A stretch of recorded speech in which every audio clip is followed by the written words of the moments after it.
Hello, ladies and gentlemen, and welcome to the Queen City Clash Valorant LAN by University of Cincinnati. We have come to a conclusion with the round of 8 on the LAN tournament, but now we take you through the semi-finals. This is Inflict, and joining me here today for the broadcast is going to be Mask, as the first matchup is going to be the team that has remained flawless pretty much up until the round of 8, and they were the number one seed heading into the semi-finals.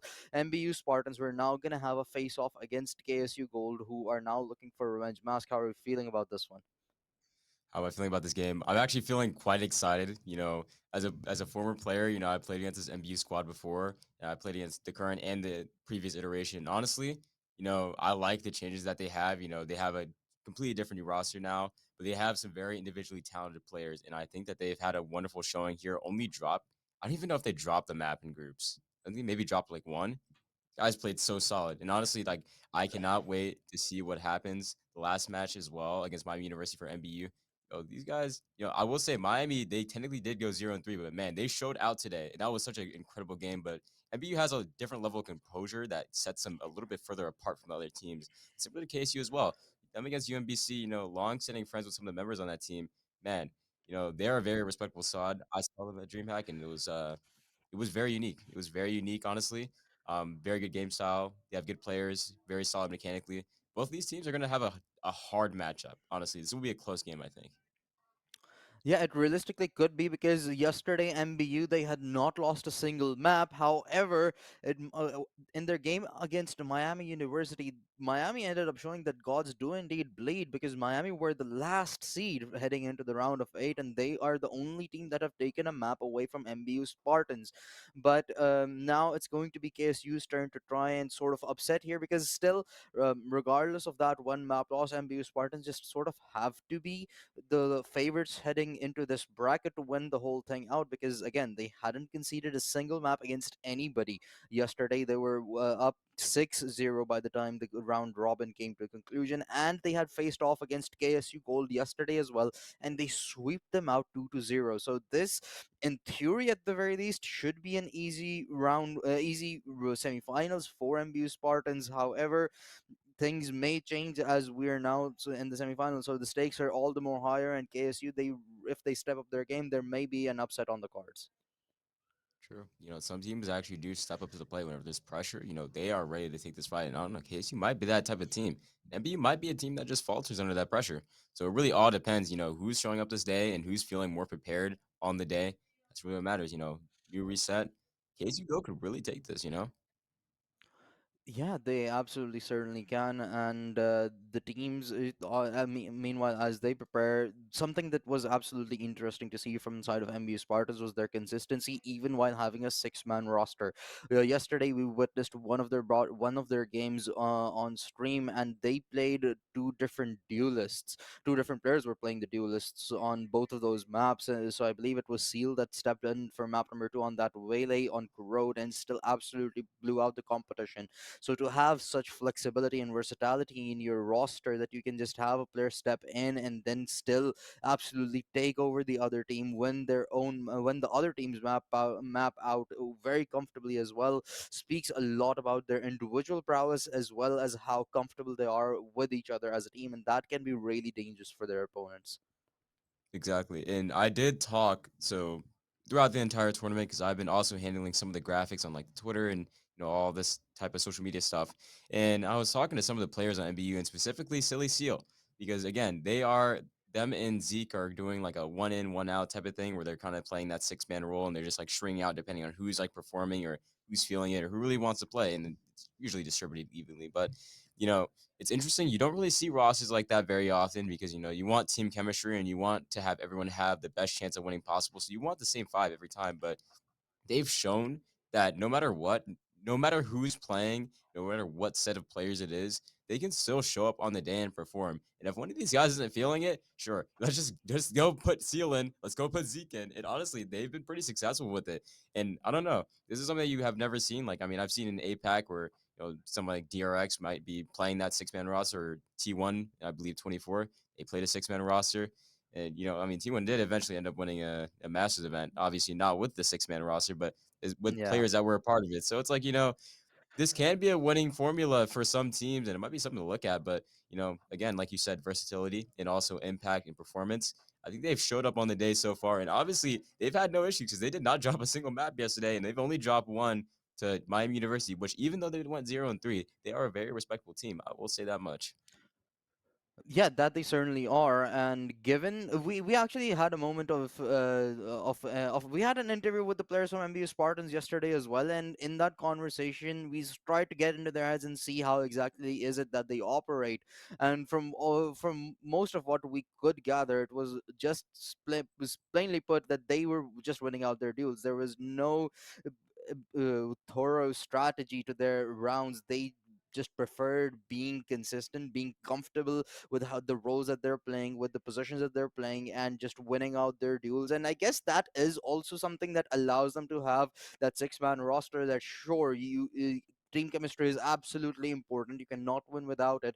However, once you're just so confident in your ability, in your individual prowess to take out any duel and win that round solely based off of that, then practically every single player at that point should just be able to step in into that mentality and just take over any game.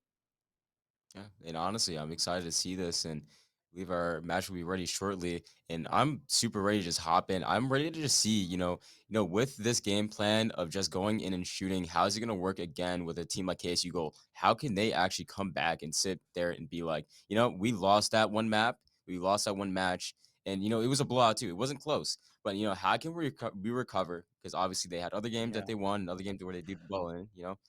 I would love to see what can they do about this. And we're seeing a very similar, or is this almost the exact same map pool as the last rematch? Yeah, I'm not sure what the third map was, as we didn't exactly get to see it come into the play yesterday. But yesterday we started off on Haven. The second map was Bind, so it's the same first two maps just flipped over. It's going to be Bind that kicks things off here in the semifinals today, and Haven to follow suit. However, it didn't work out very nicely for yesterday for KSU Gold. MBU Spartans won Haven with a 13-4 scoreline, and they had one Bind with a 13-8 scoreline. But things may have changed here over the course of a day as KSU Gold, they get more experience competing. They played in one or two more series afterwards, and now they've played all these same maps against MBU Spartans, so they may have a better understanding of what exactly is it that helps Spartans succeed, and what exactly is it that they need to do in order to win those maps out away from the Spartans. Yeah, it looks like they might have sat down and did some VOD review before they went to bed last night, hoping to refresh and maybe just get a better point of view and like a better look at what should they be doing. And hopefully that might play in. I can only assume that's the idea to maybe anti-strat some of the things that they played against. Because I believe the VOD was uploaded for teams to go back and make changes and do something ultimately different for the next time come around. And I don't know if KSU Gold has had the opportunity to maybe prep a little bit better for this next game, we could really see a big difference in how they took strategy and their plan to win the game onto another level and also just in a different direction. I'm not too exactly sure because I wasn't able to see the last match, but I can only tell from my intuition that this might be a very different game than the first one, and I hope that it's a lot closer. And I'd love to see a map three out of Pearl. We have some very mechanically, individually, like, very talented players on both of these sides. And honestly, Pearl is a map where you can take those type of duels all the time.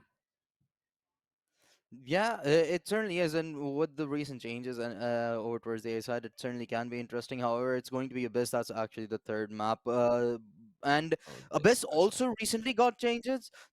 So that's gonna also plus there's a whole new agent. We have Veto in the mix now, and the harbor restructure as well. So there is just so many drastic changes that are happening in Valorant, and so teams they could potentially get that early bird advantage if they do figure out what to implement on these newer maps or with these newer agent updates into the game as well. So if somebody has sort of won the race of figuring out an agent first, whether it's the harbor after the rework, or whether it's implementing veto into their own strategy, then they could catch these other teams off guard, and that is something that I am actually looking out for in the playoffs, because now the stakes have gotten higher. You don't want to stay to the conventional setups. But speaking of agents, we now get to see what these teams have locked in for map number one, and from the looks of it, it's looking pretty standard all across the board. Yeah, one thing that I've been appreciating recently is like the addition of Yoru to a lot of teams and that double duelist comp. A lot of regions are looking into that, and yeah, we're seeing a very default comp here. Well, actually, a Ditto comp, very default, very standard for any team that's really trying to play a perfect game of Valorant. This makes a lot of sense. And honestly, let's look at who is exactly on these agents, right? We have somebody like Terrell. Terrell's a great Viper, I will say. And you have a star duelist like Katashio. That guy is insane. You guys have some shooters on these teams, dog. Yeah, we do. I mean, they showed their prowess yesterday, and that's something that I'm looking to see today as well. I'm hoping to see an absolute banger game for out of both of these teams. And Darrell, you're with the Viper, trying to have some nice shots to begin with. Unfortunately, will be denied. It's going to be the Euro on the other end that finds the first blood of the series.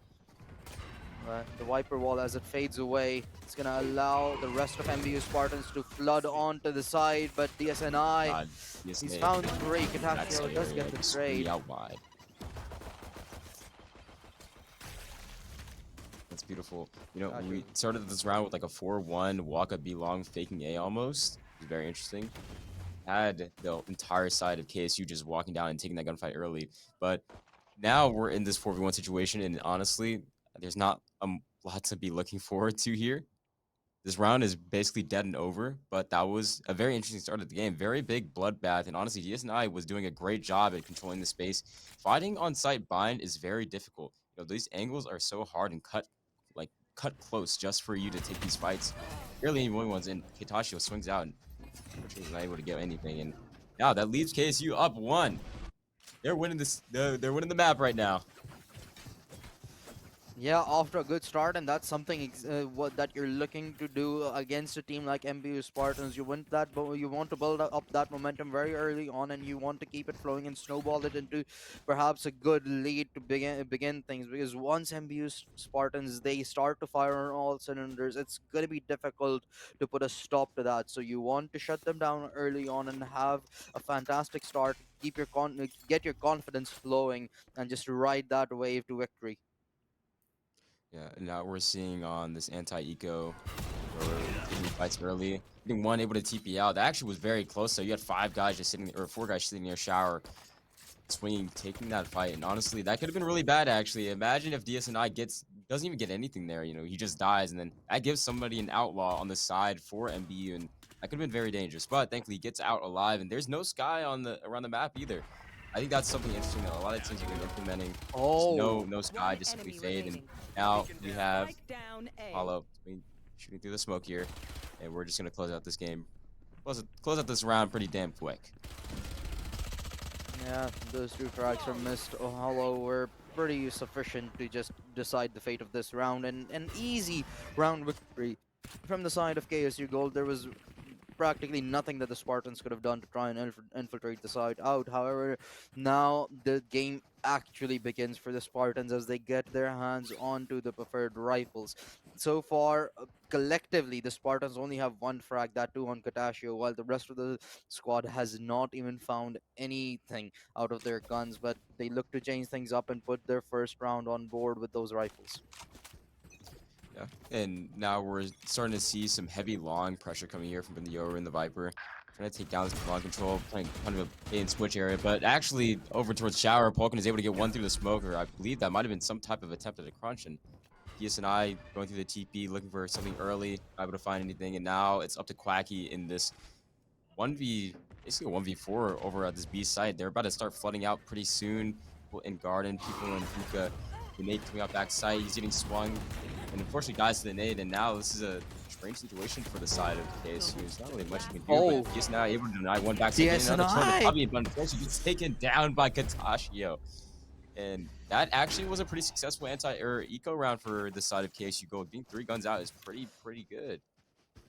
Yeah, that's gonna cause a lot of financial damage onto the Spartans, so force them to reinvest quite a lot of their money. However, a good start from the side of MBU Spartans in that round, nonetheless. That was a sort of a must-round win for them to get their, again, to get their momentum started, get their game started as well. Otherwise, KSU, they would have practically confirmed themselves a 4-0, but still, DSNI, he has been absolutely baffling so far. He was able to pick up that Guardian, find two frags from that, and I believe before that even he was able to get one with the Outlaw. So he's having one hell of a game. 7 kills found already with only 2 deaths, and now an operator in his hands.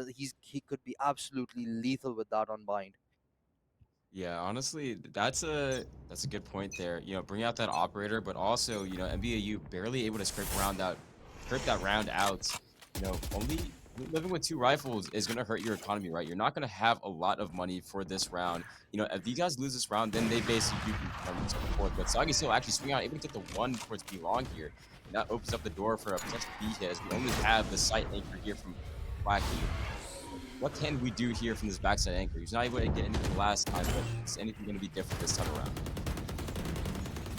Seal 5 HP as the rest of the squad is backing him up. They've infiltrated the site and 2 kills have already been found. The Euro ultimate is online for DSNI to try and make some magic happen. The paint shell confirms the frag onto Seal. As KHI leads the Oh my charge, a nice god, flick he? onto Balkan. Now it's come down to a 3 versus 3.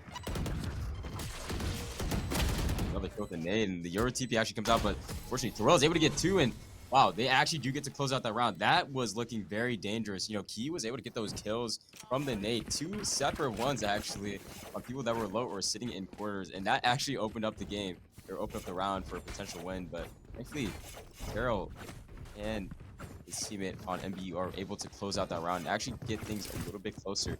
I do want to point out, now we're on an eco round for the side of KSU, and MBU has stabilized a lot of things. This might be a third round for MBU unless we have some heroics going out. Now we have a walk down as well coming out from A short with the Viper sitting towards B.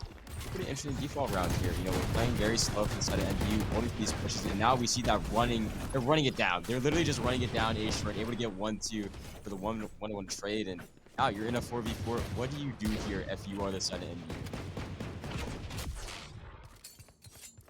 4 versus 4. Seal once again leading the charge, and the success that they've found on this B site has been so consistent for the side of MBU Spartans in these last 3 rounds. They just are going to try and cash it out as long as they can before This KSC guy. Gold eventually figure out how to change this, but it's not looking too good. DSNI may have found an opening though from the back lines. He's trying Yeah, to this is so dangerous. He's able to pressurize get the another players of kill too Spartans and here. he's got another. Now it's just up to Vulcan Long. Gets one, but unfortunately he has to pull out the flash. He has no bullets at all. He swings. He actually gets another kill. Swings again with the flash, but unfortunately, like he's able to actually take that kill and bring the round back towards them. And honestly, that was looking a lot better for the side of MVU at the start of the round. Even though they were down for the 1v1 or 1-to-1, they did have that free B side because everybody preemptively was already towards the A bomb site.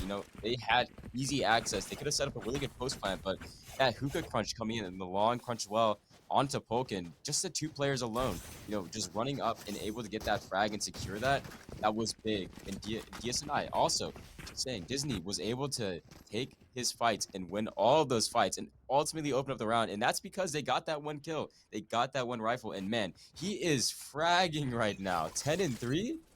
The kid is hot. Not like that. Well,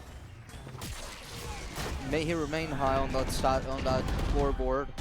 But Darrell, he's Darrell looking to actually claim gets a two good kills. spot on that to himself. He's found 2. Polkin to follow up. That judge hasn't found any value, but the classic will for him. As MBU Spartans, they lose a round onto the B side. They immediately switch things up and take over A. Now it's up to the 2 final warriors for KSU. Scratch that. It's only down to the one, the Viper. Lord Fries against Right, 4. able to He's get found two, one. Make actually. it There's no 2. way. He just Makes got it three. 3. There's no way. Three separate 1v1s, and now he's in a 1v1 against the opposing Viper. walking out, clearing backside. But unfortunately, Terrell's on that angle, and he actually does deny the 1v4. That was unbelievable, though. Actually, like jiggling to kill that first guy, the other guy swinging, he just takes him out, and also kills a guy with close with a judge. That is impressive. You know, mechanically, that is one of the hardest things to do, to have your composure and also just be tapping and not spraying with that Phantom to get all of those kills. Man, I cannot lie. If Lord Fries won that round, I would have been tweaking. That's unbelievable and a wonderful display of his mechanics. But of course, able to close out that round for the side of MBU Spartans, Terrell, bringing it up to 3-3 now. And honestly, MBU's having a pretty good attack side. You know, they lost a pistol round, they lost an anti-eco, and you know, when you do that and you're down 0-2, right, you know, it's a little bit hard to stabilize things. And honestly, it's a lot harder to attack on this map. Even if you have that double duelist comp, you're not able to take space super effectively because all of these parts of the map are so boxed in and so cornered that you have to have such a different you have to have such a particular set of utility to take certain areas. You can't just swing and flash and expect to kill anyone. You know, it's super easy to trade people in this map. So honestly, MBU Spartan being able to break some of these crossfires and break some of this pressure from smokes or from players, just even being in the general vicinity, you know, honestly, they're doing a wonderful job. And if they're up 3-3, you know, if you only get 5 on attack, I take that as a win. A lot of people would take that as a winning half for Bind attack, in my opinion. Yeah, certainly. However, the half's nowhere near done, so it could realistically still go either way. KSU Gold have had a fantastic start so far at trying to just neutralize MBU Spartans, but it seems like the Spartans are starting to catch up and make some impact of their own. This time around, a Yeah, much we have more to defaulty positioning from them. Yeah. Pretty interesting round though. You know, you have the fast blitz coming out for a potential B long, like quite early into the round with that Euro Flash and the raise satchel up. Unfortunately, not able to capitalize on anything, but you do have that long control, which is something that MBU's gonna have to look back. And I'm not gonna lie, Lord Fries just swings and just absolutely decimates Balkan here on A short with that lurk. And now you have no map control for the side of MBU Spartans, right? You don't have anything, and I think KSU's starting to understand that. You know, they're backing off of this A site and they're ready to rotate towards B if you hear noise, right? You know, you have the Fade, you have the Euro, you have the Brim, and these guys are already running out. The smokes are coming out here towards the B-bomb site, and you have a select group of players. Viper all coming out for MBU Spartan, but also the Brim all is coming out as well with the Molly backside, denying the flood out. But you already have the Viper all down. You know, how are we going to break this for the side of KSU? And actually, the decision is just to run through it, right? You still have Soggy still fighting his backside control, getting the one kill. And MBU Spartan's actually just having a killing spree. All these guys individually getting kills, and Gatashi getting 3 here. And to close out that round, that was a very interesting start of the round. You know, you have Lord Fries taking that early duel and getting the first kill, but they have no info, and they were forced to hit B, but they did have the proper ults to win out the round. And it came down to just winning gunfights. As we said earlier, that kind of was just their game plan. Just, can you win your gunfights? And right now, they are all winning their gunfights. They're doing a good job. I like that. They certainly are. That Viper Spit just allowed so much agency to the players of Spartans, even though they had a man disadvantage. But the ability to walk freely in that Viper Spit and have a default advantage over everybody on the side of KSU Gold just turned the tides of the whole round. That's a really Yeah. well Oh, the converted bait and round. And switch. That DSNI, is he so good. continues to deal damage with the Guardian. He's found to will get traded out, but not before the damage is dealt. Yeah, that little bait and switch coming out from Miss Hollow and DSNI, able to get 2 there. That is such a winning trade. You know, you see what you've taken out on the other side. You've taken out both of their duels, so now they don't have any entry. These guys are just going to have to walk out of smokes now, and they know that. Kai's playing in front of that smoke because he knows nobody's going to be able to flash him. They're just going to have to swing him, and honestly, they're going to be happy to take that in open arms. But you have Terrell walking up towards this hookah area, trying to look for a fight. Maybe here's that. Oh my Oh, God! Oh my God, that's disgusting. I'm not gonna lie. Now he's bringing it down to a 3v3, and now we're just gonna hit B. You know, we have Pain ready to run out of Puka with the smokes in his stim, I presume.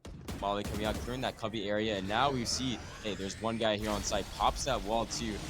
These guys can't really just run out. And then there's a flank coming in, but that's cleared by Terrell. And you have the bomb actually walking up showers. Oh, okay, this is a masterclass. This is a masterclass of a round. That one pick from Terrell opened up everything, and now these are going to be able to come back towards A short, but the TP actually does come out, so Sucking able to deny this shower run out, and honestly, KSU has lost control of this round, but unfortunately, Miss Hollow actually coming out and swinging 2 guys.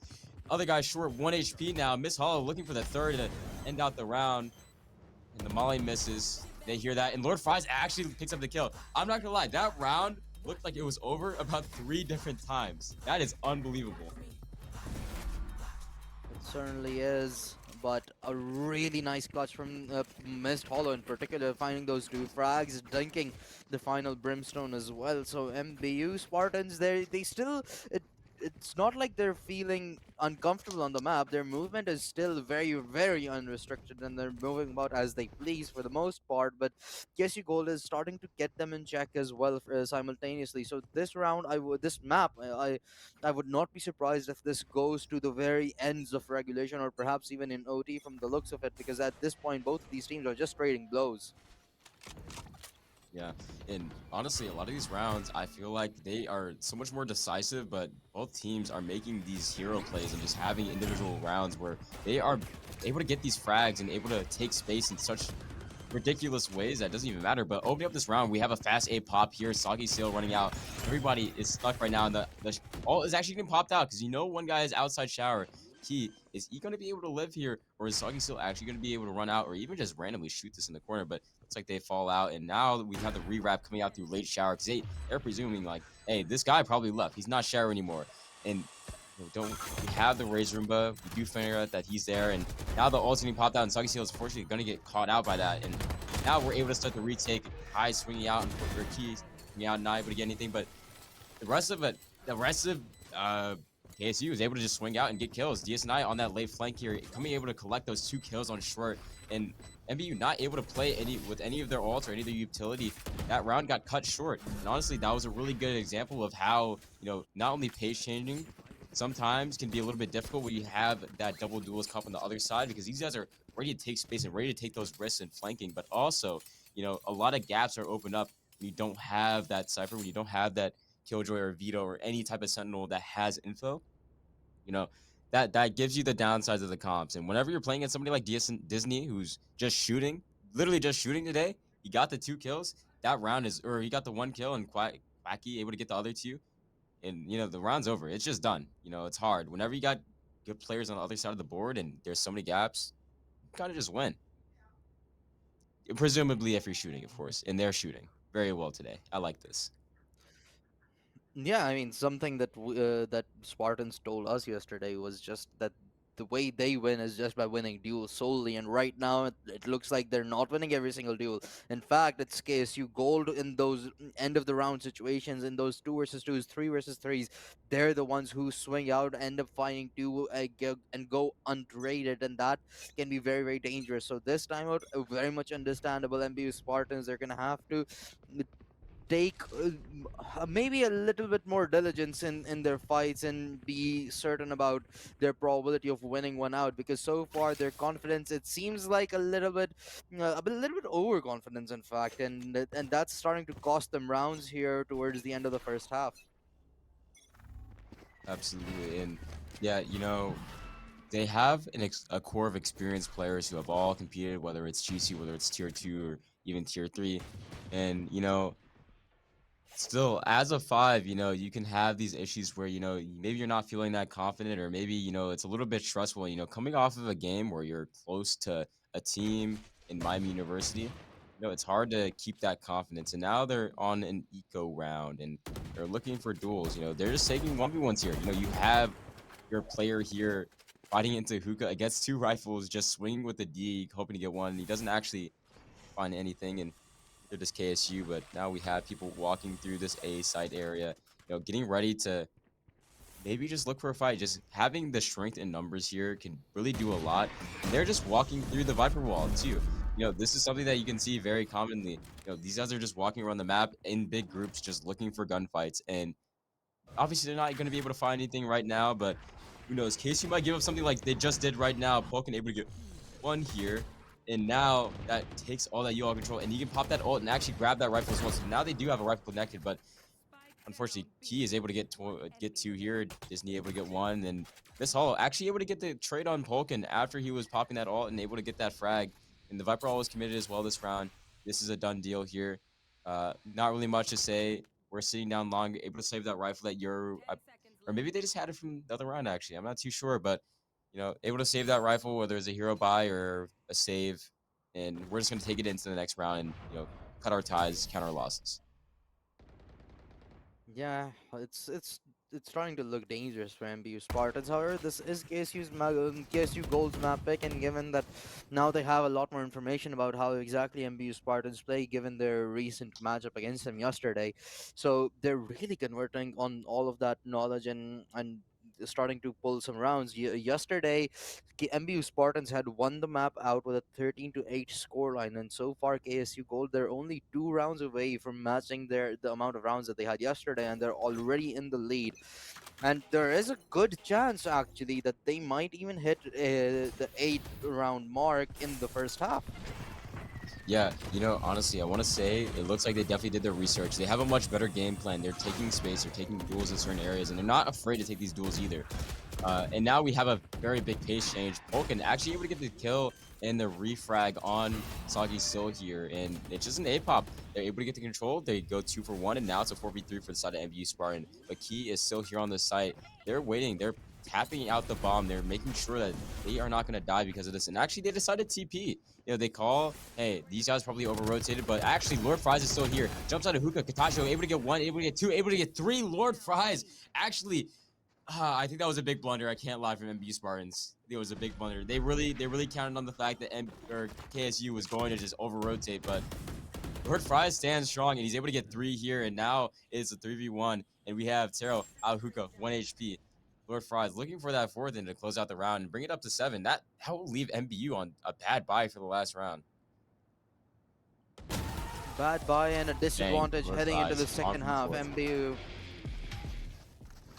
MBU, their stats are not looking good, nor individually nor as a team compared to KSU Gold right now. And they do look to achieve their before the conclusion of the first half. However, MBU, I mean, given that they haven't exactly been tested there in terms of resilience, and they just had a really clean run yesterday, I'm not sure if MBU Spartans have it in them to mount a comeback once they've lost composure. So it's certainly going to be interesting to see whether or not KSU Gold can close out the map and how big this lead grows when and if MBU Spartans start to mount a comeback in this. Yeah, and see, this is so difficult now. Actually, 3 guys running into U-Haul with a judge on the side. Key's able to get 3 here. Now picks up the rifle, and now it's already a 5v2. You have the A side trying to take U-Haul control, not able to get anything, but Katashio and Terrell actually able to get 1 apiece with Disney shooting through the smoke and Miss Hollow also getting 1 through the molly after this guy was trying to get the bomb down, or even just trying to take any space, period. And yeah, now they got 8 rounds. They matched what they were last time. And like I said earlier, you take 5 rounds on attack. You'd consider that a pretty decent attacking half, but MBU only walking away with 4, and it looks like KSU did their homework. They're able to get those 8 rounds here, and they did a great job taking space and controlling the map. That's the real key when it comes to playing Bond. You want to be able to take control of certain areas and be able to hold certain areas, and that applies for attack and defense. You need to be able to have this longer hookah control. It makes retaking so much easier, even just holding down certain portions of the map and playing that retake. And they've done a wonderful job. I can really commend KSU. And also, can we talk about Key, and can we also talk about Disney and also Lord Fries the 1 round? That guy is locked in. Yeah, everybody's having their moments on the side of KSU Gold. However, as we head into the second half, the question arises whether or not Spartans can start to come alive as well. We certainly know of their potential, about how good Polk and Seal and everybody on that team can play. However, it's just not been as prominent today as it was yesterday. Polk off to a good start in this round. The spike, however, is going to get planted, and MBU Spartans they look to play off of that man advantage heading into this post plant. Yeah. And also, I do want to say I do love the pistol run call. I've seen this plenty of times where you just have the Viper all up and you guys immediately just walk down A short into U-Haul. Look for the first fight. Obviously, Vulcan able to collect, and it's not looking out very well for KSU, but Lord Fry is able to get 2 again. And actually, some of these guys are low. You get this first kill on you A short and you have a chance, but unfortunately not able to get 1. Quacky able to, or Terrell able to get 1 and close out the round here, and that brings a pistol for MVU Spartans. This is looking good. It's a good start. This is exactly what you need to get your footing back into the game. and finally find your rhythm, find your groove, and see what can I do to win this game. Yeah, a good start and a very necessary one for the side of Spartans as well, as this should be a clean, easy sixth for them. However, upsets can happen in the middle of the rounds as well, and with given how good Lord Fries and DSNI have been on the weapons like the Deagle or the Guardian. It's not completely out of KSU's hands as of yet to begin with. Falcon, though, with the Outlaw looking to find them all. The key threat has already been eliminated. The counterpart, you're out of the equation, while Darrell is looking to find more out of Mm, this push. Daryl KHI actually swinging denies him. down wide. I can't lie. I don't really know if I agree with that play necessarily, but Falcon actually swinging out, hits a TP back, and now he's back here on this B shore, or B long side, and he's sitting in Cubby. This is very susceptible. Oh, they know he's there now, and he actually does have a nade if he does elect to swing and maybe look for that fight early, but we still have people exploring their options here towards A shore and towards any other portion of the map. He's one U-Haul. He's not going to expect this guy close here, though, and I think that this will just be a clear-cut kill if he walks you, but thankfully he doesn't. Now we're in kind of a default position. They do know the Euro is 1 HP, and I think that is going to heavily that's going to make them lean towards this B site. They want to be able to collect that kill and get another gun down, but I think MBU knows this and they realize that they should probably be stacking a little bit, at least 30 two seconds towards left. B, two towards B, two towards A, and splitting up their strength in numbers, of course. And now we have the B site a little bit open, playing from CT, playing from heaven, so they're able to swing out, get kills, and look for site control, space creation. So I guess still 10 able to get seconds one guy left. swinging out through backside, but now it's a 2v4 for the side of KSU, and we should be able to clear up this round pretty easily. As I say that, Quacky's able to get one, able to get two, and the last guy is actually 1 HP. Quacky getting the third, and oh my god, Falcon in the 1v1, and he actually kills both! Oh, that's so close for the side of KSU. They were so close to winning that round. Clutch. That's exactly what the sort of performance that you were looking for from somebody on the side of the Spartans, because we know that they're very well capable of doing it. However, it just had been absent up until this point. Vulcan with a massive clutch to stop what could have been a really disastrous round for the Spartans. They had the better arsenal heading into that round, and if they had conceded that round, their economy would have been in shambles. KSU Gold would have gone up to 9 and likely had been looking at the 10th as well. So to stop that from happening, to stop what could have been the deciding moment of this map, Falcon really may have just saved MBU Spartans' life. Oh, absolutely, yeah. If they lose that round, it's pretty much over. And Miss Hollow actually tanking the Molly. Oh, never mind. He actually can sit in the corner. That's perfect. Um, Now we have KSU walking up, holding space. Viper is actually still looking for this pick early, and might I say, MBU, they're on a really weak buy now. They lost so many rifles. They kept that outlaw into the next round, but it's really all she wrote when it comes to weapon and utility. Obviously you'll have the full utility kit, but is that going to be enough? And Vulcan, it's enough for him. He's able to get the one kill into Disney, and he swinging out, little jiggle peek. They're still scaling up long here. I think KSU feels very confident in their ability to still take this as they're running out now, double satching out. And Vulcan's still looking for one. He actually isn't leaving yet. And the Viper jumping out of hookah, unfortunately not able to get one. I do like the idea though, but now it's a 4v3 and we have a lot of space here. Lord Fries holding that hookah down, able to get the 2 kills on the guys that TP'd, and now it's a 4v1 on the last player for MBU Spartans. That was a really interesting round. I enjoy how these guys are so confident in themselves and they still realize like the weak point still is towards B. Even if they're down one, they're able to keep fighting and take control of this, and it paid off for them. These guys are so good, so clean, and so good, and they were able to bring back that round, and I love that for KSU Gold. Yeah, it absolutely was fantastic. And MB Spartans, sure, they didn't exactly have a good buy heading into that round, but Falcon's Outlaw did seem lethal to begin with. I was able to find one frag off of that. But you'd expect maybe KSU Gold slow down, but no, as soon as the smoke drops in, they push in immediately and clear out the site within mere seconds. And after that, it was just history. Now KSU Gold on the verge of victory. 4 more round is all they need to close out their own map pick on this semifinals.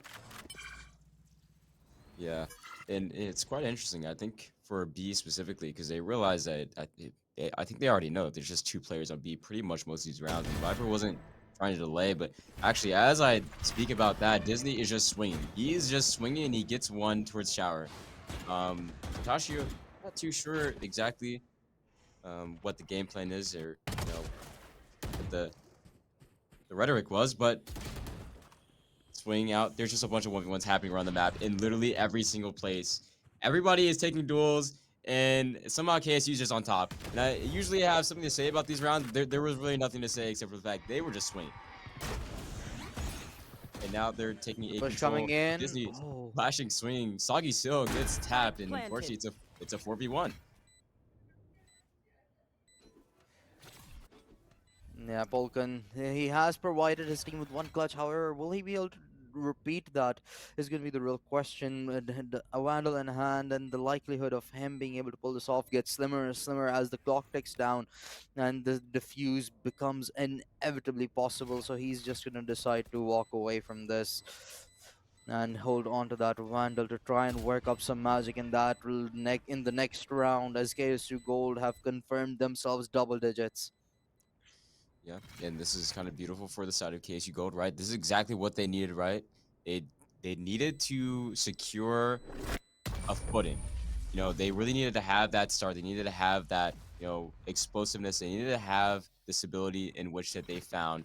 It's very good. The last game that they played, obviously, they had their own issues, and it looks like they actually went back and did VOD review and fixed a lot of those space control issues where, maybe they weren't fighting or maybe they weren't as confident as a team, but, you see a lot of individual parts that are happening. Disney is looking so confident right now. This guy is swinging and taking fights as you saw last round, just a short. This guy is literally just dry swinging this guy short, and he's winning that fight. He's confident in himself right now. The entire team of KSU Gold, they do not care about the caliber of the players that they're playing against. They are in their own world, and they are enjoying their game.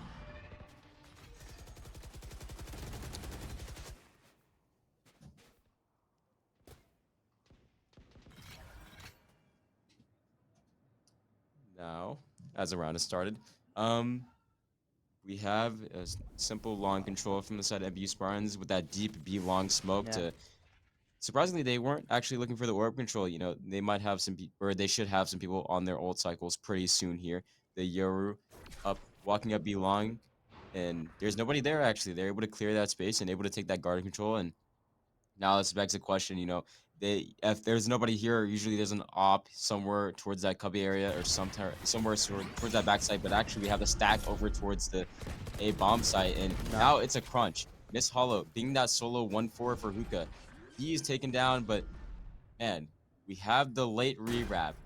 And there are layers to Yeah, this round. Laura Polkan Fry has is able to get gotten one one with a hit trade shorty as without. well. Yeah, that's The crazy. That is Nightfall, crazy. it is gonna keep the players at bay at least for the time being over towards Hookah, but Polkan, he's already made his way onto the site. The Dimensional Drift gonna allow him to get on, and he's gonna bait that defuse to force some movement out. However, it's just not gonna work out regardless. Disney manages to find the final two alongside the Rays on their side, and KSU Gold look to close out the map. Only two remain for them to be able to do so. Yeah, and that's a pretty interesting round. Now we have the timeout coming out, which I think is absolutely necessary. I feel like MVU Spartan kind of lost. I think they're not being as courteous. They have some type of read on the game, but I don't think it's as strong as that we've seen in the past, right? I feel like some of the issues that I've seen lying in their game plan is really, especially regarding that B bomb site, right? They're not fighting hard enough for certain areas of the map. I like the idea of the B short crunch, but again, the way that they're doing it and the manner that they're doing it and the timings that they're doing it is just a little bit off. In case he's able to break and find gaps within that.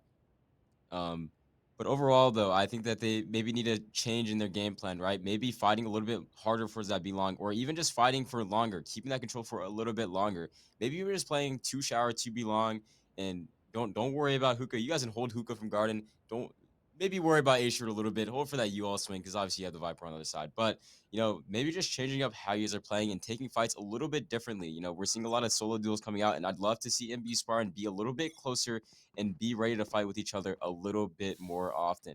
And maybe that is just the adjustment that they might be making here for the side of MV Spartan, and that could probably bring them back. But KSU Gold right now, they're on fire, up 11-6. They're really ready to take this to a map 2 and close it out early potentially. For if MVU Spartan comes back and is able to win this map, I'm game for that too. Honestly, I would love to see a close match between the two.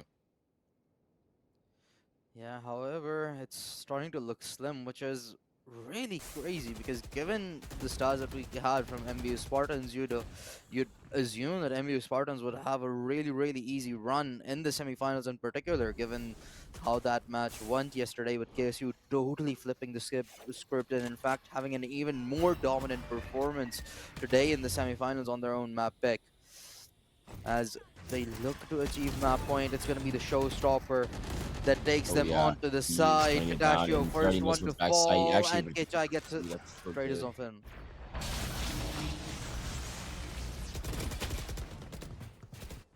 Spike down A.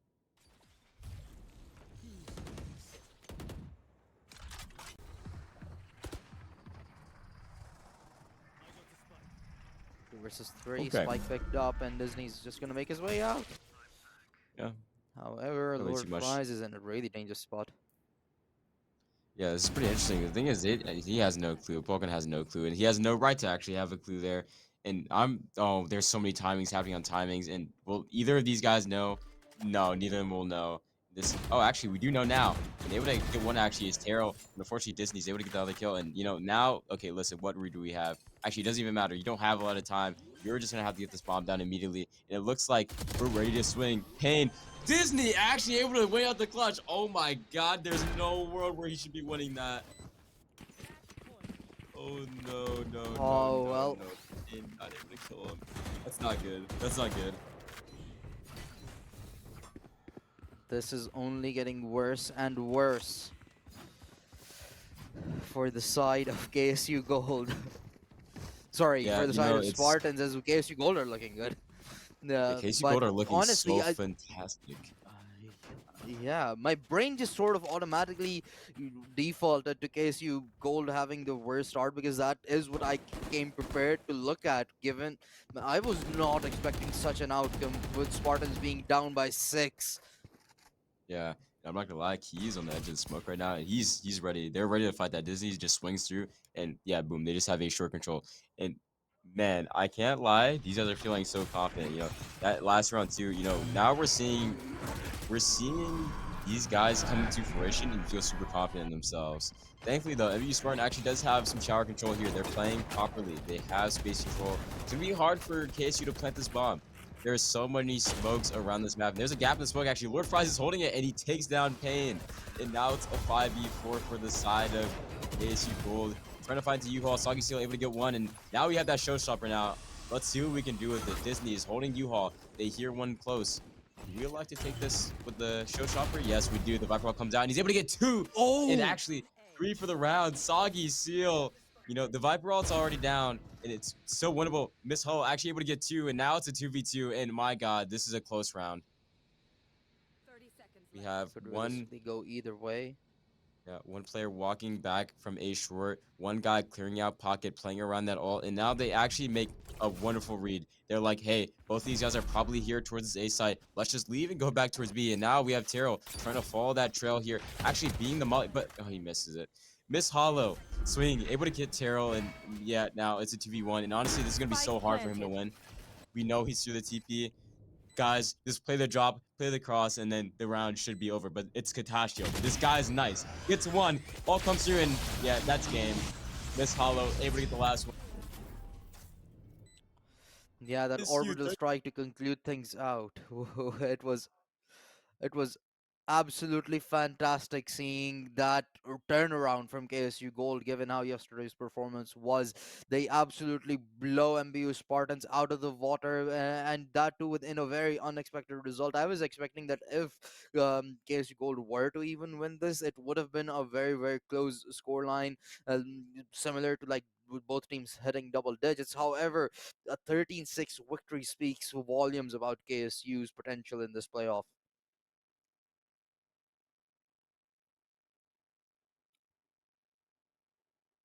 that confident in themselves to be taking fights against some current tier two talent or some current talent who've played in collegiate for a while or have competed for a while. And it's like these guys, Disney, this guy was feeling nice, man. I'm telling you, there were some rounds like the one round against Katashio where he's just a short, he's just dry swing. This guy's just dry swinging and he just wins the fight. or he's just walking flank. He's taking timings on his own tuition and he's just fighting them. And I'm not gonna lie, if you have the confidence like that and you're a shooter, man, you can easily break about MBU as we see today. But can we actually see MBU and KSU? Can we see KSU do the same thing again? That's a really big thing. You can do this. It's easy to do this one map, but did they put the time in to prep for the next map? Are they prepared to fight these guys in the same manner? And how are things going to be different for the next game for MBU? They're going to make these game plans to fight off these fighting KSU players because again, they're feeling confident. MBU needs to figure out how Yeah. can they shut these guys down. Well, honestly, I can't give you an answer, but we are gonna have the answer soon nonetheless. However, before we do get to it, we're gonna take a short break. So, ladies and gentlemen, don't go anywhere. We shall be right back.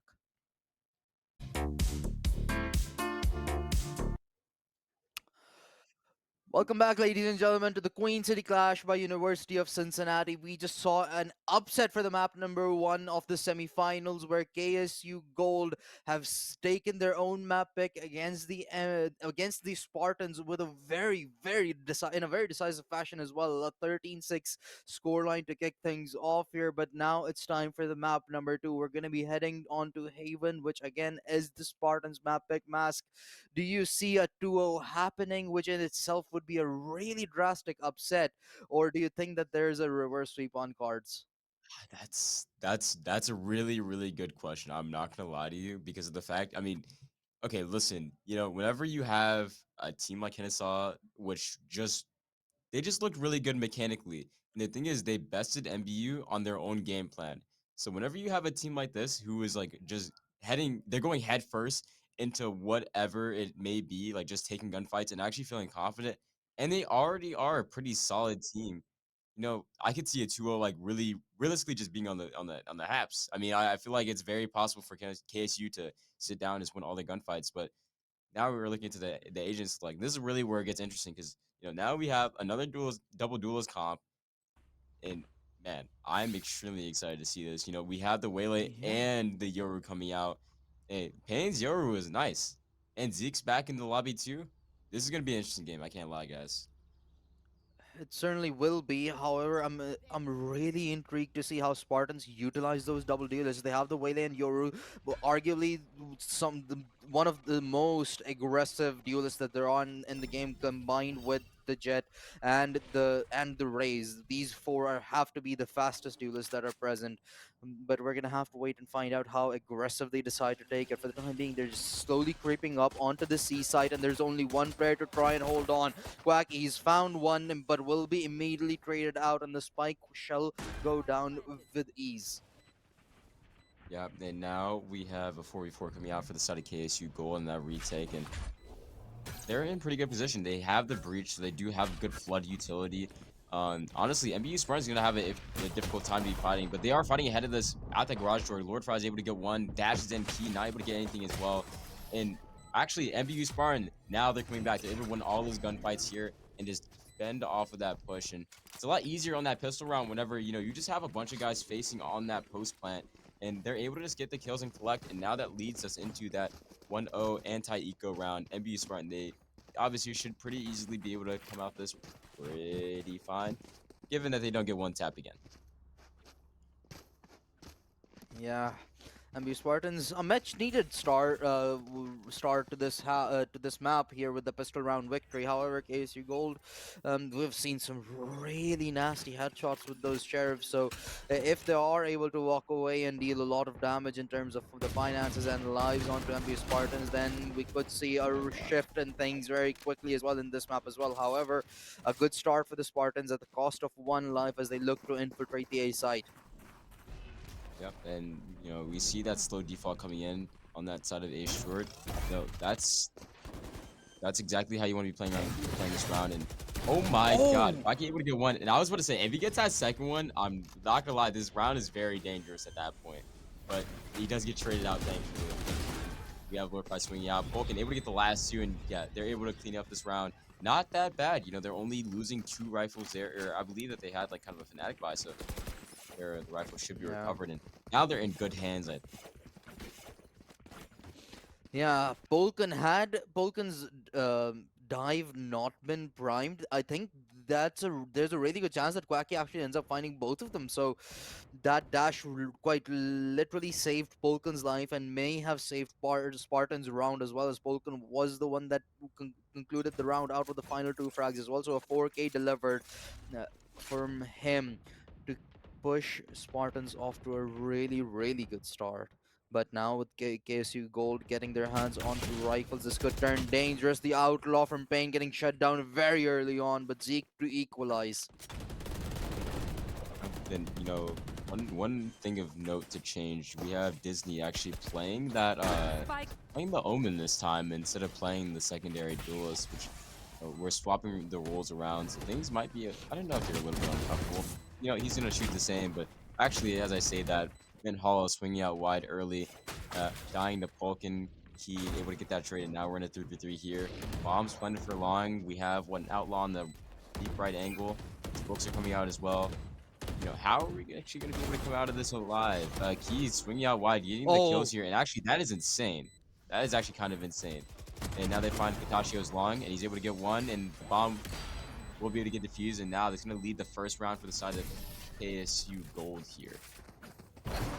the Jet absolutely popping off in the final few seconds for KSU Gold, and as you could tell, like that was looking really, really dangerous given the lack of information that KSU Gold had. They knew exactly where only one player was. They were completely unaware of Omen's positioning, but they were also fighting off against the time on hands. But the Jet being able to find those two swift frags onto, I believe, the Soa and the Breach early on just allowed them sufficient time for the Omen to be sort of crunched under time and having to force that engagement very early on. Then it may have been necessary had the Breach survived longer.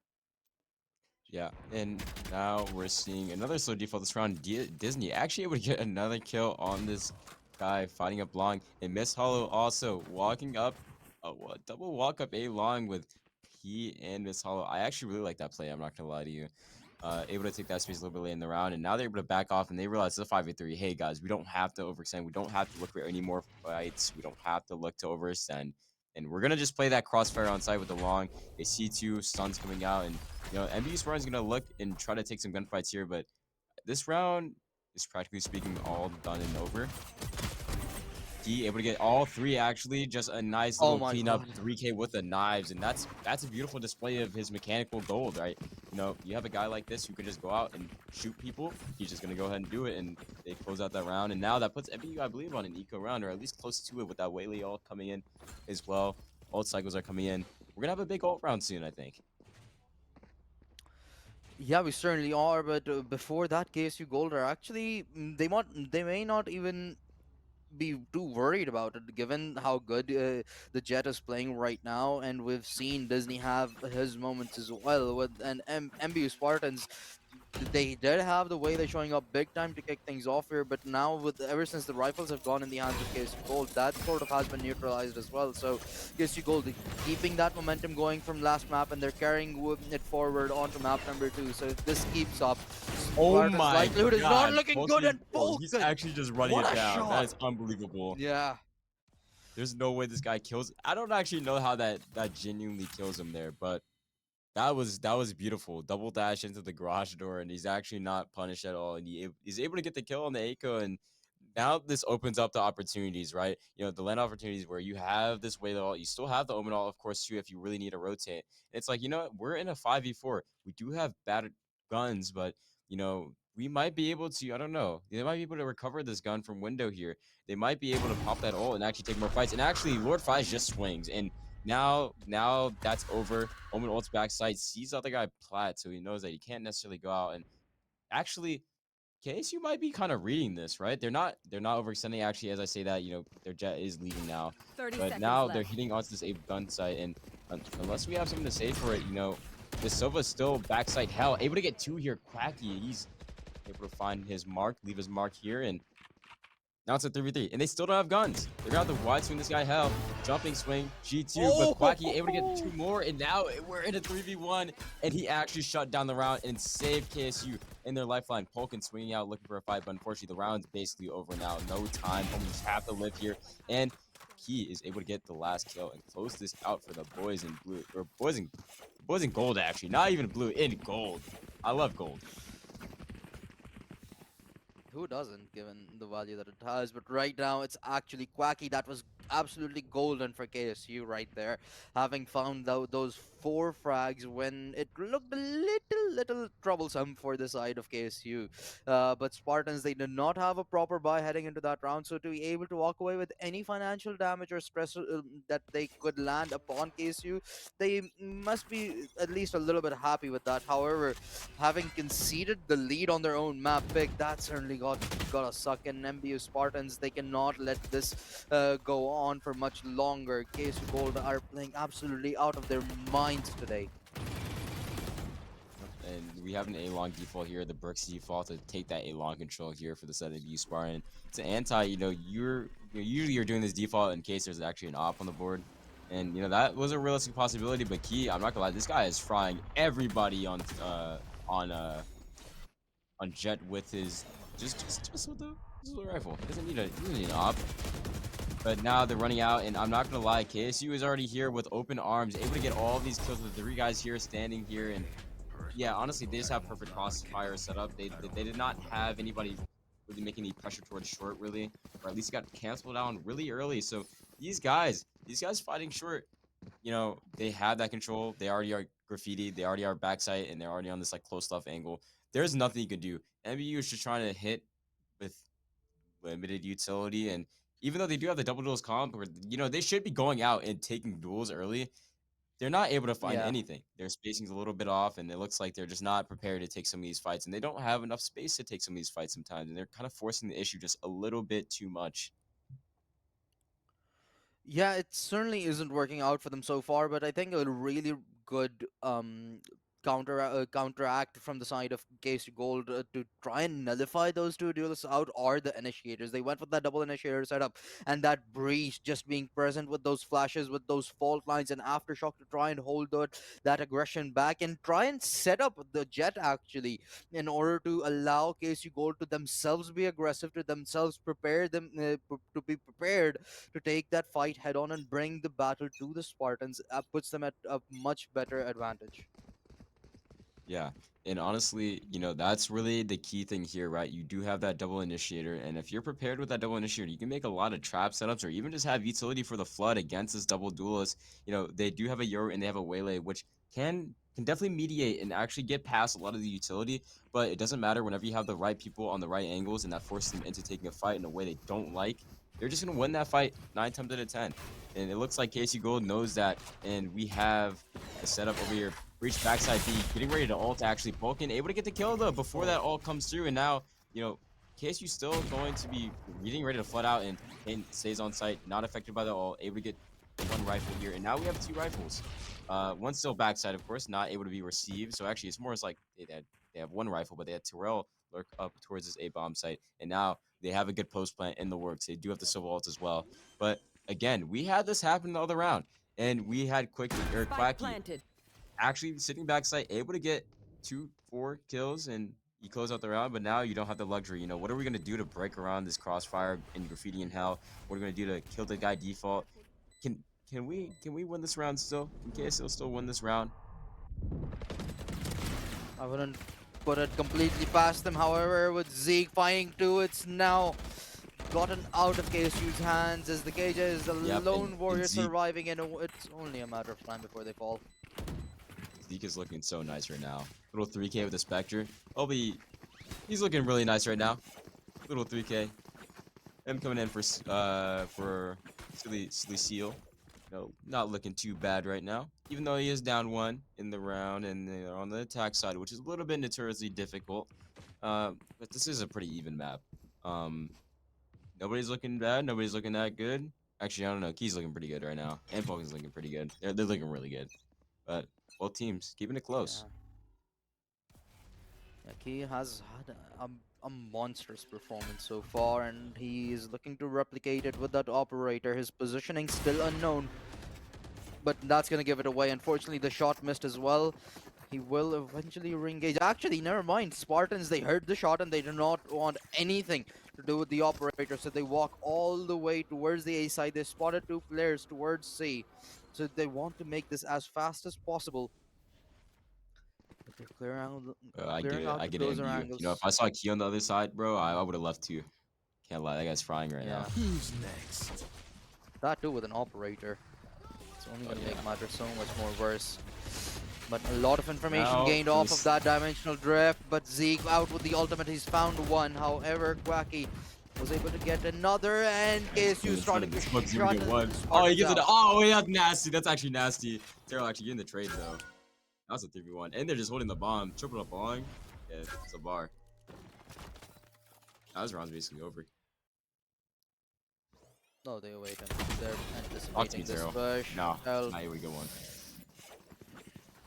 yeah, unfortunately, he takes the final step into the nano swarm and just dies by it. And KFC Gold, they hold on to the lead. They deny Spartans the equilibrium on off the scoreboard. And this is starting to look like more and more like a 2-0 scoreline is really on our hands for the semifinals. That too against Spartans, who practically were the favorites to win the whole thing out, heading into the Yeah. And honestly, this is quite interesting, right? You know, you. Oh my god, Key's actually swinging out again. He gets an instant kill on Polkin. I'm not gonna lie, and Polkin is like looking nice. That shot almost getting another guy through the door, you know, doing some damage would have been awful for the side of these guys. But on the other side, though, we have a. Okay. I don't know if you didn't see this cross, but that's cooked. Kane walking up, able to get the first kill, and now we're in a 4v4 here. What can he do to secure us another round? So for KSU, getting ready to maybe play for that retake here, giving up the side control. They already know it's gone, but Kane up, able to get the bomb down. 4v4. They do have the Kiji ult, so actually, yeah, they do adjust the plan to play for what's the Spike play. I forgot what the call out is. yeah. They know they can't break it. Lockdown's So out. if Bane. Kane's saying The extending his, steep is online, extending but his it was status, about to yeah. fade away. That's what I say. Somebody's about to swing, and he might actually been able to get one. But it doesn't even Oh, matter though. beautiful. Disney's on the flank. And they know they're all long right now because heard them all running away. And we're just taking gunfights here. Fake TP and wow, Lord Fries able to get the last two. Not even too sure what happened that round. All I know is that KSU was taking some gunfights and they were taking good gunfights too. Playing discipline, waiting for that ult to come through. You know, if they were a little bit less disciplined, dude, I really do think Payne was going to be able to get one from that. And honestly, that makes the round so much more winnable. But thankfully they didn't. And now we have a 6-3 scoreline for the side of KSU. This is looking nice. I like this. Yeah, and I guess you are really running away with this. Right now, they have a better lead in the first half than they had in the previous map, and it could grow further as well. Spartans are going to go for sort of a mixed purchase here. They do have one rifle in the hands of Payne, and Payne had a really great series yesterday on stream. He was able to find timings consistently, trying to hit the enemy lines from behind them. But unfortunately, he just hasn't had the same luck and success as yesterday. Polton gonna lead the charge in with the Bucky in hand, but it's gonna be Mist Hollow that finds his first blood. And now they do have the rest of their squad joining them on site as well as the push Oh my comes god, in. these Disney those are already Brownhill fine, but it doesn't even connects. matter. Meat Hall is gonna get 3. This is nice, but Yeah. Terrell, wait, talk to me nice, Terrell. This is the round. This is the round we all need you, Terrell. A 1v3 clutch, already getting the first kill. Key doing a 360 out the window. I like that. Now we're in a 2v1 situation here. No, I'm Terrell. What am I doing here? You know, I already know one was CT. The other guy's completely unknown, but and it is Jet too. So that guy realistically could technically be flank if I had the info of Terrell. He's gonna grab the bomb, maybe even get the bomb down, look for a fight early. And you know, I wonder what he does from here. You know, does he walk back long? Does he look for a fight early? Doesn't even matter though. Oh. Actually, Quacky's popping out all too, so he knows he's not playing. But he gets attacked too, and I can't lie, that's so No unfortunate. way. That's so unfortunate. He didn't even have the chance to try, bro. I'm sorry, Terrell. No recon He's dart looking so needed, nice right now. no drone needed either. He just randomly pops out the Hunter's Fury, connects one and finds the frag in a 1 versus 2. No risks taken. A clean ending to the 7th round victory for KSU Gold. Yeah, and honestly, that's so unfortunate. Just a dry all off the tap plant. You know, just Yeah. plant, try to look default, look back sight, found the guy, he's gone. Didn't even have a chance. You know, my king would have won that if he had the chance. You know, that's okay though. KSU Gold up 7-3. Well, he may get a chance this time around, so your king will have a shot at redemption, perhaps. However, Bane, he may Okay, we're not, actually finding depending a on how he timing here. picks his That's angle. that's kind of crazy. But of course, Breach is Oh, holding. That's actually very beautiful. I love that off angle here from the Breach. And Taro, hey, there you go. Hey, we're on the board. Getting one kill here, bring it down to a 4v3 for the side of KSU Gold. Actually, another kill, another trade happening over here. So now it's actually a 3v2. This is quite interesting though. You have Katashio here fighting off this long. He just took that fight, and the Jet's gonna have to either just back up or even take a more aggressive angle. And knowing him, he's gonna take a gander, back up, and also hope for that B push too, because Taro did get the kill, so this lurk might be coming on, and he's holding the angle, and oh my god, he's nice, perfect pixel angle, able to get that kill, and the bomb is not even in Katashio's hands right now. KSU Gold, this round is practically speaking secure unless he gets kills and he's able to ult the bomb and then plant and play after. There's no solo ult this side, and one of the players is low. This is a very winnable round for him. Here's the ult coming it out. Nobody's holding for certainly like a is. CT or anything. He smokes himself. Look at this bomb. And they don't know that he doesn't have the bomb. They could have assumed that he went C. Obviously, he has a plan because he's on low time. But you know, let's see. How are we playing this year? We're playing around our own side smokes, looking for a timing. Nothing out wide. CT. Nothing's out wide heavy either. Able to get the first kill on CT, and now we're in a 1v1. But unfortunately, Disney, Oh, he's heaven. He gets the kill, and he secures an 8th round for the side of KSU Gold. This is so impressive. I can't lie right now. yeah, the best case scenario for Spartans is an 8-4 scoreline. And yesterday, KSU Gold had only won 4 rounds on Haven when they faced off against MBU Spartans. So a total flip of the script here. And KSU Gold, they still could have a 9-3 scoreline by the conclusion of the first half. Unfortunately, a really nice attempt for Katashio in that 1 versus 2, and the win con, in my head at the very least, was him finding Lord Fries and Disney sort of becoming a nervous wreck given his health being extremely low. However, it just didn't matter. Disney still comes out clutch in that 1 versus 1 to put the eighth on board. But Spartans, now with their backs practically up against the wall, they cannot afford to make many mistakes. Yeah, and it's so impressive. That last game, they just absolutely got decimated. But, like I said, they probably sat down and they looked at the game. They found what mistakes they were making, and they're playing really, really high quality Valorant right now. And that's not something you see with a lot of collegiate teams. Vulcan running it down, trying to find some value with his utility. But Disney is Oh, holding the angle. He's able to get 3 coming out of the garage. There's another guy here sparing through the smoke. He's able to get the 4th. And now, are we going to look at an ace here with a side of KSU Gold? This is unbelievable. This guy is playing out of his mind right now, and he's shooting all the lights out. And to think we're about to have an ace. Lord Fries, he's running it down with his knife out. Yo, Disney, get that dude. Yes!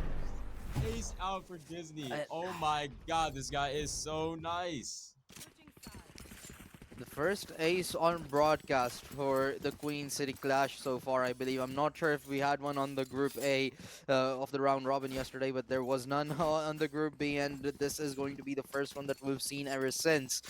Uh, Disney, he had a phenomenal game one while he was playing the Duelist. Sort of had a slower start into this one, but now, as the first half was coming to conclusion, he's really picked up the pace, was able to clutch up the round prior to this, and finds an ace to conclude that round out. So he had 7 frags before that round. He was really starting Yeah. to get his stats up.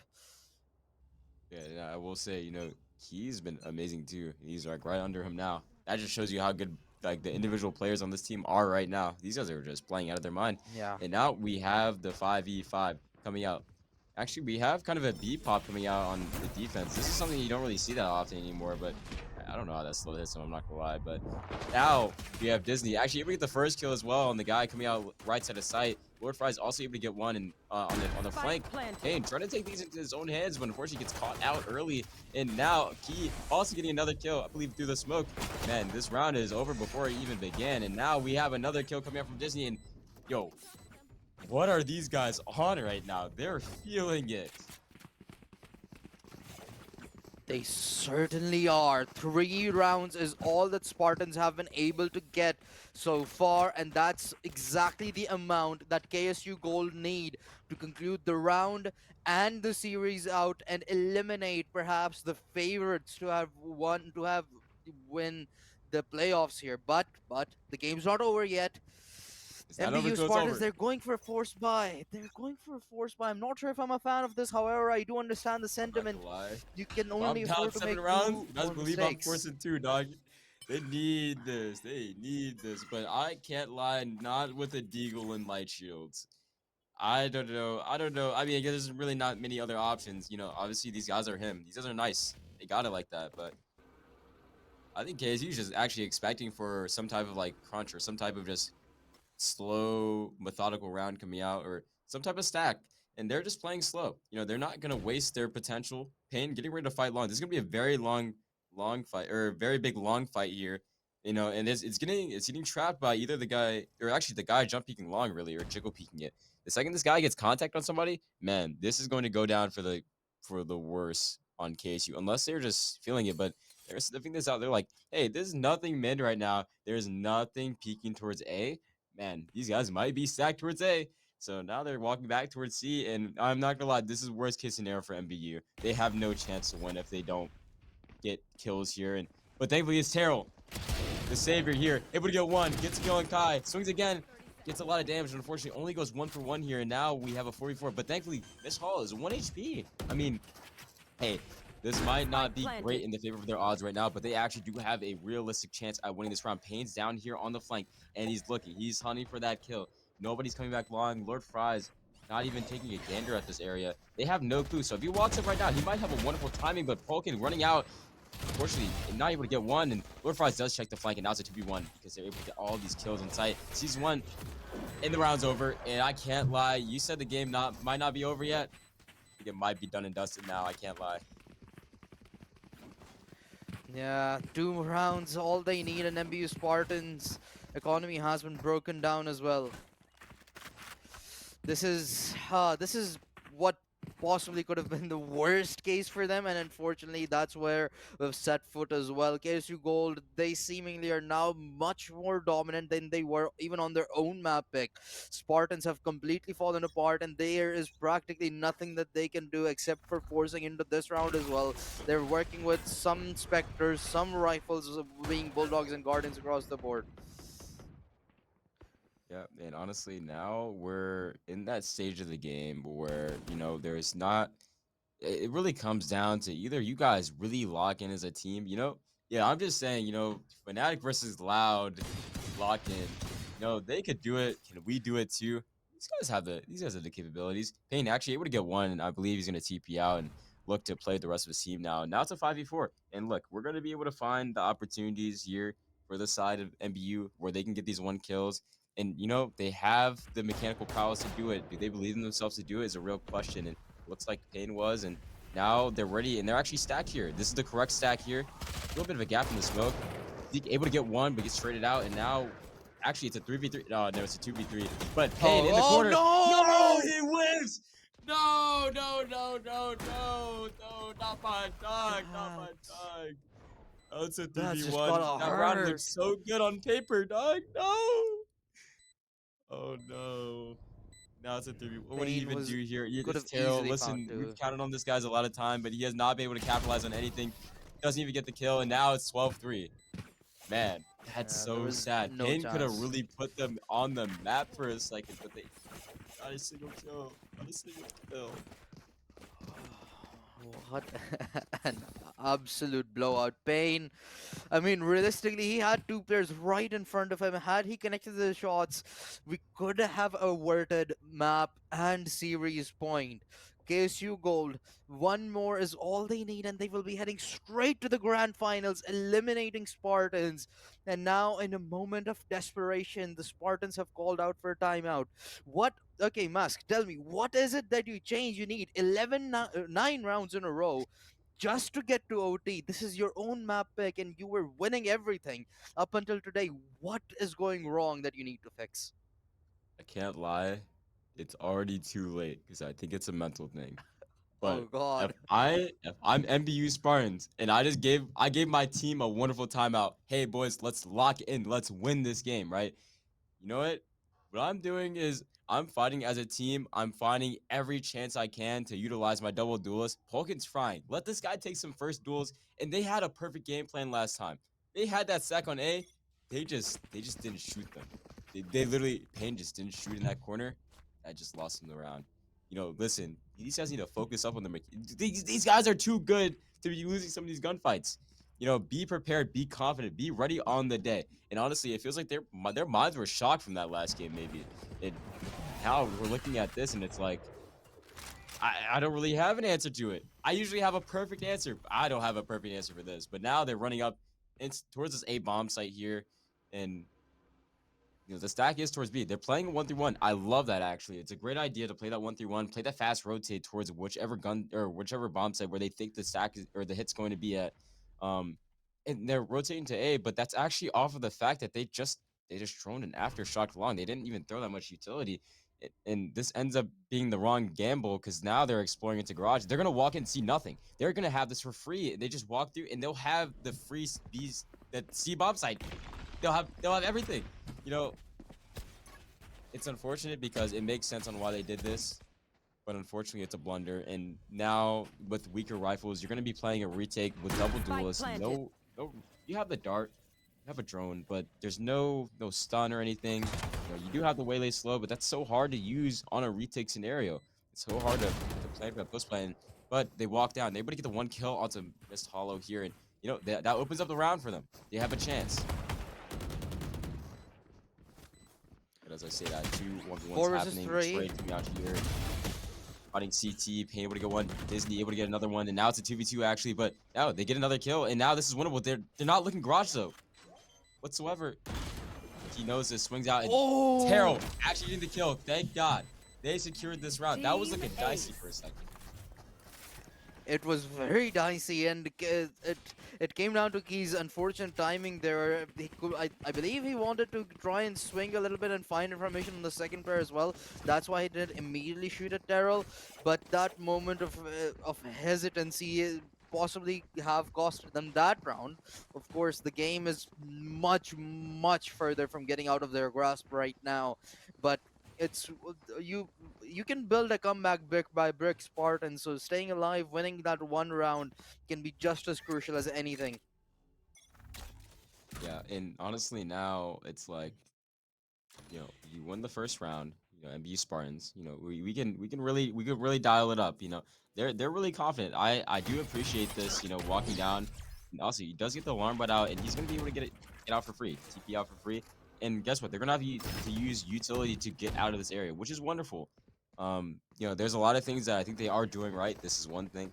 Now it forces their hand to go and re-clear this space, and now, unfortunately, or actually fortunately for Taro, they're swinging it to him. He's able to get one guy coming out along here, dumping utility. They're still trying to go out into this bomb site and goes into the area where actually where it's getting aftershock and mollied as well, but he gets another kill here, and that's huge. But fortunately, able to get 2 kills. Is the side of MBU Spartan, and now we're in a 3v1, and Lord Fries holding that angle down. And he did a wonderful job at actually stabilizing and letting his team come in and get ready to flood. So, Lord Fries swings out, and Oh. there we go. Katashi able to get the 1 kill, and now that brings it down to 12-5. I walked into both of those players at the same time. At Spartans, they keep their hopes alive. The money broken on the side of KSU Gold now. And a timeout being called in. Okay, this is a little surprising given how big their lead still is, but I guess KSU Gold, they don't want to risk anything. They want to they want to put this to bed as soon as they can, so they're gonna talk things through, decide how exactly they approach this with now having 3 ultimates online on their side as well. As soon as they get their rifles on board in the next one, they probably will have lockdown online as well. I believe it hasn't been utilized still in the second half. So the lockdown must be very close to getting activated as well. So having those ultimates alongside that rifle, things could start to look really dangerous for Spartans in the following round. Yeah, and specifically for the Spartans, right? You're on your last leg. You lose a round, you lose the series, and you go home. You leave. You don't come back. So they're going to be using these ults as quickly as possible, or trying to string out these ults. So, you know, if legitimately, if they just wait to utilize their ults on the side of KSU Gold, and they just have one big ult round, they will just win the game. So this is gonna be difficult. How are we gonna break these ults? We have the breach ult, we have the silver ult. KG ult will be close soon, and Jet will also have knives, which is even though on paper, it's a mechanical thing, right? If you're a good player, you'll be good with knives, right? You know, even then, Yeah. even still, it leaves you the opportunity to be flying in the air and getting kills and avoiding a lot of the other utility. So it's really big. But again, we're getting that Waylay ult out in immediately here, fighting down that C long area, hoping to find a trap. But actually, we're going on to this B bomb site for the side of KSU Gold.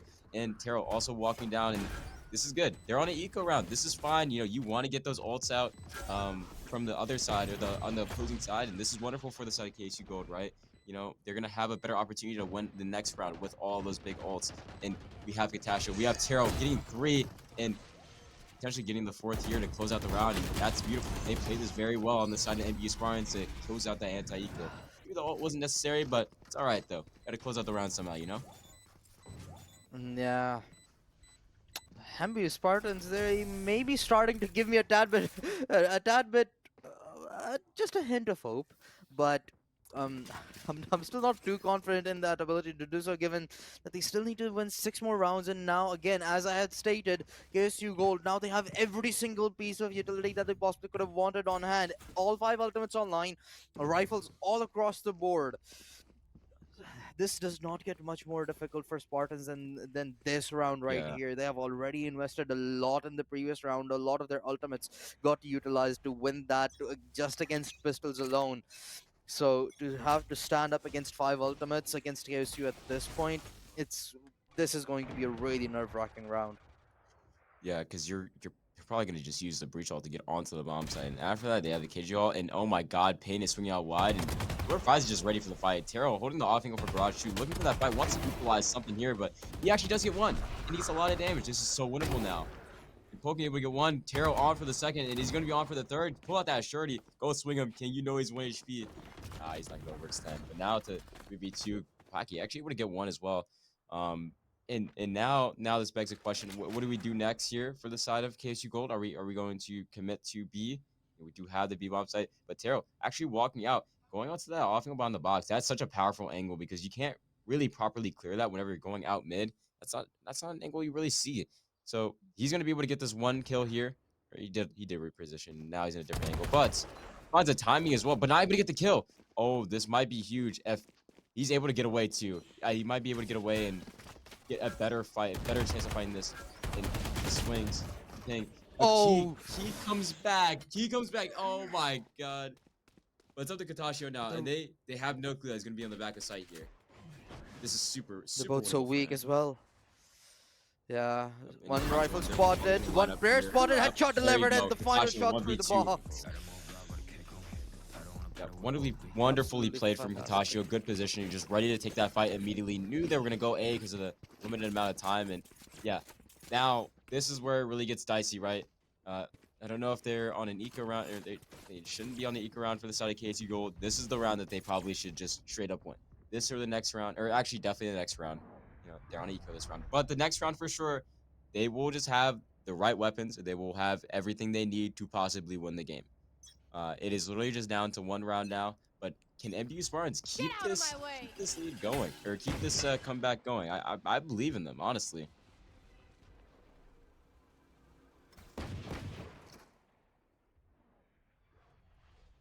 Looking up long again, we have a long brick default here with the one-way smoke towards this short area, and we have the two, or actually we have a three stack over here towards the A bomb site, anticipating a hit to come out. First one in a very long time here with the op currently towards the C area, and now we're just kind of playing a space game here. We don't have any added control out on the side of the defense, and as we're sending out utility, throwing out these flashes, updrafting, not able to get one. Katashi on the box here, and actually it's a cleanup for the side of MBU Spartans. No ults for Oh, use and no wow. ults for needed on either side, and now actually MBU Spartans, they might be getting close to some of their ults too soon. Is it happening? Is it really happening? That's 5 consecutive rounds for Spartans in a very quick one in the last round. A quick victory. However, they still need 4 more rounds, and the ultimates still are all on board except the Blade Storm for the Jet on the side of KSU Gold. So the one round they do decide to use it, it could turn dangerous. But with Yeah, rifles now again online, this has to be the moment that KSU try to shut this down. yeah. It's very interesting though. We have the walk down Kane actually swinging out wide with that off, and yeah, looks like it's just gonna be a C hit. We're gonna pop the breach ult now. Jet's gonna be ready to dash in. The counter omen blind though, that actually might be a little bit huge, and he actually misses that. This is the ult there, so it would actually get out onto this bomb site pretty easily. But Disney fighting early in Hollow. Disney actually able to get two here. Now it's a 3v2, and now this is where it gets really interesting, right? They're gonna start fighting into backside, fighting into CT. This KG all comes down, so now it's actually a 2v2. Pain's able to get one on the step back here, and Spike I planted. will say this is going to be very difficult. There's a lot of space gained for the side of KSU. They could be anywhere. They could be playing garage. They could be playing close CT, looking for that fight, fishing for any early control dished out by that lockdown. And now it's a 2v2. Pain's very low. Zeke is also quite low. They're both 1 to 2 shot. Last. But what can you do to win this round? Pain swinging Oh, out, but Miss Hollow's ready on the angle. And now Zeke for the 1v2. Can the kid do this? Throws out the dart, knows one's default. The other one's completely unknown to his manner, and swings out to Quacky. And man, the round is over. The game is over. yeah, and it came to a conclusion just as I had anticipated. I mean, three ultimates utilized to get onto the side, the lockdown to clear out the space while the spike went down. It just granted them so much agency all across the site, and there was just so many angles that needed to be cleared afterwards after the spike had gone down, courtesy of that lockdown. Just that spear, that sheer movement and sort of the agency of free will that was granted to those remaining players was just miraculous. And those that ultimate utilization was absolutely phenomenal to do it collectively. With all three of those ultimates that got utilized in that round was just really the turning point. And I mean, honestly, in those last few rounds, it started to look really good for Spartans. They were winning rounds very, very quickly. However, against Ultimates, obviously, you just are not going to be able to pull off as clean victories. But a nice attempt to mount that comeback nonetheless. But the journey for the Spartans has come to a conclusion in the Queen City Clash. Yeah. And honestly, that was a very successful semifinals match here. It was a very shocking manner on how they actually won because KSU, they really just locked in. They were just feeling so nice on the day, and they really felt like they were able to take control. And man, I'm just saying, Disney, that guy was unbelievable this series. Whether he was playing the Yoru or playing the Omen, either or, he was just in such a wonderful state where he was just shooting. He was just shooting, and he was winning every gunfight. And against players that are very highly touted, pretty sure they're all rating on their side. If I were to take a wild guess, or from at least what I know, and obviously all these players have competed, they just shut down and just absolutely sit down any player who's already has experience. They've played against some of the top pros in the league. It's very very incredible and very surprising. And I'm so happy that they found their footing today. And I'm actually super excited to watch them in the grand finals. But I believe now we have, or is our other semifinals match like up in the air, or do we finally have the second place or second guy or second team rather, um, on the cusp? I believe we do. It is going to be you, Buffalo, who are going to be facing off against the OSU for the second semifinals. However, we're gonna have to go on a short break before we move on to the second match. So, ladies and gentlemen, there's a lot more Valorant action to be had. So don't go anywhere. We will be right back.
Hello, ladies and gentlemen, and welcome back to the Queen City Clash. Right now, we have the victors of the first semi-finals who have taken down the Spartans. Right now, with Mist Hollow alongside Key. First of all, how are you guys feeling coming off of that victory? My voice hurts, and I've been pacing Oh, around the room for like 5 minutes straight. Yeah, we are pretty tired, but still pretty happy we yeah. took down MBU.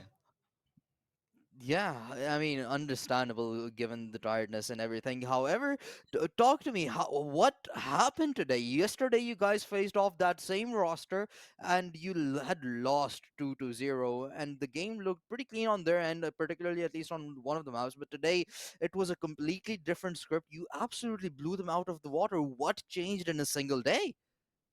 Um, if I had to be real, it's a player named Be Hiccup. real.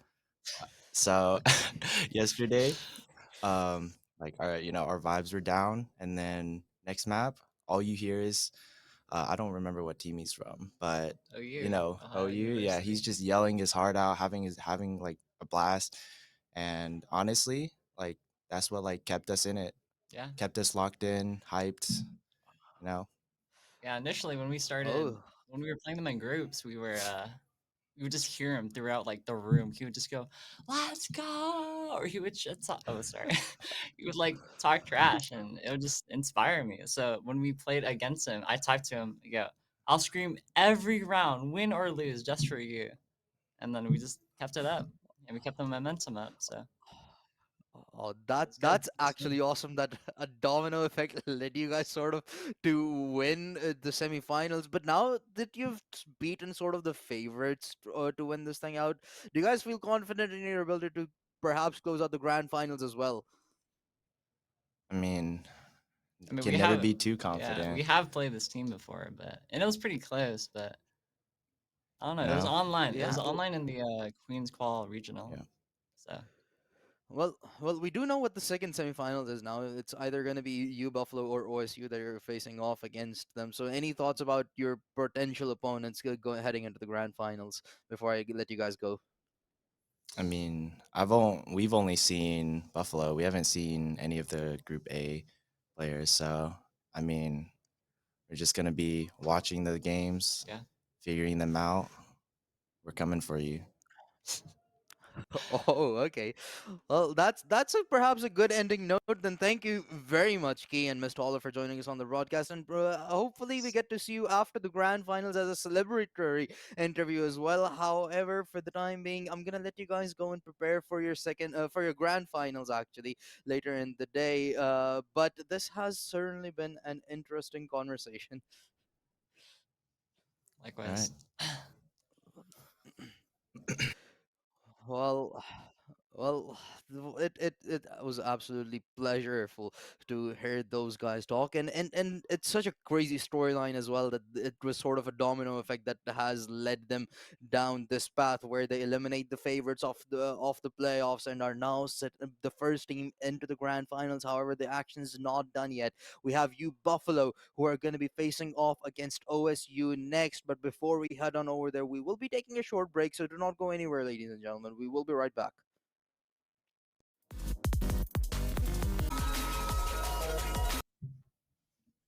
All right. Hello, everybody, and welcome to the Queen City Clash LAN Day 2. And we're moving into our second semifinals match to see who will be facing our winners of our first semifinals game, KSU Gold, which was a pretty exciting match to take out their opponents who had beaten them the previous day to get themselves to the grand finals. I'm Soupy Boy, and I'm joined by Mask today to go ahead and cast this match. How are you feeling about this upcoming series, Mask? How am I feeling? I'm feeling wonderful. I've seen this OSU roster really blossom.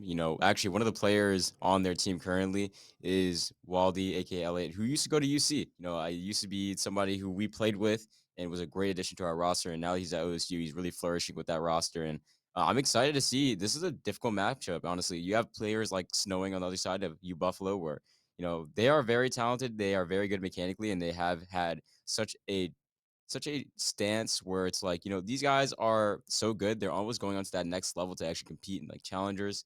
And I'm interested to see, how can OSU one, break down that barrier of individual skill and also talent against UB, but also for UB, how can they be consistent in being able to show what they can do, and how can maybe somebody like Snowing or one of the others on the roster be a leader and show off his talents as somebody who is not just a player and more of a face and more of an idea in people's heads. So honestly, I'm very excited to see this match.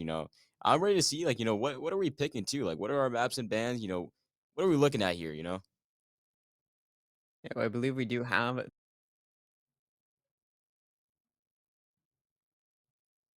Oh yeah. So we're looking at Bind, Ooh, Corrode, and Haven. Big yep. fan of Haven eh, today, I can't lie.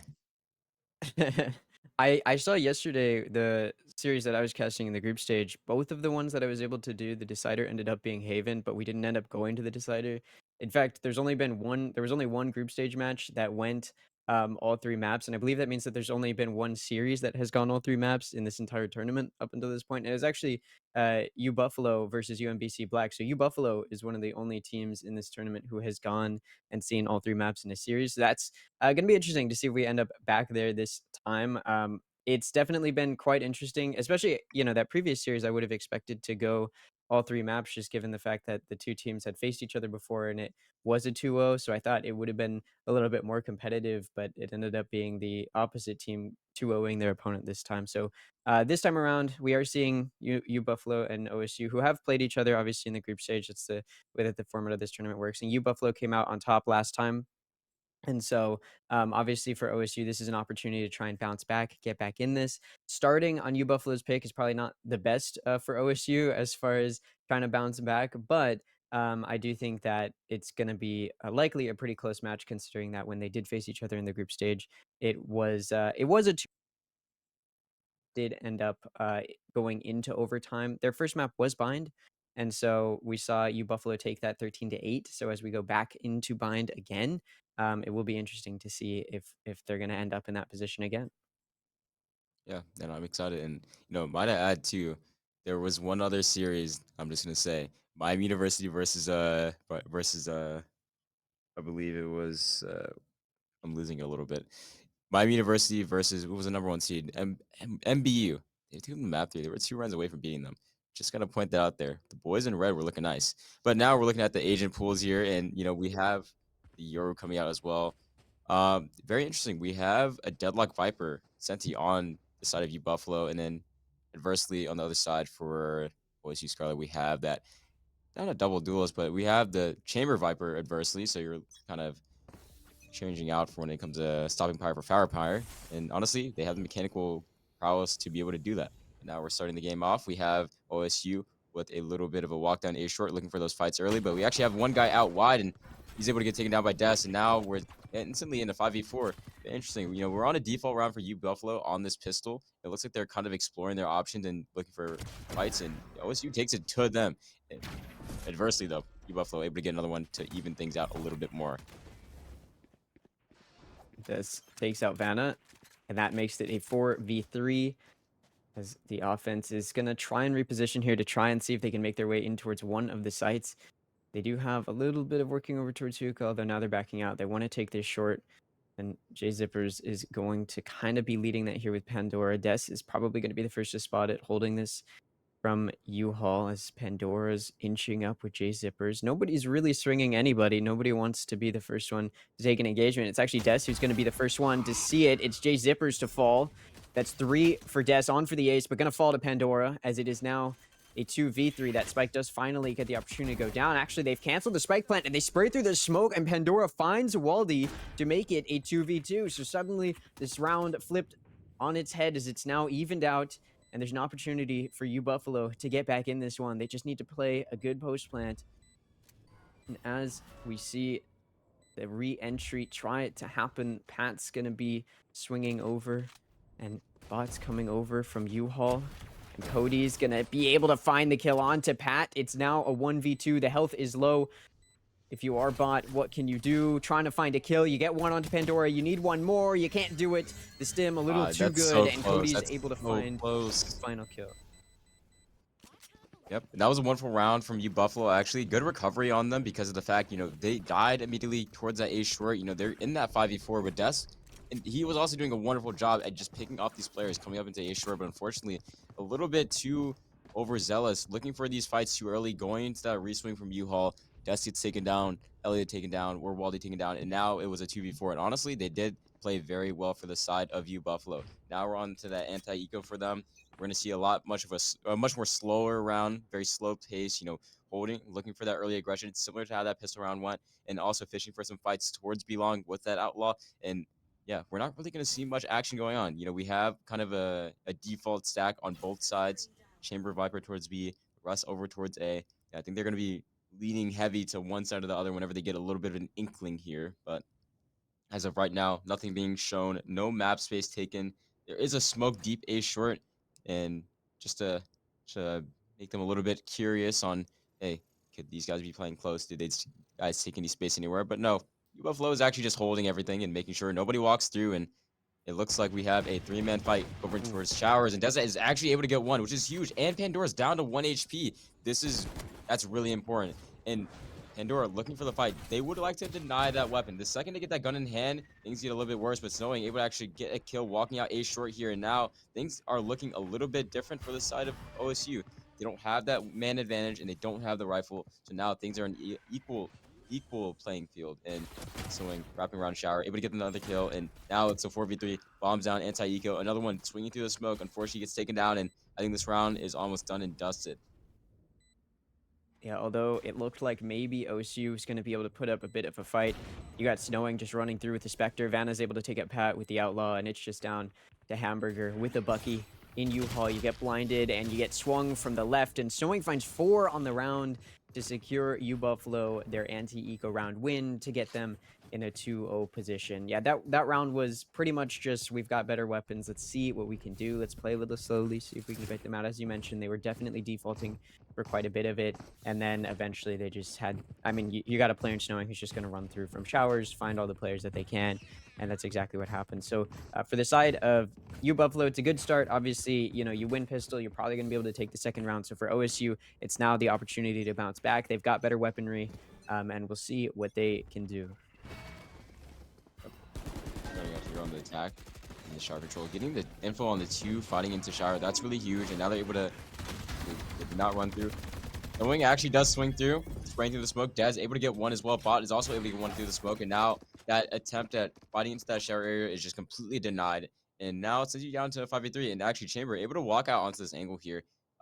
Very interesting. I wonder if he's going to be repeating this on several different rounds, or if the second that he gets caught out on this angle where he catches somebody off, he stops doing it. It's very good though. Denying all of that space. They know that it basically still has to be A. This guy can literally solo. Bot holding that A short swing. Any aggression happening right now, it looks like they're just able to take care of it. Swinging again, actually. Not able to get the kill. J-Zipper's actually being able to punish him here, and getting another kill over here towards Shower. And this round, again, 4v1 as well. A little bit more difficult. I think they should have waited a little bit longer for fighting into that Shower, but they're able to capitalize for the side of OSU. And that's the first round 1. And this is where the game really begins here, right? Yeah, now we're going to enter into this 4th round. That round was pretty expected to go to OSU's way. U Buffalo was on a bonus. They didn't have as good of weaponry, just given the fact that they were trying to save some of their money, see what the damage they could do. And it turns out there wasn't really much of anything. You get 1 kill. Not the best bonus round possible. So for OSU, that's good for them. They're putting themselves in a position to continue this momentum. You did mention, right, Pat was able to take a pretty aggressive angle out of hookah there, and was able to really control, make sure that they knew that the rotation wasn't coming through. And now Pat's on this operator, looking to once again control this angle. Oh my god. Oh my, and Dez somehow shuts down J-Zippers, but J-Zippers, the damage is done. The operator's been taken out. You don't have as much of that control of that area as you would want. The defense actually has a really aggressive hold of A here. You even have Hamburger, who has crossed through TP, so they're holding this angle, which could play badly for Snowing, but Waldy's actually going to wrap around and take them out regardless. So the only players left for U Buffalo are over on the B side, and it's long. They're going to have to commit. Des has picked up the operator that Pat dropped. They're going to want to use it. They're going to shoot at the clone first, so it's not going to do much damage. They pull out the ultimate, and they're going to get jumped up on by Vanna to take them out. Bot's going to trade it back. It's a 3v2 for this defense as they try and shut down this push, and they're going to be able to as Hamburger just mows down Cody and Pandora to finish it off, and that means that OSU wins the first buy from both sides to even it out. Wonderfully played from the side of OSU as well, and that was very, very, very aggressive. I like the idea of sending that Sky Flash through the TP and not in short, because it's a lot harder for you to actually be prepared for that. You will hear the TP, but you don't actually know that. You hear that's going to be one piece of utility, but you have no clue that's going to just be, oh, a Sky Flash. It could be anything at all. It could be a Sky Dog. It could be a piece of Viper utility. It could have been a Molly just sending it through, and they're not prepared for it. Flash and Jay Zipper actually was able to capitalize still. Able to get that kill and take that control, and yes, just reswinging right after because it's a 1v1. He will take that fight gladly. And now we have a long default coming out here on their eco for the side of U Buffalo. Deadlock net and a couple of mollies coming out here trying to take control of this, but unfortunately there's just too much presence here as we have 3 players holding on to this Beeline control, really trying to fight for that space here, because the second you give up this type of space, it's very difficult for you to regain it, and also it's very susceptible for you to just get popped on. Just letting these guys contact without any type of aggression, nothing happens. Just pop through. You're able to get sight for a lot less damage than maybe would be expected, but now they're not able to fight off this Beyond control, and now OSU knows that, and it seems like they are more than likely not going to walk up. Actually, I do lie. Yoru will actually walk on a timing for this long control, and it looks like they still will try to B pop. Don't know how well this will go out for them. We have 3 guys jumping out of hookah. No entry duelists here. You have Yoru, but he's kind of a hybrid, and they are electing to run out B. They would actually get one on the side of U Buffalo, getting 1 kill. Jay Zippers onto Hamburger. Actually pick up that rifle and able to get another kill for the side of U Buffalo, and now that actually secures a wonderful position for their post plant. You have an op. Honestly, if I'm them, I would just be saving this right now. It's a little bit too difficult and a little bit too risky this early on into the game for you to be losing that op, so I would not risk it at all. And this might be chalked up to about a 3v5 or a 3-round lead or 1-round lead for the side of U Buffalo. Another kill happening. Ult actually in capture because they're still fighting in. I'm not too sure. Unless Des has some miracles he wants to do right now. Getting 1 kill here from the side of Elbow, and it's possible. Never count him out. We've seen Des get some nice kills before, but Cody shuts it down. Pat's able to find one with the operator, but they're going to lose it to a Sheriff from Snowing.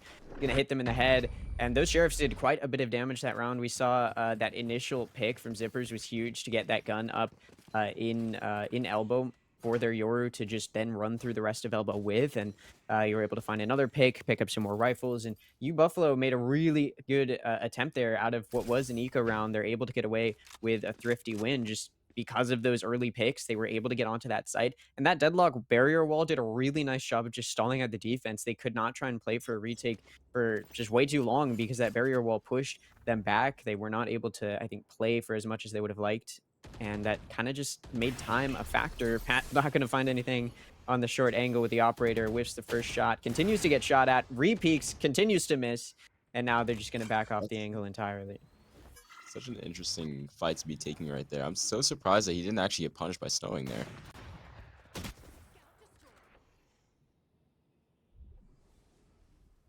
We're able to get a kill here on... That's just a B-short walk down. It's the timing. I feel like the other team is very confident here. I feel like for the side of OSU, they are doing a lot of plays that are very, very much confidence plays and almost hero in some regard. Although Vanna is able to actually get one with an off of his own. I had no clue that he purchased that. And it doesn't matter, the OSU is actually able to break down this defense here. You have Sky fighting around the triple side of the map, and now he's waiting for the shower, waiting for the rest of his team to start this retake. And this is quite interesting. They do know the op still on the board. They heard the TP towards shower. They're not too sure this guy's still here. But now he swings, able to get that kill, and now the 3v1, able to capitalize another round for the side of OSU. Pretty well played. I like it. I like how they're holding on to certain areas of the map and certain spaces around the bomb site. Just keeping that backside control. I think these guys find it timing, or even just walking around triple, finding the timing on this guy, or even just walking down B short. I feel like there's a lot of small individual things that OSU is doing that is catching U Buffalo very, very off guard. Yeah, I would agree. I think I think, I mean, we're seeing a back and forth start, right? It's 3-3. We've seen one round go one way, another round go another way. That round, you're right, the OSU was able to be pretty aggressive on that defense and find some good angles, and it kind of pushed U Buffalo back. I think one thing OSU's been pretty consistent at this map so far is making sure that they have good info on where their opponents are, whether it be by going for aggressive plays to gain that info, or by, you know, paying attention to where their opponents have placed their util, right? So, for example, we're seeing Pat come out here to take an aggressive angle in showers, so they know that their opponent's not leaning anywhere towards showers. And Snowing's been taken out by Wadi in short. So now U Buffalo has pretty much been forced to go towards B, and OSU can acknowledge that. So they're sending over another player to help back up the two that are already here on B. Vanna's gonna swing the angle, see the one on container, not able get a kill, some damage done to either side, but Des is going to be the one to find first blood in that engagement. Vanna's able to trade it back to make it a 3v4, so U Buffalo still has some players to work with, but OSU is pretty confident now that these players are all going to be on B, and it's going to be a hefty defense to deal with. Yeah, this is quite interesting for the side of OSU. You know, they're just like, I think there's a lot of gunfights that are happening around the map that they are just actually very, very willing to take these gunfights. And honestly, with their mechanical prowess, they're able to get a lot of these kills as the side of U Buffalo is just walking in and trying to take fights. And as I say that, Vanna swinging into CT, Pat able to get the kill on him. He's a little bit too far wide. But we have that Omen or the Brimwall coming out here to delay this plant a little bit longer, buy them a little bit more time, and now they know it's getting planted in the corner. Now you just hold for this guy. He's gonna come back around, getting that one kill, and now you're in a 2v1 situation here. The deadlock has to have been close. He threw that wall, might be hunting around this elbow side, and you know, as they start re-clearing things, Jay Zipper, he's gonna have to find a timing here. I believe he spotted over here towards short or towards elbow, and now walking through the molly, very low now. Pat actually already on the walkout, and that secures the round for the side of Ohio State University. Doing a really good job at being composed in these situations, not over forcing the issue, you know, not running it down out of hookah and just looking for an immediate fight. You know, just waiting for your team to take that timing and get that kill for you to make it a little bit easier on yourself. And that is really what allowed OSU to actually get that round and capitalize off of the slight errors that U Buffalo might have made. Yeah, and I mean, keep in mind, right? This is a team, right, in OSU who has is coming off of losing to U Buffalo yesterday. So the fact that now they're coming into the playoffs, the semifinals, when you need to perform, and they're able to keep their opponent off balance is really, really good. That almost certainly comes out of some of what they were able to learn yesterday, right? They're taking really, really good space to get some good early info here, right? Again, Pat's trying to insert themselves here in showers. Now they end up getting flashed by their own Sky and then pushed back by the haunt from their opponent, so they're not able to take the space that they want to, but now they know players are coming here so they can hold this angle. They're gonna get hit with the grav net. They're able to TP out though, and then Bot and Wadi find some kills. Dez dashing in. Oh, The this double a dash is wonderful- gonna that find is a one beautiful onto punch, by the way. Zippers, and it's very quickly a 2v5 for this offense. Yeah, in this round, that was that's a really good trap setup there. You know, you have the chamber TP to get out very safely if he so needs be. You have a guy waiting for that eye to be able to break it. They did spot the chamber though. That is actually one key thing because they have the Waylay ult. They want to make it known that they have low pressure in shower. They'll see the chamber and be like, oh, okay, this guy can take a little bit of a fight and then TP. But no. Yes, actually, well, rather, yes, we would like to take this control. We would like to fight very heavy. We want to take this control from this chamber and make sure that this guy cannot be on this angle. We want to push him off completely and then take that shower control. Off of that, have the Waylay ult getting popped. You're able to just take all these fights here and win them out for free and also crunch from long as well because you know there's nobody be long right now. You always have your players kind of posted up, perching, looking for certain fights. And if there's nothing there, then they have free reign to make a play like that and it capitalized beautifully for the side of OSU and led them to their 5th round. And they're honestly having a very good defensive half right now.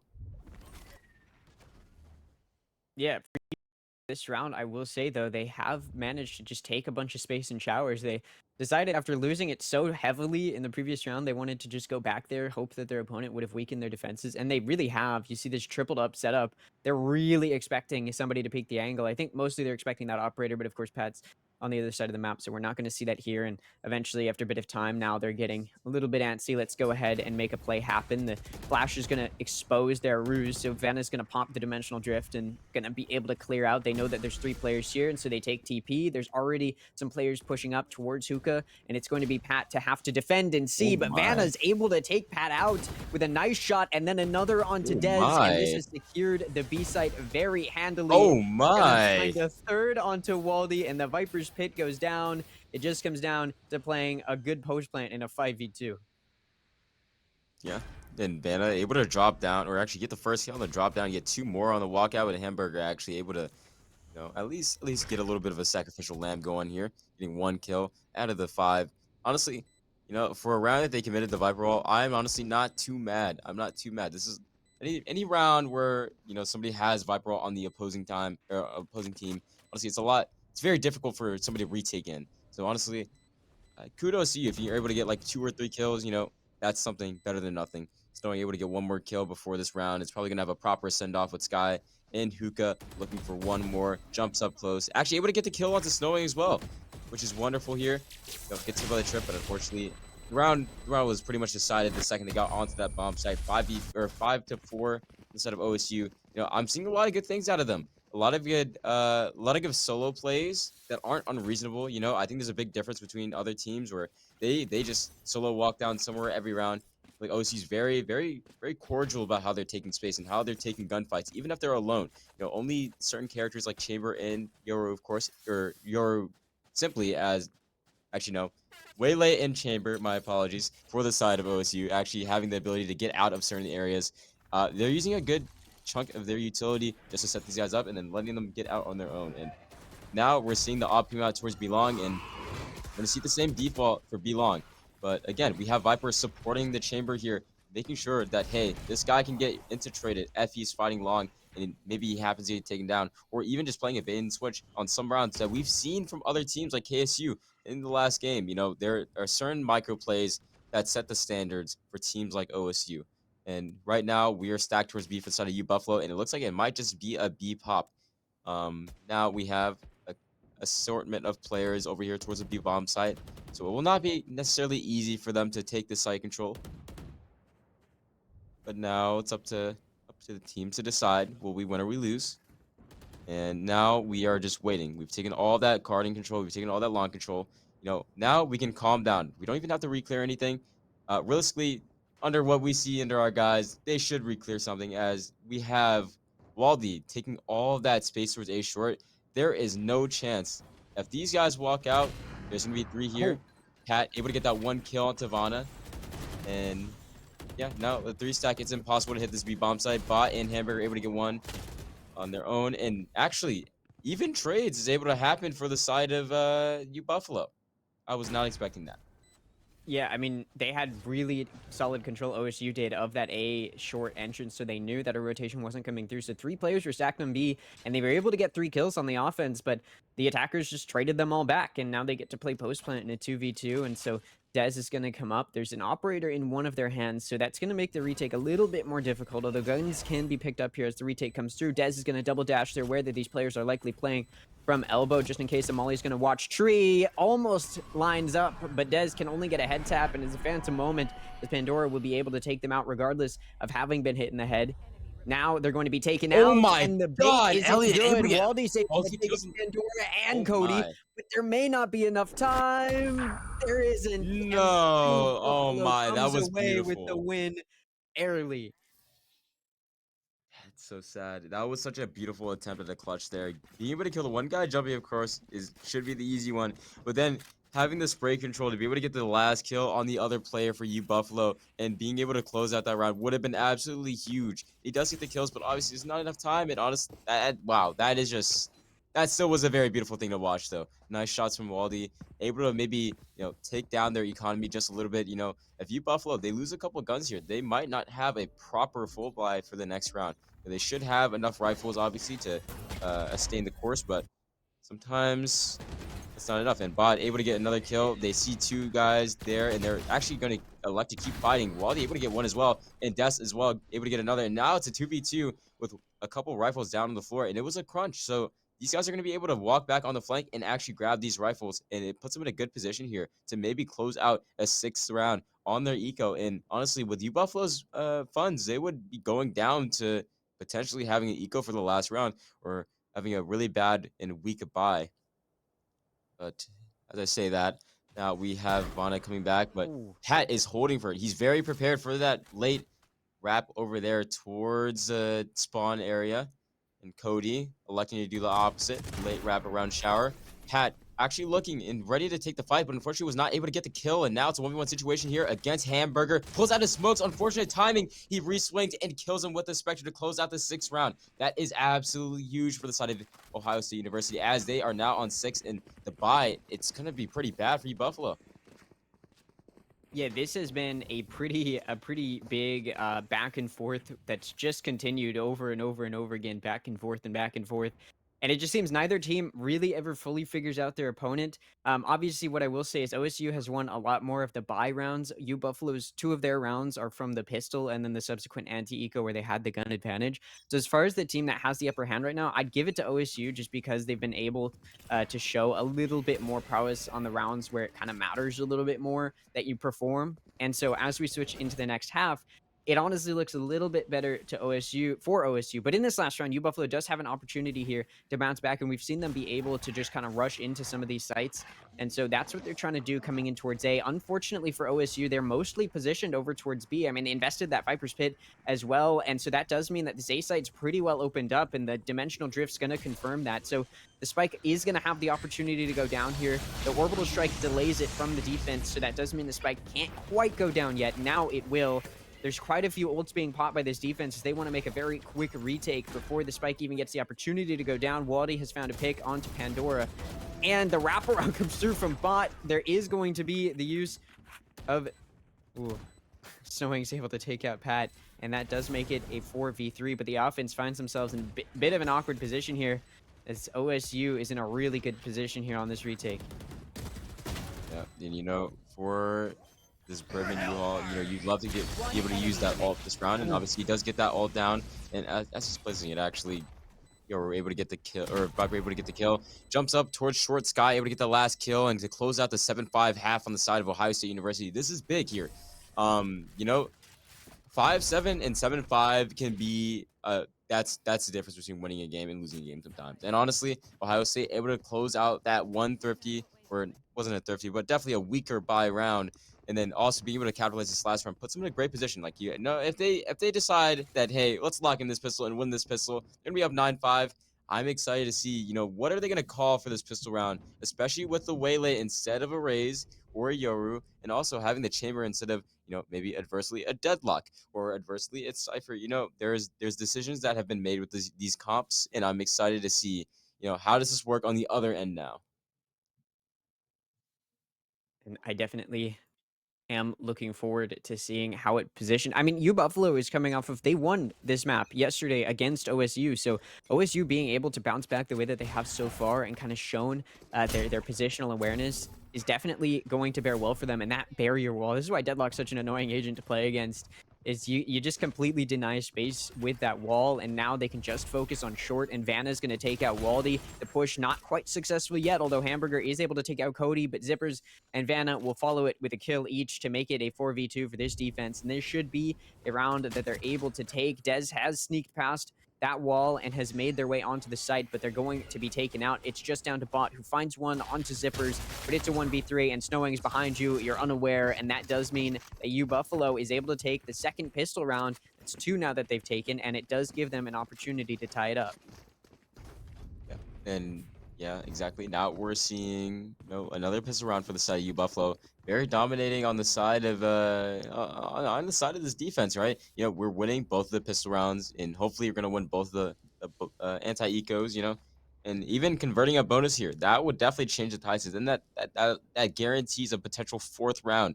So it's like, if you're able to start the games off well for the side of U Buffalo, that is wonderful. Now we need to see how they not only win this anti-eco, because they got a little bit close last time, but also how are we going to be able to potentially, I don't know, win a going round. And it looks like they're probably going to be doing completely fine. Hamburger actually able to get one, so now it's a 4v4 situation here with 3 guys stacked up towards the long. A little bit of a spray, and Hamburger able to actually get another kill here. And things are getting dicey again for the side of U Buffalo. 4-3 on the side of Ohio State, and they're electing to walk away. They know rotation should be coming in for the side of Buffalo. Shouldn't be stagnant. They should be leaving. They'll maybe leave one anchor towards A, which is what is happening, and now they're making the call. Hey, guys, they're probably stacked towards here. We should just walk away. And I think this is a wonderful call here. Seems like the smart decision. But how are we going to be able to break down this deadlock here? He's sitting down in shower. and he has some utility set up towards short. We'll have some tells. We'll have some tells on what's happening around the map. Uh, so right now, we're just holding on to shower and holding on to short. I will say that we're kind of seeing the difference between the way OSU play defense and the way U Buffalo now is. As this fight is taken in showers, Hamburger Oh is able to my. win it. It's 3 kills with a sheriff for Hamburger. But what I wanted to say is that when we saw OSU on defense, they were making sure that they could know if their opponent was rotating or not. They were taking aggressive angles to deny certain access to their opponent as Vanna takes out Pat. That's kind of how you want to do it there, the way that Vanna Seconds just left. did. But because Spike what was planted.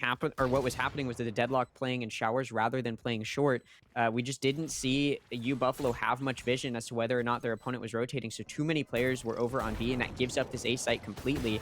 And now they can obviously fight this, and Hamburger's going to be 4 on for the ace, and Hamburger's able to take out Vanna, and that's going to be a thrifty round win as well as OSU bounces back, does not lose the eco following a pistol round loss, and finds themselves up 8-6. But like I said, I do want to talk about that, right? Already we're seeing kind of the differences between OSU and U Buffalo, where U Buffalo just wasn't able to take that same proactive space that OSU was, and that ended up giving OSU this opening now on their offense where they're able to rotate pretty effectively over towards A before U Buffalo has even thought about rotating more of their players over towards A. Obviously, they still have that anchor on A, but it's a very deep one. It gives up a lot of space in towards that short entrance, and it ended up hurting them as even that lurker who was anchoring ended up falling. As we talk about falling, Hamburger's just going to lurk over towards showers and find one, although the classic on zippers is enough to trade it back. Yep, and honestly, ultimately, that pick won't even matter because of the fact that that gun is not in their control anymore. And like you said, there are some differences between these teams, and we're seeing the much more methodical and slow pace, and also much more confident team in OSU, just swinging. And I did say they were like a little bit more disciplined. Right now, Dez is just swinging through a smoke and looking for the fight, and unfortunately, now we're in the situation where it's a 1v3, and Chase Zippers does not have a chance here. 9-6 for the side of OSU. Impressive thrifty and impressive anti-eco conversion now. Now we're looking down the barrel of a 10-6 for U Buffalo, and this is not something that you want to be in. You had a very promising start to each half. Winning that pistol this time, not able to get that bonus, it's going to really hurt their economy. OSU, since they've just won a thrifty round, their economy is going to be absolutely flourishing. They have buys for 2 to 3 rounds here. And now, U Buffalo, if they decide that they are not able to fight and kill them and win this round, they're going to be down probably 11-6 just based off of, hey, am I more likely to win with Deagles or am I more likely to win with a couple of rifles? And right now, it looks like they're going to be down to a couple of rifles. But unfortunately, if they lose this round, they are going to be very broken. Ult cycles are not up for them either. So we're in kind of a bad situation. But it would actually get 1 kill onto J Zippers. Running out of A short. Looks like it's another A pop. Vanna swinging out. Waldy already on the cross for elbow. And now it's a 3v3. Cody actually able to get that trade there into U-Haul. And now we're in an interesting situation here. We have a rewrap coming around for that Viper. And now we don't really have U-Haul control. This is bad. But we are actually fighting to take it. And Cody elects to swing early. Meaning he unfortunately gets taken out. Pandora actually able to get 1 with the rifle, but Bot is sitting back sight, and now it's 10-6. He's able to get that last kill and to close out the round. And man, how are we feeling about this so far? Like this is looking great. Yeah, I mean, for OSU, it's definitely looking good. I think, again, like I mentioned, there's some clear differences from the way OSU is playing their defense and now the way that we're seeing U Buffalo do it. It just gives OSU so many more openings to be a little bit more aggressive. I think U Buffalo on their offense was just trying to play aggressive and push in towards sites, and they didn't typically go for a lot of lurks, and that gave OSU a lot of opportunities to take a lot of space on their defense. The converse is happening here, where OSU is playing a little bit more spread out across the map. They're not allowing U Buffalo to take space on this defense, and that's hurting their ability to know where the offense might be heading. They can't just rotate early towards one side of the map like OSU was able to on their defense. And so we're seeing as OSU continues to be a little bit more spread out here, they're defaulting a little bit. They're going to try and take some space in towards Hookah. The double dash comes in. The Bucky from Pandora is not going to find too much. A little bit of damage but it's not close enough to find a kill. Meanwhile, Hamburger, again, I said they were spread out. Hamburger's lurking over towards short, able to take out Vanna, who's caught off guard, and Hamburger's going to look for a little bit more. Now, this Viper's Pit could come down on site if they're able to execute, which it looks like that's what OSU wants to do. The fight's going to be taken in towards U-Haul, and oh my god, Cody Oh was my God. blinded Again? with shots, but still going to be taken out as we find it a 3v2 for this offense. Somehow that ult found them, Yo, but bot wait, does take out did you not Zippers. see him? That's a little bit crazy. Oh. Up like all into this round, which isn't the worst thing in the world actually, but now we're looking down the barrel of a 6-11 score line currently. TPing elected, and now Spike we're in a planted. 3v1. Are you gonna jump out of Igloo? Are you gonna wait, or we're gonna take this round? Pandora just swinging through the smoke. Now he's 1 HP, and unfortunately gets spammed through the wall, and it's now 11-6% of Ohio State University. They're looking nice after winning that 50 round. I feel like they've made a couple of adjustments that really decided to help them, in my opinion. Yeah. I mean, we're finally seeing a timeout come out from U Buffalo. I'm actually a little surprised that it took this long for either team to call a timeout. I mean, to be fair, it was a back and forth in that first half for a little bit, and then now OSU's kind of running away with it, so I see why it's coming out now. But I do think, right, as I mentioned, right, OSU on their defense, I think did a really good job of a lot of things that U Buffalo's kind of struggling with, which is they're not able to take a lot of space. They need to be able to take just a little bit more space to just get more vision, right? Because it's a little bit of a tough rotate for the defense, whereas the offense can rotate pretty quickly, right? You've got that really short offensive path from that B short to A short, and then also there's TPs if you're on the long to get over to showers. So there's just a lot of opportunity for the offense to rotate, whereas the defense doesn't have that, and that's why you see the defense take a lot of space typically for teams on bind, because you want to be able to deny potentially those rotations from coming through from your offense, so your defense can kind of prepare to play wherever they need to be set up for wherever the final push ends up coming towards. But U Buffalo isn't able to do that, and that's also partially because OSU is doing a really good job of countering that. They're just doing a lot of damage, and here it looks like U Buffalo just wants to go for a gamble stack over towards B. Unfortunately, it looks like OSU, I don't know if they're prepared for that or if they've read it or what, but you can just see how many of their players are stacked over towards A. So it's going to be just down to Zippers to defend this A site as this push comes mostly over towards that side of the map. Yep. And now we're seeing a couple of players stacked over to this shower side of a 2-1-2 setup here, or I guess 3-1-1 rather. Where they're electing to take all the shower control, and like you said though, the defense should in theory be taking control of certain areas of the map. This is something that all of the higher level teams do. Period. Whether it's tier 2, whether it's collegiate, whether it's tier 3 or tier 1, whatever the case might be, you know, a lot of these teams are playing to take space, and the thing is, we have not seen that at all from U Buffalo. And the irony is the fact that their comp is actually very good at that. They have the Yoru who can get out and get away in a very quick manner. They have a Deadlock who actually is one of the duelists, or one of the Sentinels that I think does have a high ceiling for taking space. But unfortunately, or actually fortunately for them, they're able to pop out and get kills on the opposing team as they're trying to flood out for an A pop here. And Bot is now left by his lonesome. Van is looking out, looking to try and get a kill here on the side of U Buffalo to close out this round. Getting one more, shooting the body too. I really do respect that. One U-Haul, one backside, and unfortunately Cody's holding the cross and able to get the kill on the Waldy here. And you know, I guess their prayers might have been answered. Whatever they said in the timeout really did help them, because they were able to get all of those kills and sacrifice their bodies on the line to get 4 frags, 5 frags, and close out the round pretty easily. Yeah, and that's not a round that I actually thought was going to go the way of U Buffalo, because as I was mentioning as the round was starting, is there was really only one player there, but there was a Euro TP available, and we saw that the Viper was rotating over towards A as the round was beginning, and so it ended up where there were 3 players ready on A as the offense started to push their way through, and all of the defense was just able to win their gunfights. And at the end of the day, if you can win some of those gunfights, that's what's going to end up winning you the round. That's what happened there. And so for OSU, they do need to adjust to figure out how they want to counterplay if the defense is ready. My Okay, it's gonna be God, Pat Pat, holding that a is long ridiculous. angle. A This pretty, guy's jumping TP, you just one-tapped him.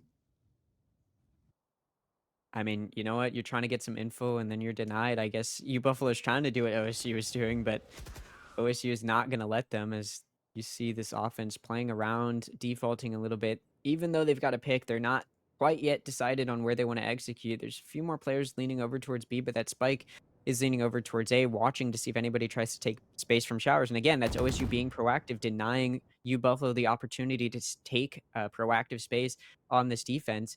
And now OSU is going to start working their way back over towards this A site. Meanwhile, Des is making some space in hookah, trying to find something. Can't see some people, able to get a head tap, but again, Des finds themselves at the phantom moment as it's not enough to get the kill, and instead they fall. Bot does take out Zippers to trade it back, though, and now this A site is going to be executed onto by OSU.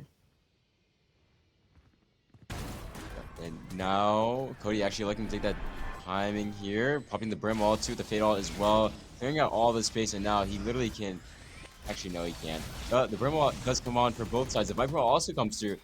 This is where tides have turned a little bit. I did not expect the Viper wall to come out. I'm sure they had the lineup for it. Spraying through, able to get the guy that was potentially tapping onto the bomb, and Hamburger able to getting one more kill. And now in a 1v1 here, Hamburger actually swinging out, able to get the kill onto Snowing and clutches up the round. That was very beautifully played. I did not think that that would go the way that it did, but we had the spam lineup ready for anybody crossing into that backside area. Then we had the one guy in shower, I believe Cody, swinging through, able to get that kill as well, and then also able to finish out the 1v1. Very well played from Hamburger, and honestly, kudos to OSU. They look like they have a plan. They look like they have a strat for almost every specific play that U Buffalo does when it comes to that post plant. And just in general, they seem like a very well-rounded team here. Yeah, and I mean this is a pretty big flip from where we saw OSU at against their opponent U Buffalo previously during the group stage on this map, where they lost 8-13. They're in a position here to beat their opponent 13-7 this time around. So OSU definitely saw what their opponent did previously, and they are ready and willing to bounce back here. And we do see the Viper's Pit come out from U Buffalo to try and defend this long angle, but it's not going to be easy as OSU is ending up with the execution onto this site. Oh, Des is being held back from trying to find a finishing blow into Pandora, but it's not enough. Waldy's able to find two. Vanna's gonna find one. It's not enough to trade it back, so it's a 2-for-1 special that leaves OSU up 4v3 as the spike goes down. The ultimate popped by Van in the dimensional drift. Des is able to take out J Zippers, and it's looking pretty close to the end here as it's a 4v2. Vanna's gonna come out of the ult inside of Hookah, but Des is ready to shut it down. It's just down to Cody in a 1v4 to keep their team alive in this map. Yep, it looks like it's not going to be very doable at all. Sitting in CT, no utility whatsoever, and you have this side of Ohio State on a high-low, and unfortunately, Attackers win. OSU is able to actually capitalize and get the map win very confidently, 13-7. I have not seen this level of precedence on this side of Ohio State University at all. This is brand new, and honestly, I am so excited. I hope that they can keep this up. Yeah, I really liked the strategy coming out. Again, it was a lot of on their defense taking really good space and being able to deny their offense, or sorry, their opponent's offense from being able to find rotations or lurks. And then when they were on their offense, they were able to lurk. They were able to take that space and take advantage of the fact that on the other side, U Buffalo wasn't taking that space themselves. And so it's really good proactive play from the side of OSU, and that's what gives them the win there. And as far as bounce back wins, when you're facing an opponent you've already lost to, that's a huge way to start it, especially considering that was U Buffalo's map pick. The next map is going to be Corrode, but before we get into that, there is going to be a short little break, and when we come back, we'll see if U Buffalo can bounce back to try and take map 2.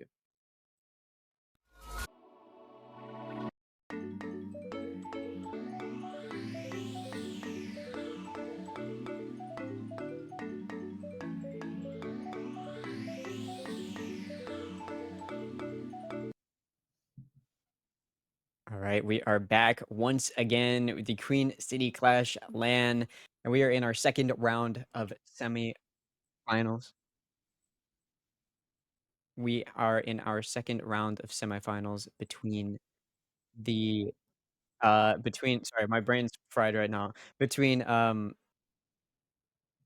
sorry, what is the match between? Ohio State University and U Buffalo. Oh yeah, OSU and U Buffalo. My bad. I'm Sleepy Boy. I'm joined by Mash. We just came off of a pretty exciting first map where it looked a little close in that first half, and then we just saw a team kind of run away with it, where OSU was able to bounce back after losing to Bind when they faced U Buffalo in the group stage, where they were losing on Bind. They came back on this map in this series when it matters most, and were able to get the win. And we will now head into our map 2. If we want to go ahead and take a look at the maps that we are going to be having, our next map will be Corrode. I'm very excited to see Corrode. From what I know about at least the agent pool for the side of Ohio State, I feel like they have a very competent agent pool for this type of map. I I honestly wouldn't be surprised if somebody were to play Veto. Um, but overall, I'm looking to see Des on like Waylay or something like that. I'd love to see another Viper, maybe even Senti out of like I don't know. Well, they could definitely play Sensi, but I think we could definitely see a more diverse agent pool for the side of Ohio State University, and I think that would put them all on like relatively comfort picks. I'm not too sure about you, Buffalo, but all I know is that this is going to be a very very exciting map in my opinion. I'm excited to see what can these teams bring and what can be different this time for the side of you Buffalo. What are they going to change? Maybe it's a mentality thing where maybe they need to sit down and just be like, let's just do this and play our game and just be great. But yeah, it really all depends. This is a really important map for them. And it is OSU's pick, which is one thing to keep into account. This is not their map pick. They might not be super comfortable on playing this map, and they might not be super comfortable playing against however OSU is going to approach, whether it's slow and methodical or very fast paced, like I've seen on other maps for them. And yeah, I mean, how do you feel about this? What are your thoughts going into this map? I mean, I think for the side of U Buffalo, there is one benefit, which is that we saw OSU doing a really good job of playing bind, but that's bind, right? Like we don't necessarily know how Corrode is going to go, especially because I'm not 100% sure. I don't believe that this is the map two that they faced each other on previously, and so for OSU, this is kind of an opportunity now that it's their map pick to again continue this momentum and just rush it into grand finals. But for U Buffalo. Bind is a very different map from a lot of other two site maps, right? Corrode is a map that has a pretty well defined mid. You kind of have to play for mid space, and so that kind of adds this extra element that U Buffalo may be good at playing for. I mean, it is a little worrying if you are U Buffalo, just considering that when they faced OSU in their first series in the group stage, U Buffalo did take bind 13-8, but then that second map they won 14-12, so it went overtime, and that was after winning bind pretty handily, and so as we do move into the second map, I'm a little worried for you, Buffalo, in terms of like if they were able to win dominantly or semi-dominantly on Bind their first time facing OSU, the fact that they didn't do that this time and it kind of reversed to then go into this map where in map two in their group stage it ended up being really really close. I'm a little worried that you Buffalo won't be able to keep that going. I think what we saw from OSU was just really really good proactive defensive play a lot of the time, and then when they were on offense, they were denying that proactive defensive play from you Buffalo. So for you Buffalo, I think being able to on their offense take good space and deny OSU's attempt to deny them that space, right? Go for those lurk plays and be able to deny the security that your opponent was able to gain previously on bind. OSU pretty much knew where their opponent was the whole time, and so if you Buffalo can just deny those pushes out on the defense and get some good kills there, that could be good for them. And then obviously when they're on defense, being a little bit more proactive, just like OSU was, where you're pushing out more, you're trying to deny those lurks from finding any value, that can really get them ahead. But again, we're talking about a map in Corrode which has more of a mid now. So instead of bind, where it's a lot about on defense preventing those rotations from coming through, now we're talking about being able to watch mid and making sure you're aware of all angles. So if you Buffalo can get that under control, they should be able to take this win here. But obviously, we saw OSU doing a really good job of all of those things on bind, so it's not going to be easy.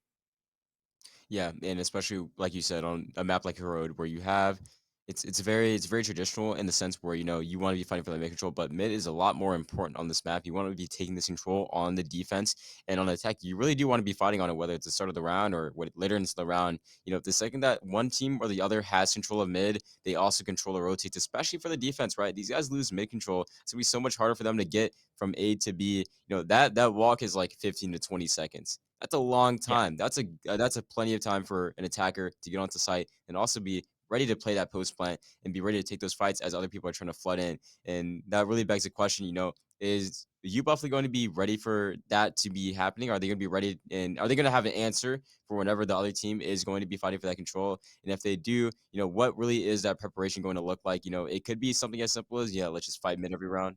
Or if we're feeling it, we're going to be able to just fight for it later into the round, or maybe just do a reclear, which is completely fine.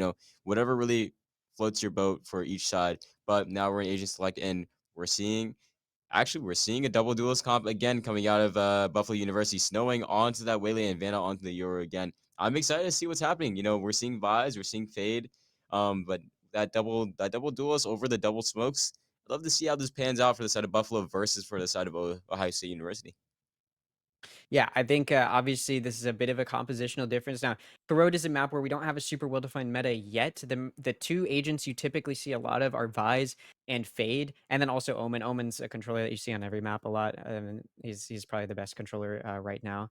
Although maybe Harbor now, but we'll see how that affects things. Not in this tournament, but yeah, we do see a lot of you see a lot of Yoru, you see a lot of Vise, you see a lot of Fade, you see a lot of Omen on this map. Part of the reason you see a lot of Yoru is because you see a lot of Vise, and Yoru can be pretty good counter to that Vise, where you can kind of TP past that wall to get some good info on lurks, or you can help your team entry because you're not going to trip that wall if you TP past it. And so you can go for plays like that, and you can kind of deny that Vise wall from finding much utility. So that's why for you, Buffalo, you end up seeing that Yoru come out. Now, Double Duelist does kind of enable some more aggressive playstyle, but on defense, we'll see if that ends up playing in their favor or not. Already, we're seeing an engagement where Pandora is able to find one, but immediately getting traded back. It's just Zippers now alone on this A site to defend it, able to find one, but traded back. And trades benefit the offense here because now you can see how split up the defense is, and that does give OSU the opening here to plant the spike, and it's going to take a minute before U Buffalo is in a position to retake. Yeah. Now these are going to be able to figure out, hey, how do we want to play this post plant here? Grouped up onto this bomb side, but they are going to be putting on the squeeze on for the side of Buffalo, right? We have everybody in 3 different lanes, but they're walking to CT for the side of Ohio State University. They have a 2v1 here. Are they going to be able to capitalize off of Vanna being a little bit alone and isolated? Yes, absolutely. Bot able to get the kill onto him, and now it's a 3v2. We have the orb up on the bomb, able to get another kill, and we know the last is Elbow. Now we're saving that crossfire. Now we're putting up all these smokes, and this round is almost done and dusted. You know, there's really no opportunity. He's gonna have to swing at the smoke, and immediately dead. Pat able to get that last kill and brings up the pistol round for the side of Ohio State University. A wonderful round, and like you said, you know, the second you get side control and you see, you know, these guys are rotating. One's on the flank, one's A-Link, then one CT. You give them that opportunity to fight a 2v or a 3v1, you know, that guy is going to be dead 99% of the time, usually without a trade. And it's like, you know, the second these guys get onto the site, it's very difficult for Buffalo to find an answer here on the defense. And now we're on the pistol. Now we're playing the anti-eco. We see a hard stack on B, but adversely for Ohio State, we see that little default coming out here. You know, trying not to be too overly aggressive, trying to figure out, hey, where's the stack at? And hopefully they figure out the stacks on B because there's a lot of people here, but you never know. Yeah, they're playing patiently here for U Buffalo over on this B site. We do see OSU working up a little bit. We do see that trip has been expended, so it looks like there's a chance OSU wants to end B. First, probably they want to get some vision towards one of the sites, but they really haven't been given anything. They don't know where these players are on B quite yet. Although now they do have an idea is that Haunt had to be shot, and so now they're going to back up and start to work up towards A, where Hamburger's been waiting with this Marshall to see if anybody pushed out. You do see a lot of Yoru plays where you see Yoru's push out of this A main entrance, but obviously that's not the case here, and so Hamburger is going to notify the rest of the team to that and the fact that they haven't seen anybody, and that's going to enable the rotation here over onto the A site as they begin to clear it. The Omen Smoke doesn't do anything as far as stalling out OSU too much, as now this A site's going to be taken, and U Buffalo is going to have to play a very tough retake here. All of them obviously on pistols here, so it's going to be pretty tough for them to get past.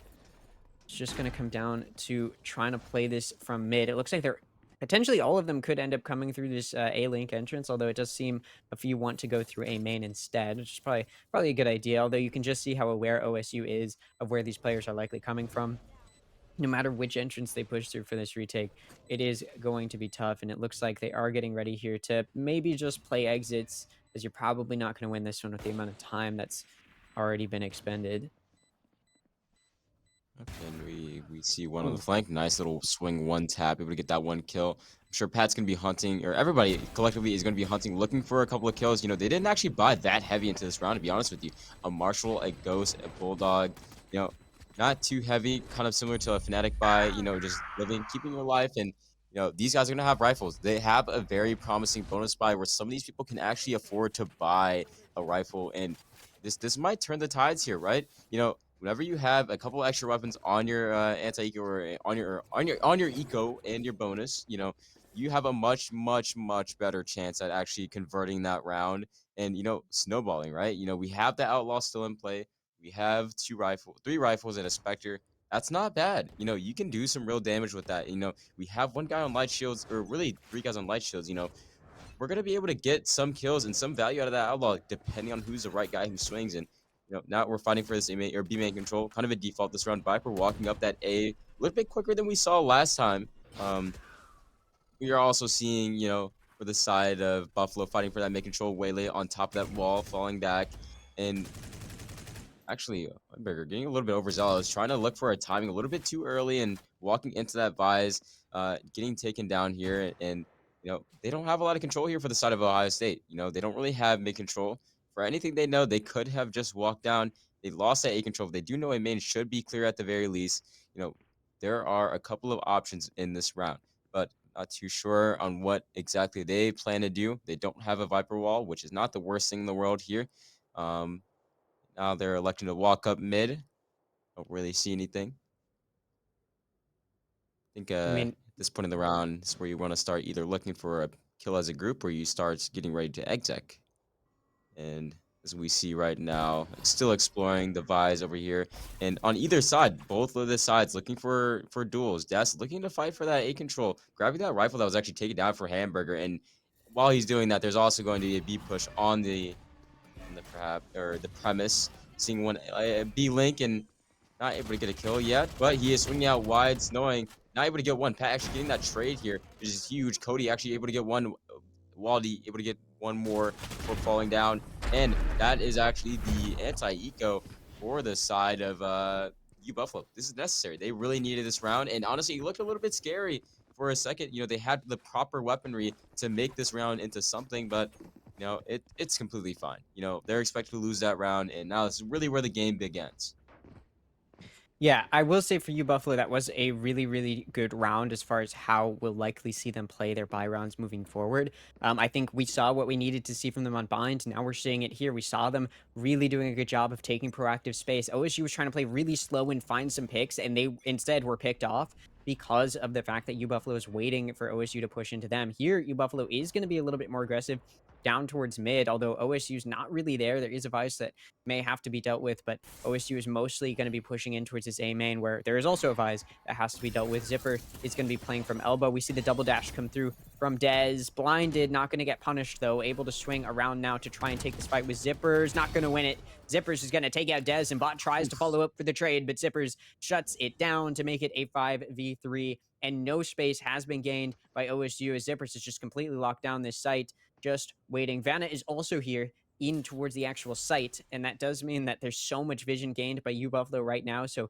you see them understanding nobody's really pushing onto A yet, so let's just watch mid and let's keep a player on B. And as these players from OSU start to rotate over towards B via that mid link, they are going to likely be spotted. They do still leave a Vice to lurk around a little bit, see if they can find something on A, but it's going to be Pandora to see these players trying to rotate over in towards A. The haunt's going to come out. It doesn't see anyone. That's a little bit of a weird haunt. It was clearly visible. It does spot one. It actually did detect Hamburger, but Waldy does get away without being spotted and is actually going to try and take it back over to A because they're hoping that the team has been baited out into assuming it's a B rotation. Pandora has taken out Hamburger, who got a little too overzealous, overextended in towards that defensive spawn, and U Buffalo is very ready. Pat's going to have to clear out Vanna. Cannot do it. That's going to be just down to Waldy, who's able to take out Vanna, but now it's a 1v4, able to take out one, gets ready to plant the spike. And now, oh, they don't have time. And so that does mean they lose the round looking for anything else that they can get on the way out. They're going to find 3 on the round by taking out Snowing to get their third, but nothing else is going to be found. So it's a 2-2 scoreline as OSU finds themselves bouncing back, and that's going to even it out. Yep.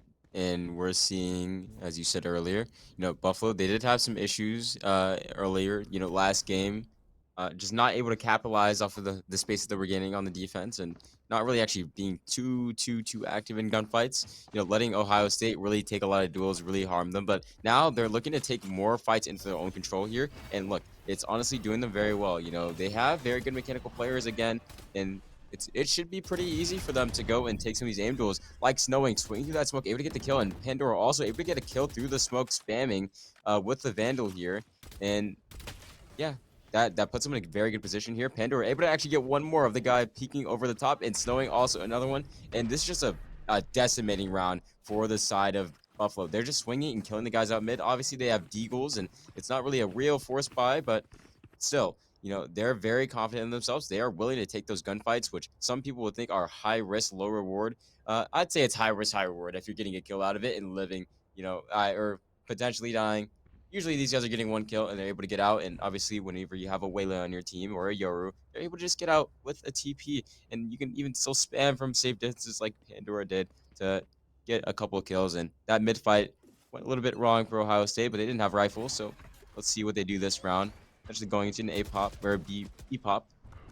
Death swinging out on the first angle, able to get Snowing, trying to look for that early kill as per usual, but unfortunately gets taken down. And that's where that high risk with no reward comes through. Cody in the smoke, gonna get dogged out more than likely. But actually, we're electing to wait. They know that you might take a timing, and Des actually claims a kill onto Cody as he just takes a timing through the smoke. And the Vise ult comes through, and they're gonna have a pretty free bomb site. Nobody's here. Des, however, is fighting for that B-link control with the classic. Jumps, spots him, lets his team know, hey, there's a guy in B-link, and now we have heavy control. Now we have full CT. It's going to be a very difficult round for Buffalo to even have a chance. And at this point, I probably would just save.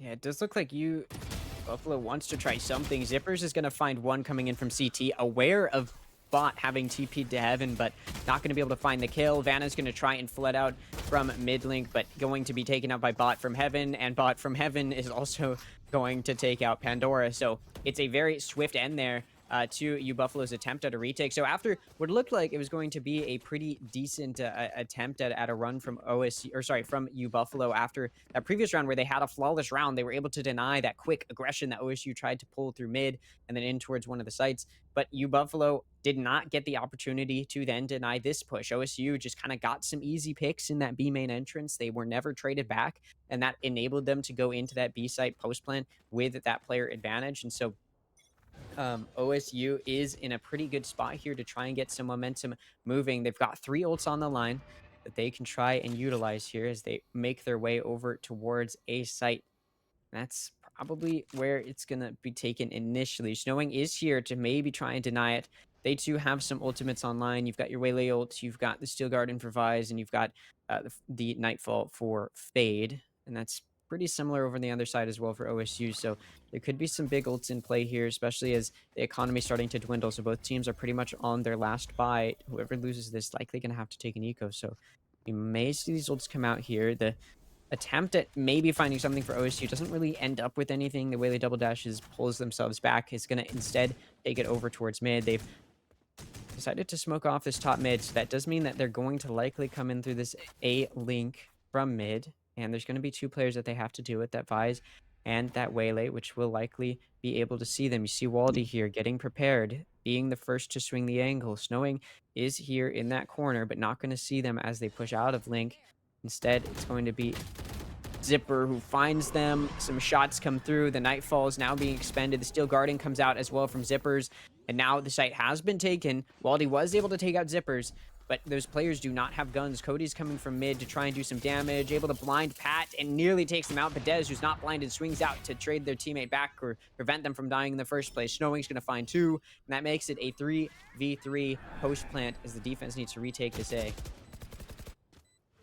Up and we have Snowing swing through the smoke. Waldy actually able to get that kill here, denying that little elbow push here. And now we're in a 3v2 here. Everybody has rifles on the side of Ohio State University, so this is actually a very promising round. Pandora swinging through, but unfortunately Bot is on that cross and able to get the kill. And with an operator Vanna looking to take a fight, but actually Alexo walk away, but he's spotted here. They know he's stuck in link, and now you have 2 people trying to oppress him, getting 1 kill, actually able to get out with his life, I believe.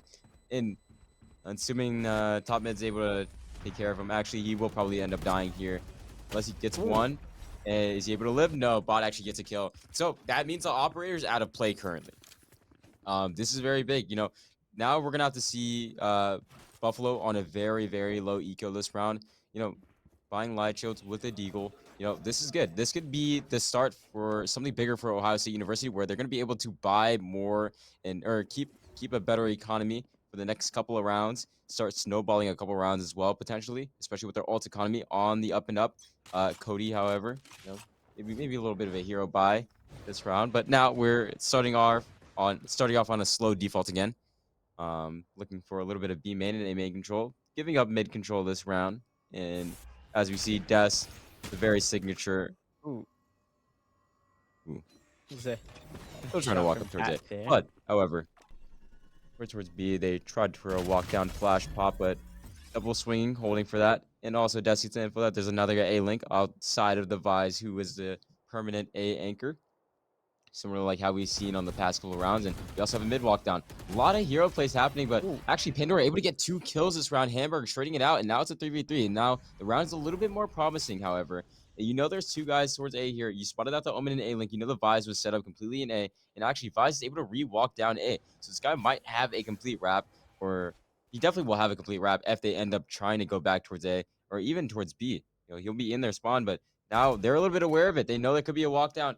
Waldy able to spot and be aware of that potential possibility, and he gets the kill on the guy walking down A. And now you know it's just Omen towards A, and you know it's just Waylay towards B. You know, I'd like to take my chances towards A right now, as so Ohio State does as well. Starting to walk up here towards that A-Link area, making sure nobody's taking any timings behind them. Swinging out wide is Cody, not able to get anything, and now it's a 3v1 with Waldy. And you know they're even gonna plant in a more positionally sound place.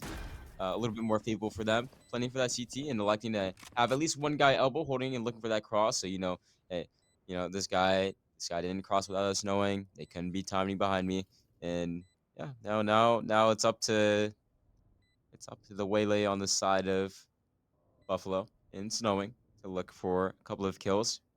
Being able to pick up one of the rifles that was dropped as well from one of the gunfights and walks into the crosshair of Waldy. And that leads to a 3K and a 5th round for the side of Ohio State University. They're looking good now. Yeah, and I will say OSU is going kind of with the like G2 Fnatic approach. They're playing very, very slowly, kind of just waiting around, seeing if they can find something. A lot of defaulting. We saw them find a pretty big pick there in B main. I will say it did kind of almost go the way of U Buffalo, right? We saw it end up in that 3v3 because their Fade was able to find 2 kills with that Sheriff, which definitely helps out your team a little bit. But OSU and playing with this little slower play style has panned out. The one round where they didn't really go for this and they just rushed it through mid, they did get taken out. And so I think the approach to that now has shifted where they are playing a little bit slower. You see them defaulting a lot, playing around the map. I think for you, Buffalo, you just need to stop giving them those. Don't peek out if you don't need to, right? Once you know where some of these players might be, that's when you can start to be a little proactive to make sure that they're not going for lurks elsewhere. And that's when you can start to be a little bit more aggressive with pushing out some of those angles. But you got to know where those players are first, because otherwise you're pushing out into where these offensive players might be and just giving them potential free kills. And you don't want to keep doing that because OSU is very happy to have those. That's what they're playing for. And then they're doing a really good job of playing off of it. So I think for OSU here, a lot of the strategy has worked really, really well for them. And for you, Buffalo, it just comes down to being able to deny that, play around a little differently, see if you can make sure you're not giving up those free kills. And then if you are ending up where you want to swing, make sure that you have somebody there to trade you off, so that way you're not just giving up free kills for nothing in return. Absolutely, yeah. I mean, you've spoken like a true master at the game. You know exactly what's going on, and I completely agree with you. That is exactly what is happening here for the side of Buffalo, taking a lot of hero plays, a lot of single gunfights where they aren't really favored. You know, they're just swinging in areas that they have no clue. Hey, there might be 3 guys on the other side of the smoke. Let's just take this timing anyways, or just being unprepared whenever they're taking certain gunfights. Something that's really haunting them right now. And Ohio State, they're doing a great job at being playing anti on that. You know, the B main walk down with the Yoru flash, the double held and a high low. There's no way you're winning that. But now we're on another slower round for the side of Ohio State University. But actually, Jay Zipper is popping that flash and swinging. But Ember on the ante for it, swinging out and able to kill him too. And now that elects for Ohio State to have a free bomb site, and it's a 5v3. Bot actually able to get another kill onto one of the players fighting from that area, or from the A-Link area of the map, I believe. And Snowing actually swinging out of the smoke, taking a timing on his own anyways. He's able to get 2 here, and now the round is a 3v3. Waldy on the late wrap for mid, able to get 1, and then Bot also able to get the kill on the other from Snowing. Coming out of this A-Link side, you know, that felt like there was just 2 major round swings there. And now it's a 1v3, and Cody is about to get spotted out. Shoots the eye. They know he's CT. You already have the crossfire set up, and you already have a guy ready to swing off of either or. And yeah, this round is a little bit over the fake TP just to look for a little bit of presence, but we already know you're not there. You're still CT, and we're swinging. We're looking to isolate 1v1s here, and at this point, the round's almost over. Your economy is pretty shot right now. You have at least your ult. You have at least your ult. You know, you can make something. You also do have Waylay ult still. You know, Ooh, maybe this is the round that we're going to see a couple of ults in action for either side. You know, Waylay ult on both sides, Viper ult on at least one side, in the side of Ohio State University, as the other one does not actually have a Viper, which is a little bit surprising in this current day and age and meta. And honestly, we are in quite a snowball area for like Ohio State University. They have just a bunch of rounds saved up, and now their economy is good for probably the rest of the game. Yeah, I mean, this is definitely a good position if you are OSU. You Buffalo, I think they kind of did a little bit of a better job there. They weren't like pushing out into those main entrances, but obviously they gave up that pick. Their buys just jiggle peeking out of a man instead of just looking for presence and then backing up, hoping that they give their team time to rotate. Instead, they went for the fight. They went for the flash. They tried to get a kill off of it, and they were denied. And then a player tried to swing out of Link to try and cover for them, and they got taken out. So again, OSU just playing patiently, waiting for their opponents to peek out into them, worked out beautifully. And now they're trying to go for another aggressive mid play, something that they've struggled with in the past, and they're able to get one, but Vanna finds two, and Zippers finds one. And so once again, the attempt to push down through mid does not work out. They had a player pushing in through A main that got denied as well, which means that they've pretty much just been completely shut down in any attempt to make something happen. It seems that when they try to play a little bit more aggressive, a little bit faster, they're getting denied. And U Buffalo was just hoping that they go for something like that, and they're able to, especially on a round where they're going into it low on eco. To get some of those free kills is huge for them, as now OSU is kind of left to play with what they got, figure out where these players might be, but they don't have a lot of info to go off of. Dez, no util, going to have to swing in through Link here to try and find something. There's two players here that they're going to have to deal with, plus one that could wrap around behind them very, very quickly. Zippers jiggle peeking with the Sheriff is going to be the first to see these players coming out of Link and moving their way in. The flash comes out. It's perfectly timed. Dez is able to swing off of it and find the kill, and now the spike does get to go down. So it's a 3v2. The post plant here is definitely winnable for OSU if they can play it well. Dez wants to take the fight with anybody who might be coming in through Link. Do they expect Pandora to have crossed here is the question, and no, they do not, and Pandora takes it for free. It's just down to one now, and Pat is going to have to deal with a player in front and behind, able to kill the one in front, but Vanna with a third kill on the round, all with that Sheriff. Going to be the hero in this round for U Buffalo, who find themselves with a bit of a thrifty round win here. Came into it on an eco, and they're going to run away with the round win. So it's now 4-6. They're 2 rounds away from tying it up. And here we see a little bit less when it comes to the discipline aspect of the game for Ohio State University. You know, they had the right idea with the waylay all coming in from the left side, but the right side was a little bit more unaccounted for, and it led to all those picks happening towards mid, and also the A main lurk not able to capitalize, you know, and not able to take any of that space without being taken down with further notice or no further notice. And now we are in a situation where it's a 6-4. Obviously, there's still guns on either side here. I thought actually having a Bucky, surprisingly. This is not the first time I've seen that from him, and this puts us in a pretty precarious situation here. 5v5, fast B hit. You know, we're not actually slowing back down as some might expect. With a double dashing in, or rather singly dashing in. Pat able to get one, Stone able to get one as well, and now that puts him in a 4v3 situation here. Probably not ult, and maybe even try to fight for some link control here. You see 2 in link, and you're like, okay, maybe there's a couple running out from that side. But double fight occurring, Dez able to get one. And unfortunately, Buffalo actually able to get 2 more kills and close out that round in pretty convincing fashion, especially with all those ults getting burned within the last couple of rounds. I feel like they're making a very good statement piece to be like, hey, you know, we're still in this game. You know, if they weren't able to win one of the 2 last rounds, I feel like this map is a little bit more difficult, but I feel like Buffalo is kind of crawling back now. You know, they still have Fade ult, they still have Omen ult, and I believe they might actually have Faiz ult pretty soon, question mark. And they're doing a good job with the ult economy right now, and I think that their mid fight was really good a couple rounds ago. Now I'd like to see what's the last adjustment that they can make on the defensive side to close out for a 6-6 half. If they can do that, then I think that they have a very good chance of winning this game.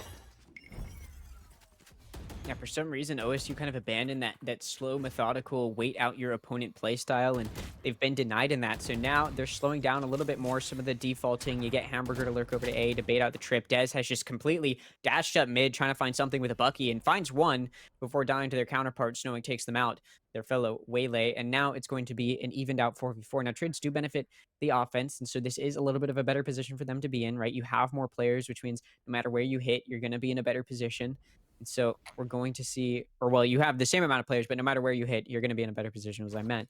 But OSU is in a pretty good spot here. Again, you see them slowing down a little bit, right? They're not just rushing in. They don't want to get a little too careless. That's what U Buffalo has been able to take advantage of. And so OSU is playing a little bit slower. Now you're seeing the Utah come out. They want to execute onto B. A beautiful paranoia by Cody, though, really slows down that attempt, and that gives a lot of time for U Buffalo to rotate. Viper's Pit actually ends up coming up from the main of B for OSU, and they're going to utilize it to come out and get that spike down. We see the Steel Garden come out as well to deny any guns. Cody is alone in this CT, just going to shoot a few shots, and now we're seeing the flood out from mid. So there are quite a few players on the site now ready to take some fights for the defense. Cody is going to take this one from CT onto Pat. Snowing is able to take out Waldy. The Bucky from Bot's going to be enough to get a kill. He then tries to swing in to get the kill onto Cody, but Cody denies it, takes out their fellow Omen. We see Al able to take out Zippers, but Cody takes out Pat. And now Vanna is able to take out Hamburger. So what was a pretty decent return to that slow and methodical playstyle turns into a really beautiful denial. Again, that paranoia that came out from Cody was huge to deny a lot of that initial contact that OSU was trying to make, and it gave you Buffalo so much time to rotate over, and it enables them to get a quick collapse in on that Viper's Pit to get the retake and get the spike defusal. So they were 2 rounds away from tying it up, and now they have tied it up 6-6 as we move into the second half. Yep, and honestly, they've done a very good job for both of the sides here to, be calm and collect themselves. OSU had a very strong start and middle to the game, but now Buffalo University able to kind of take a step back and realize, like, hey, what are the mistakes that we're making, and able to capitalize on the mistakes of Ohio State University. They did kind of ditch their game plan a little bit, and change from that slow methodical play style into more of a fast kind of DRX, like very very fast heavy play style. But I don't think the comp is necessarily suited for that, but it's okay though, because now the fact is that they're on defense and they have the Viper, they have the Vise. These are very strong agents for being anchors. As you see, one is on each side. You actually have the Vise util on both sides of the setup, which is kind of amazing. But we do have Dez swinging through the smoke and getting spammed out a little bit early into the game, as they're playing a 1-3-1 setup, and they're trying to hold on to this mid control, playing for control of that, but unfortunately he gets shut down a little bit, and now looks like they're going to be electing to walk back into a B hit. And with that contact, you have Pat jump peeking, getting a little bit of info, gets spotted, and now you realize, okay, this is exactly what's happening. Snowing sees that, realizes, hey, the Vise is here, and also baits the wall. Important step into the process.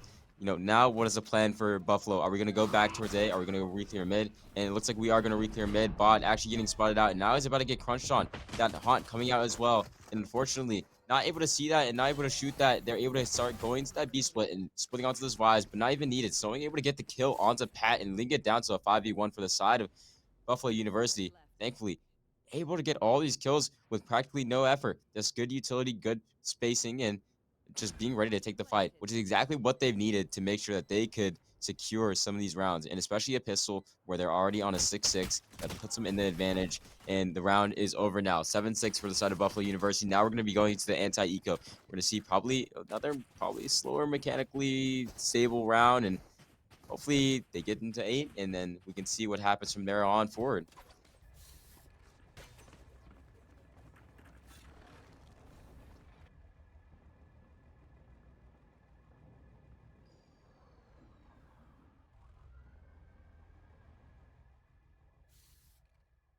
Is That's what I want all definitely in day. OSU is definitely in a spot where they kind of played a little bit weirdly there, pushing down a mid. Dez, I think, kind of just killed themselves in a way, just pushing out of that smoke. And I think they just ended up giving up some free kills there. I mean, we've seen U Buffalo be really good at winning these pistols, and so that was another one of those rounds where they're able to take the pistol. And so we'll see if they can then continue that into some good momentum. You do not want OSU to just okay, Pandora What's is happening over here? very Oh aware my of god. one player's position, and that's Dez once again pushing out aggressively and getting punished. Pandora takes out Dez, and that's actually going to potentially make this rotate over for U Buffalo over towards this A side. As you see the spike get over in that direction, actually, no, they do want to maybe end over towards B. Obviously, no matter where they go, they have the advantage just because of the guns that they have in their hands and the player advantage that they now have. Hamburger with a Bucky. The Viper gonna have to try and defend. Yeah, it's actually Viper and Vise here on B together. Could make it a little difficult. You see the Bucky not gonna find anything, and then the greed from Hamburger to try and finish the player off does result in getting punished. The Zippers will take them out, but he's able to take out Zippers and also Cody as Vanna takes out Pat. But looking for more, gonna finally get shut down by Snowing. And it's just down to Waldy, who's coming around for the flank. Aware is Snowing, who takes them out. And that does mean Buffalo wins a pistol and converts it into a second round win. They are trying to stay alive in this series to book their ticket to grand finals. Absolutely. Prod, if I may ask for a favor, could somebody hit tab real quick? Oh, look at Omen. Omen on Buffalo. His kills and his deaths. 6-7. Oh yeah. Sorry, guys. Anyways, now we're going on to the bonus round for the side of Buffalo University, and now we're gonna look at potentially a faster, or actually a lot more of a slow round coming out here for their side. Another little bit of a default, holding on to that B main control, getting that wall down, and make sure, hey, this guy cannot walk down. And we're seeing for the side of Ohio State University able to hold down this mid control with the Omen smoke deep into spawn here, or deep into the bottom mid area. We're seeing a much more default round coming out for a start. We do have the Viper wall as well, so they can keep holding on to this bottom mid control fairly easily, right? They're not going to have a lot of pressure. You know, you don't want to run through that Viper wall, or else you're going to take a little bit of damage from the decay. Even swinging through the smoke, you know, they don't have a lot of utility for them to actually get through the smoke. They don't have traditional flashes for the side of Buffalo. They do have the Yoru flashes, but it's only 2 of those for every round. You can't really burn them that heavy. And now we go 1 for 1 here towards mid. A little bit of a fight happening, a little bit of a trade fight, and now we still have the entirety of Buffalo University looking to take some duels into mid as soon as the smoke falls away. Not really taking space anywhere else on the map. And there's a possibility, you know, realistically, one of the players from Ohio State could have walked down towards A, could have walked down towards B, minus that Vise wall, or even up to that certain extent. And now we're seeing a potential hit into the A-Link area. Even the smoke walking through top mid, actually a little bit of a slowed down here, a little bit of discourse. And change plans. They're actually going to be going towards this A. Omen Blast from A-Link, actually, just in case they potentially wanted to fight. And now there's just not a lot of time here in the round.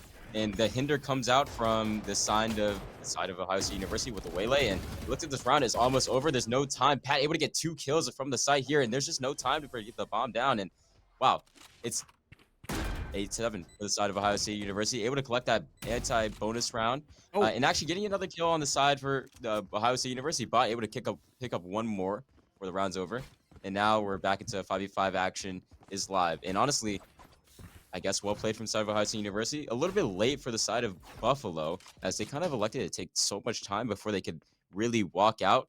And also, sorry, I just had to look at the scoreboard for a second. Okay, we're good.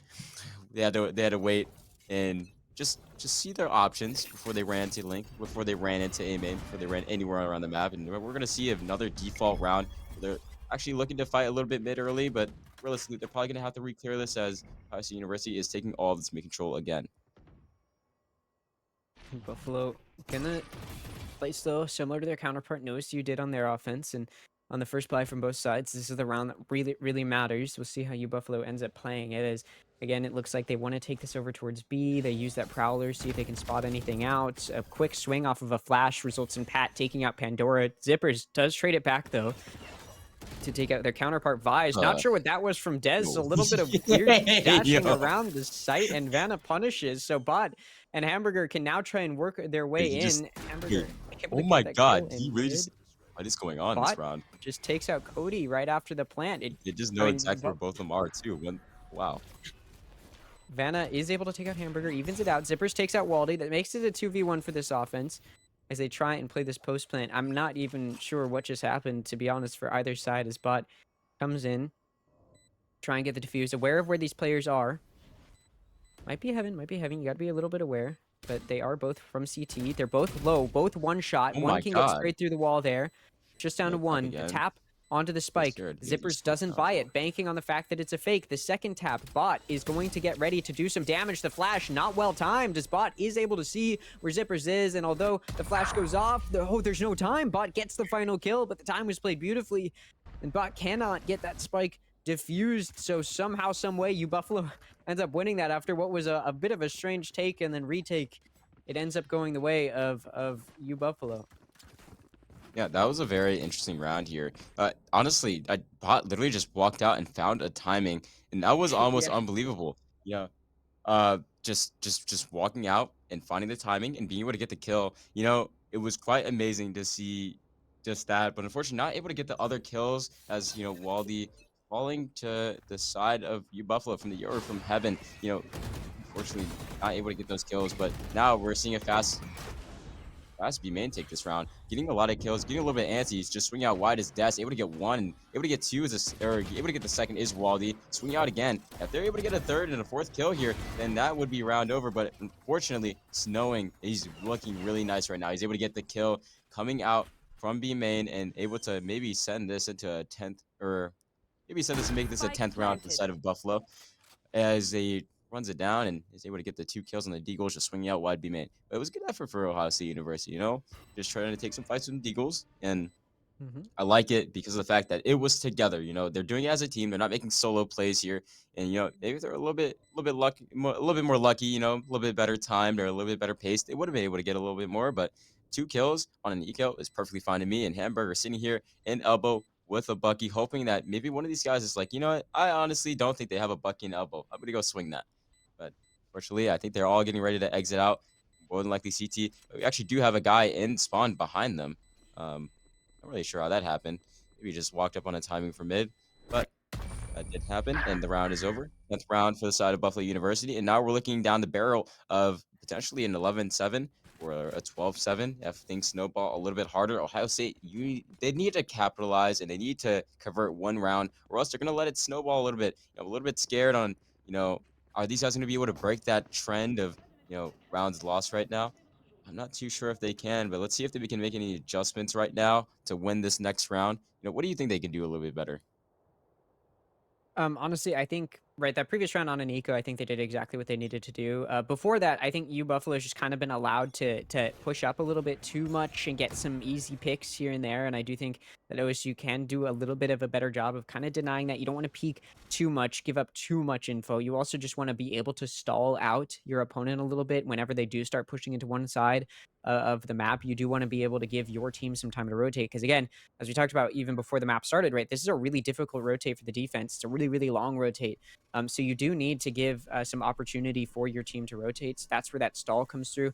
U Buffalo is doing a really good job here. You send that Euroclone out to bait that trip over on B, which kind of opens up that as a possibility. Because now, if you want to go B, your whole team can push out. You've got your Waylay lurking over towards A, both duelists doing duelist things, trying to see if they can fight some fights and maybe get some kills to open up the map.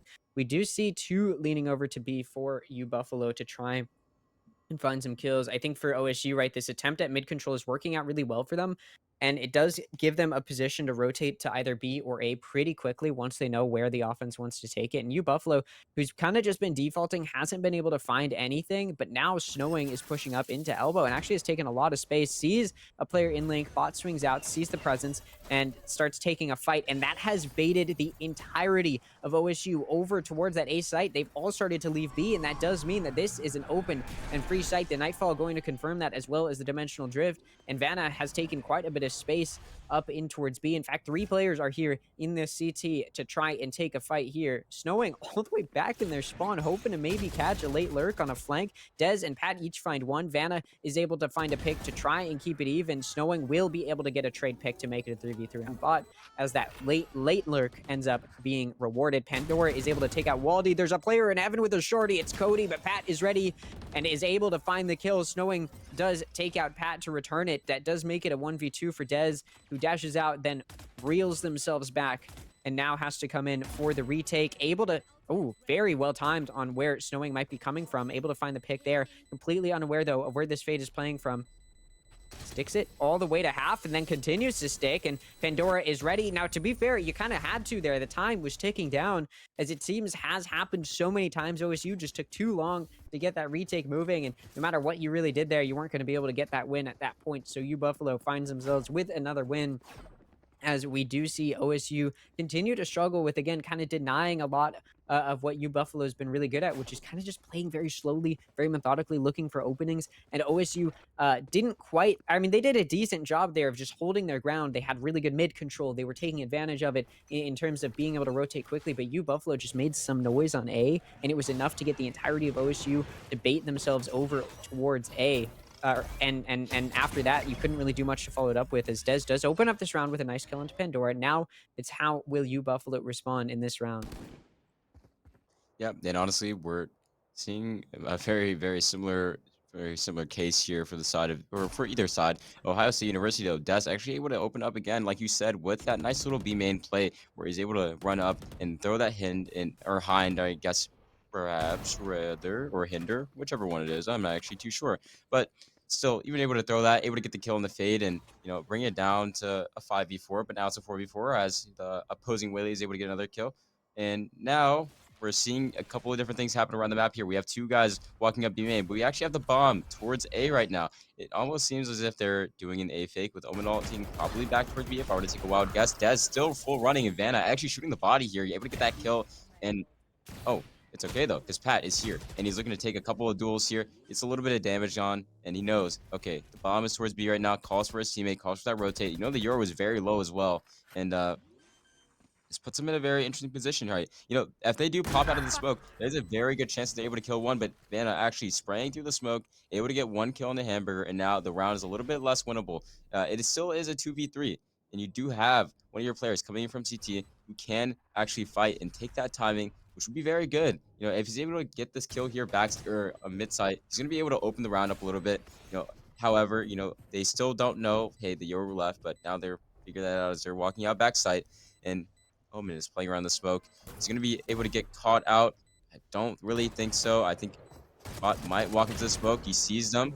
It's a 1v1. Unfortunately, Cody's able to win that. And Pat swinging out backside, not able to get anything either. And now it's a 12-7, and Vanna shooting the bodies again. This guy's really mad, dog. Match point.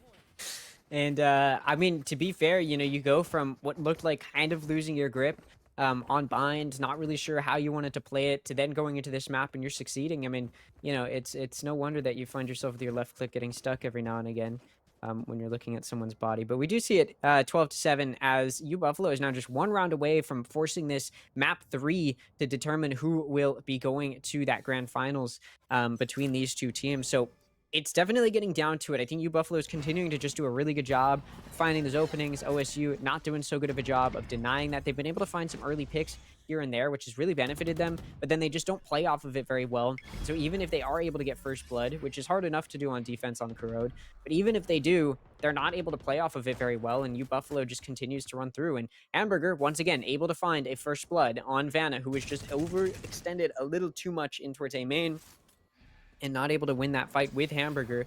That does make this a 5v4. So now OSU, you've got first blood. How do you play with it is the question, as U Buffalo starts to work their way over towards this A side to maybe try and get a trade pick, but instead damage done to Pandora. Meanwhile, we see a bit of an encounter with the Waylays as they trade one another off, and that does make it a 4v3 as OSU will maintain this player advantage. Hamburger Actually and two Bot. kills coming out from the side of Ohio State University. That's impressive, actually. Little crossfire, one holding the right, one holding the left. And Hamburger actually facing out wide is able to get the kill too, so it brings it up to 8. This round really isn't, or this game really isn't over until it's over. They still have plenty of ults here. Waylay, Viper, Fade ult. These are all really, really important ults, and each one of these ults can win you any given round. Honestly, this is very doable for Ohio State. Honestly, this game is not over whatsoever. Yeah, no, there's definitely a real possibility for a comeback. I mean, yesterday I saw a 10-2 comeback, a team come down from 2 to 10 after losing 10 rounds on their defense on split. They somehow came back on their offense and won 13 to 11. So anything is possible, right? And I do think that we may see that come out from OSU if they can get some momentum moving, which this could be a good round to get themselves in that, because U Buffalo is on an eco.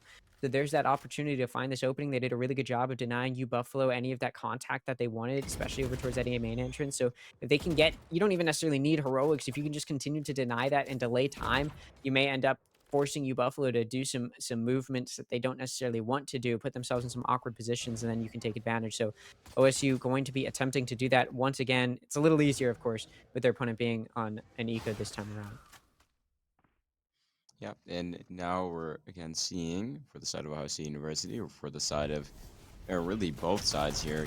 They're not really changing too many things, but again, they're going to be on different buys. Coming out and we're getting ready to fight mid here is like all the rifles here for the side of Ohio State University, all the players here. Daz actually, he put out his dash. I was going to say, oh, this guy might actually run it down a little bit, but we see a big group of players towards the middle of the map for the side of Buffalo, and Jay Zipper is actually finding a timing.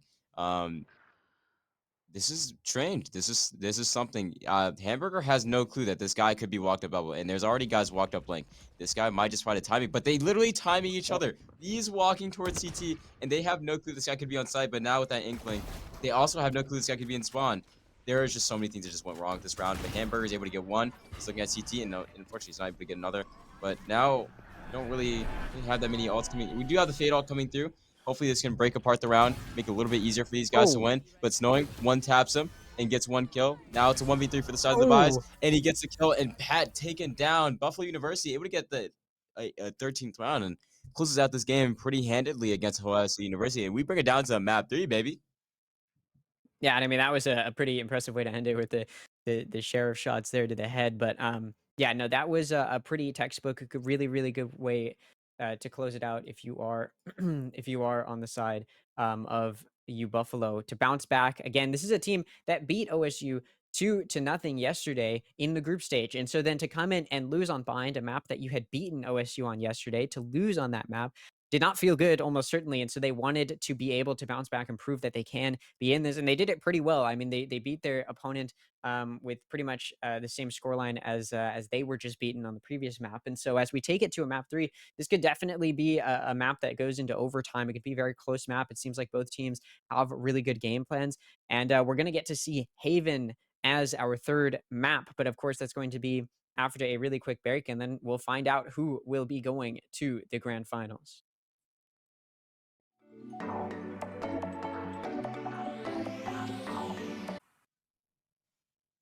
All right. Hello, everybody, and welcome back to the Queen City Clash LAN Day 2. We are in our second semifinals match, and it's been exciting. It's been a bit of a back and forth. We saw map 1 look a little close in that first half, and then we saw OSU kind of run away with it a little bit. A team that needed to bounce back, considering the last time they faced U Buffalo, they did not win. They lost 0-2. So to bounce back and get a map win to start it off was absolutely huge for them. And then U Buffalo decided that they were actually going to try again this time, and they bounced back as we moved into map 2 of Corrode, and they were able to get in there. So now, as we move into our decider map, which is going to be Haven, it is going to come down to this. It's going to come down to whichever team can read their opponent better. How are you feeling, Mask, as we get into what will be surely an exciting map 3? You know what? I'm feeling great. One thing I really do hope, I want to see Waldy on Silva this map. You know what? I want to also see. I want to see that you're from Buffalo. I want to see this guy shooting bodies again. I want to see an action-packed game 3. I want to see something that I've never seen before, because I know that these players are so capable of it. But overall, I feel like this map should fit both of these guys' play styles, and especially the duelists. Like I feel Death versus Snowing. I feel like that would be a great duelist matchup on this map, especially like maybe Jet v Jet or Yoru v Yoru, one of the two, dog, or even Wele v Wele, one of the three, man. I feel like that would be super entertaining to watch. And honestly, I feel like both the teams are really aggressive in their own rights. And whoever can be more aggressive in a better fashion, a well suited and well mannered way, I feel like that's really what's going to depend on who's going to win this game. Like that's going to be the benefactor of who's going to take this game away.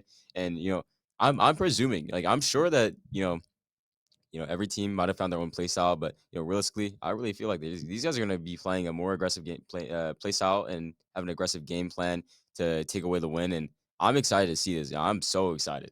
And I don't know how you're feeling, but actually, how are you feeling? How are you feeling about this game? Because you already know how I feel. I'm definitely hoping that this third map is a little bit more honestly like action packed. I feel like a lot of Bind and a lot of Corrode was about whichever defense could control kind of the movement of their opponent better, right? Like when each team was on offense, especially on Bind, it was a lot about how aware was the defense of where the offense was going, so that way they could prepare accordingly. And Corrode was another two-side map where it was kind of difficult for the defense to rotate quickly, and so it came down to how aware is the defense of where the offense is at, and it ended up being in a situation where, right, we ended up seeing Buffalo be able to come out there, and then we saw OSU able to come out on Bind. And so when we're seeing that these two teams are able to read each other pretty well at different points on different maps, as we go into a three-site map, it's going to be a little bit of a different story, right? This is much more offense sided. It's going to be, I imagine, a little more aggressive. Obviously, it's a map which, every time you talk about it, it's been around in the game. It's the first map that was created for the game. It's one of the first three maps that people could play in the game. It's just been around for a really long time, and so you see a lot of the same picks. A pretty standard meta has kind of formed over that time, and so you're right. I want to see that Sova come out. I think there's a lot of different opportunities there.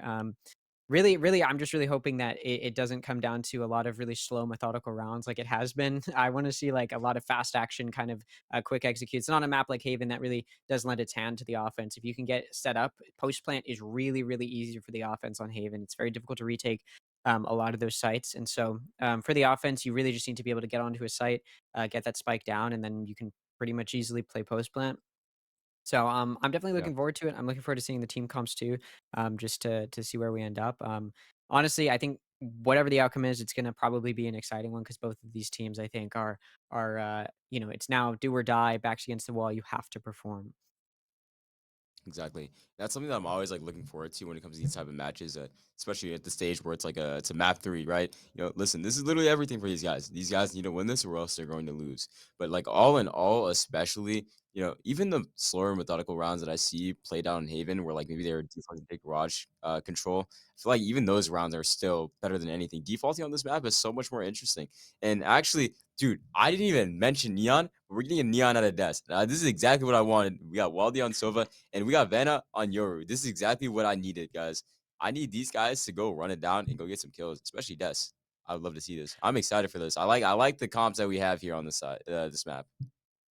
Yeah, I'm actually a little surprised to see both teams running double controller. You don't see a whole lot of double controller on this map. It's usually, double initiator. There was also a very short period of time where there was a lot of double duelists with like Euro ISO. I saw quite a few times from a few different teams. But now we're seeing both teams run double controller, Viper and Omen. So that's going to be interesting to look at. That's going to be a lot of smokes, a lot of map control for both teams, whether it's on offense or defense. And so it's definitely going to be interesting to see how either team plays around with the compositions that they've both kind of chosen. Pretty similar comps. It's pretty much mirror comps, other than again we've got U Buffalo on that Euro, and OSU has that Neon to play around with. So we'll see how it ends up going. And quick first engagement We in literally through didn't mid even as get to start the round.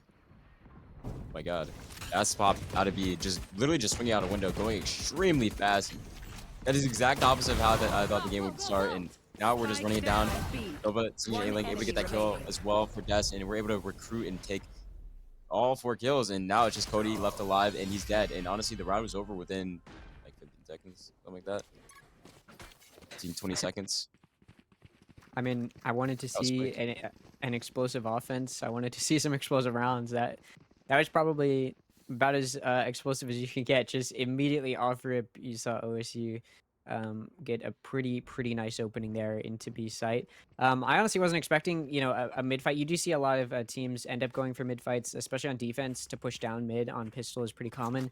I didn't necessarily expect it to go as aggressively one way as it did, but you end up in a position and you take it. So now OSU has better guns to work with. They should be able to take this round. That's actually one of the first pistol losses for U Buffalo. OSU has not typically been very strong on those pistol rounds thus far in this series. So that's a big first win to help them get up here. As the entry onto C goes pretty well for OSU. Zippers does manage to find one before falling, but it is still a player advantage for OSU, and this post plant should be pretty well secured with the superior weaponry. Last player standing. Snowing able to get one though before the round seems to kind of slow down and cease to exist. 3v1 now after getting that one pick, and it was only a ghost that he killed too, so no rifles really on the floor off of that. But he gets another kill actually on the Omen standing on top of default, and now it's a little bit scarier, but of course Wadi able to swing out and get that last kill to secure the second round for the side of Ohio State University. And now we're probably going to be looking at a very slow round if I were to take a wild guess to see if they can get some of the guys that actually have rifles. As we did have a couple guys who lived that round. We have 3 rifles on the board. This is like a Fnatic buy kind of, except 2 people die. This is exactly what would happen. They're able to buy a couple of rifles and keep a couple like a Deagle and a Spectre. let's play around these rifles, see what we can do about it. And yeah, I think this round is pretty.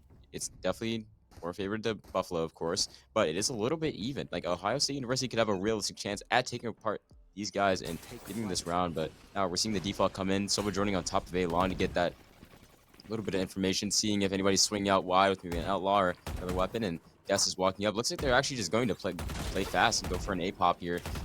Sitting up and grouping up towards A long. KJ holding down that short area, but you have two people here sitting on A site, which is only a standard stack, and now they're deciding, hey, let's not actually hit this bomb site. We do have a lot of control. We did give up a lot of control here on the other sides of the map, but now it's time to slow down. You don't have the Silver Drone, which might be an issue realistically, like at least especially later in the rounds, if this is how you're going to be controlling your default, because then, right, you're not going to be able to see, hey, how can we recontrol mid or take back the control? This guy could definitely be in window without that drone. You know, you can dart, but you can only hit such a specific part of the map where it can't really cover that window like far side or that bottom mid area, or especially also the top mid. If this guy's just swinging out wide, he would just be holding you and killing you. But thankfully, the game is slowing down a little bit.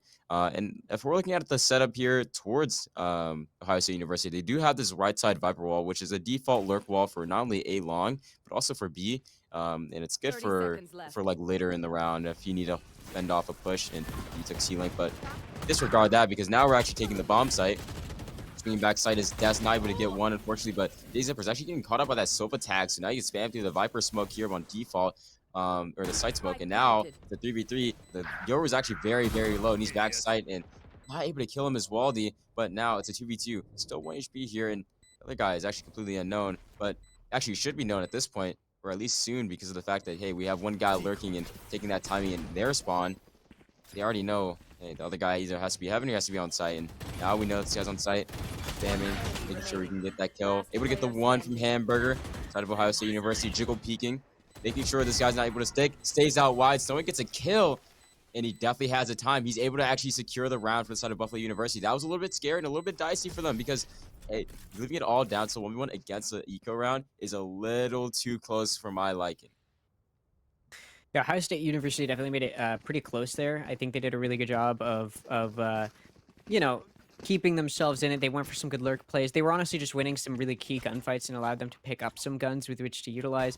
You know, going into a bonus where they weren't going to have as strong of a buy, they were able to utilize the weapons that they did manage to carry in from the previous round. But obviously, U Buffalo is the team that ends up being able to close it out. They did a really good job there on that retake, playing around their opponent. I will say for Snowing, that was a really smart play to just take that fight because it was very clear that they were just going to be playing time there until Snowing was able to shut it down. So for the side of U Buffalo, they are able to get around on the board. Will they be able to carry it through to another round win? Dez dashes into Garage and takes out Cody, who's trying to use the Judge to get a kill. Does not, ends up falling, but Snowing trades it back from C site, and now it's an evened out 4v4. The teams kind of stand still. OSU repositions themselves more towards this B site. Now there are two players in A-Link that are likely looking to try and defend this site push, although it's not going to matter as they kind of back up, wrap around towards C-Link. So there's only one player in A-Link now, and it's Pandora alone, waiting to see if they can find anything on these players that might be pushing out. But OSU has actually backed out. Pat is into the B site and has inserted themselves here, and they will be able to play around a little bit. Meanwhile, the rest of OSU is going in towards C main. Pandora uses a drone to try and clear out B site. It actually gets destroyed.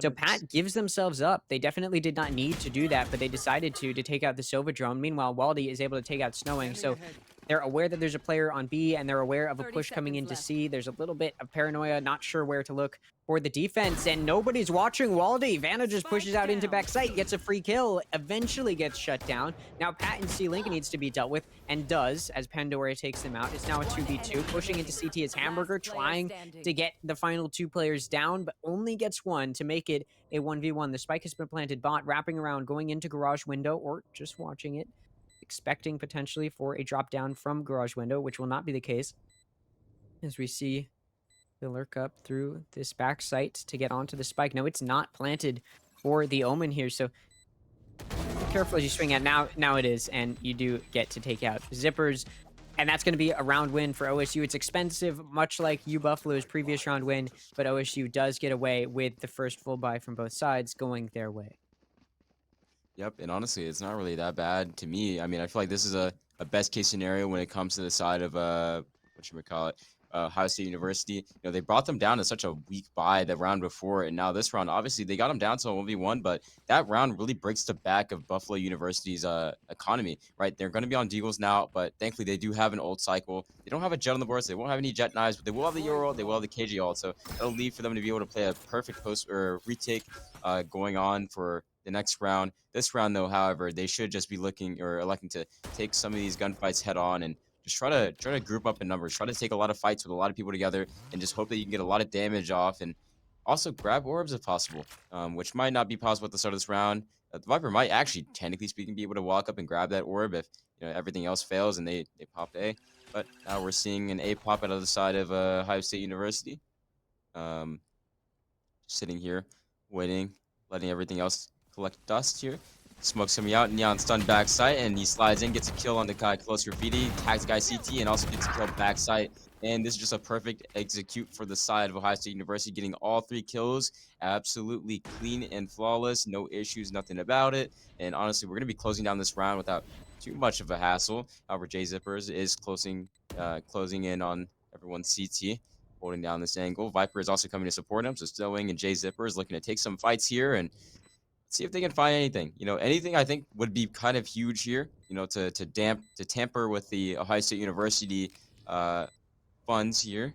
However, if they Player do leave standing. out completely fine, bot swing or swing, getting the kill onto or bot getting the kill on him. That's also swing CT, able to get the kill. This is a flawless round, exactly what Ohio State University needed, and also that guarantees that they have 4 ults for the next round. KG ult probably on the cusp as well. Yeah, I talked about the offensive sided nature of this map a little bit, but part of the reason that this map is so often sided, right? Not only is it a 3-site map, so the defense has to spread themselves thin to cover the entirety of the map, but on a map like A, or sorry, on a site like A specifically, on this map, you saw OSU be able to just push up and then explode onto the site, right? And against the weaker weaponry that U Buffalo had, they really had no chance, and so OSU was able to explode on, take out the players, and once that spike is down, there's really no hope of retaking with the minimal players that were left. And so OSU gets away with the win. Obviously, U Buffalo taking a timeout here because there is quite a bit that they do need to figure out, right? OSU kind of just has been enabled to get these 4 rounds. And of course, 2 of them are pistol and then anti-eco. They had the gun advantage, right? So there's kind of that awkwardness there. But the only round that U Buffalo has won is the one where they had the gun advantage against that bonus that OSU put up. And even when U Buffalo has been winning, yeah, even when U Buffalo has been winning, that one round that they did win, it was a really close round. They lost all but one of their players, and so there's clearly something that U Buffalo does need to change up in the way of their defense to be able to just put a stop to OSU, as they've kind of just been enabled to dash in. They're not getting shut down. There's no like trips or anything that could slow them down. There's not really any util on the side of the defense that's going to do too much in the way of stalling. I mean, the most they have, right, is that Killjoy to be their sentinel, and then that Viper has of course the Molly that could potentially do some of that stalling. But when you're playing both of them on the same side of the map, a site like A is extremely weak to be taken advantage of, and that's exactly what OSU has been doing, and it looks like they want to do it again. Yep, Dust is actually just popping quickly. You already knows the guy's backside, and there's literally just nothing you do. Omen actually the one getting the kill there. Not even Dust. Not even Dust. The guy that literally is running it down is on the site within 10 seconds of the round starting. TPing into heaven. They do have the KJ lockdown here, but also the Sobol I was about to say is going to be the counter for that. So actually, it looks like their plans to retake might have been flustered. And also, we haven't even gotten to talk about the fact that they have the Viper ults here for the side of Ohio State University, but they won't even need that, as everybody's trying to flood into this area of the map. Not even a chance. Flawless round for the side of Ohio State University. Every kill going the way. Even the guy from Heaven able to collect on any space and any kills here, flooding into him. The round was already over before it started. Yeah, no, that was I mean, that was pretty much exactly what I talked about, right? OSU able to get on the site. They took advantage of the fact that there's no stall util there. They just rush in, they get that spike down, and then there's no hope for U Buffalo to retake there. Again, all of that stall util that OSU has in the nano swarms, in the snake bites, right? That is going to defend as the defense tries to flood back in.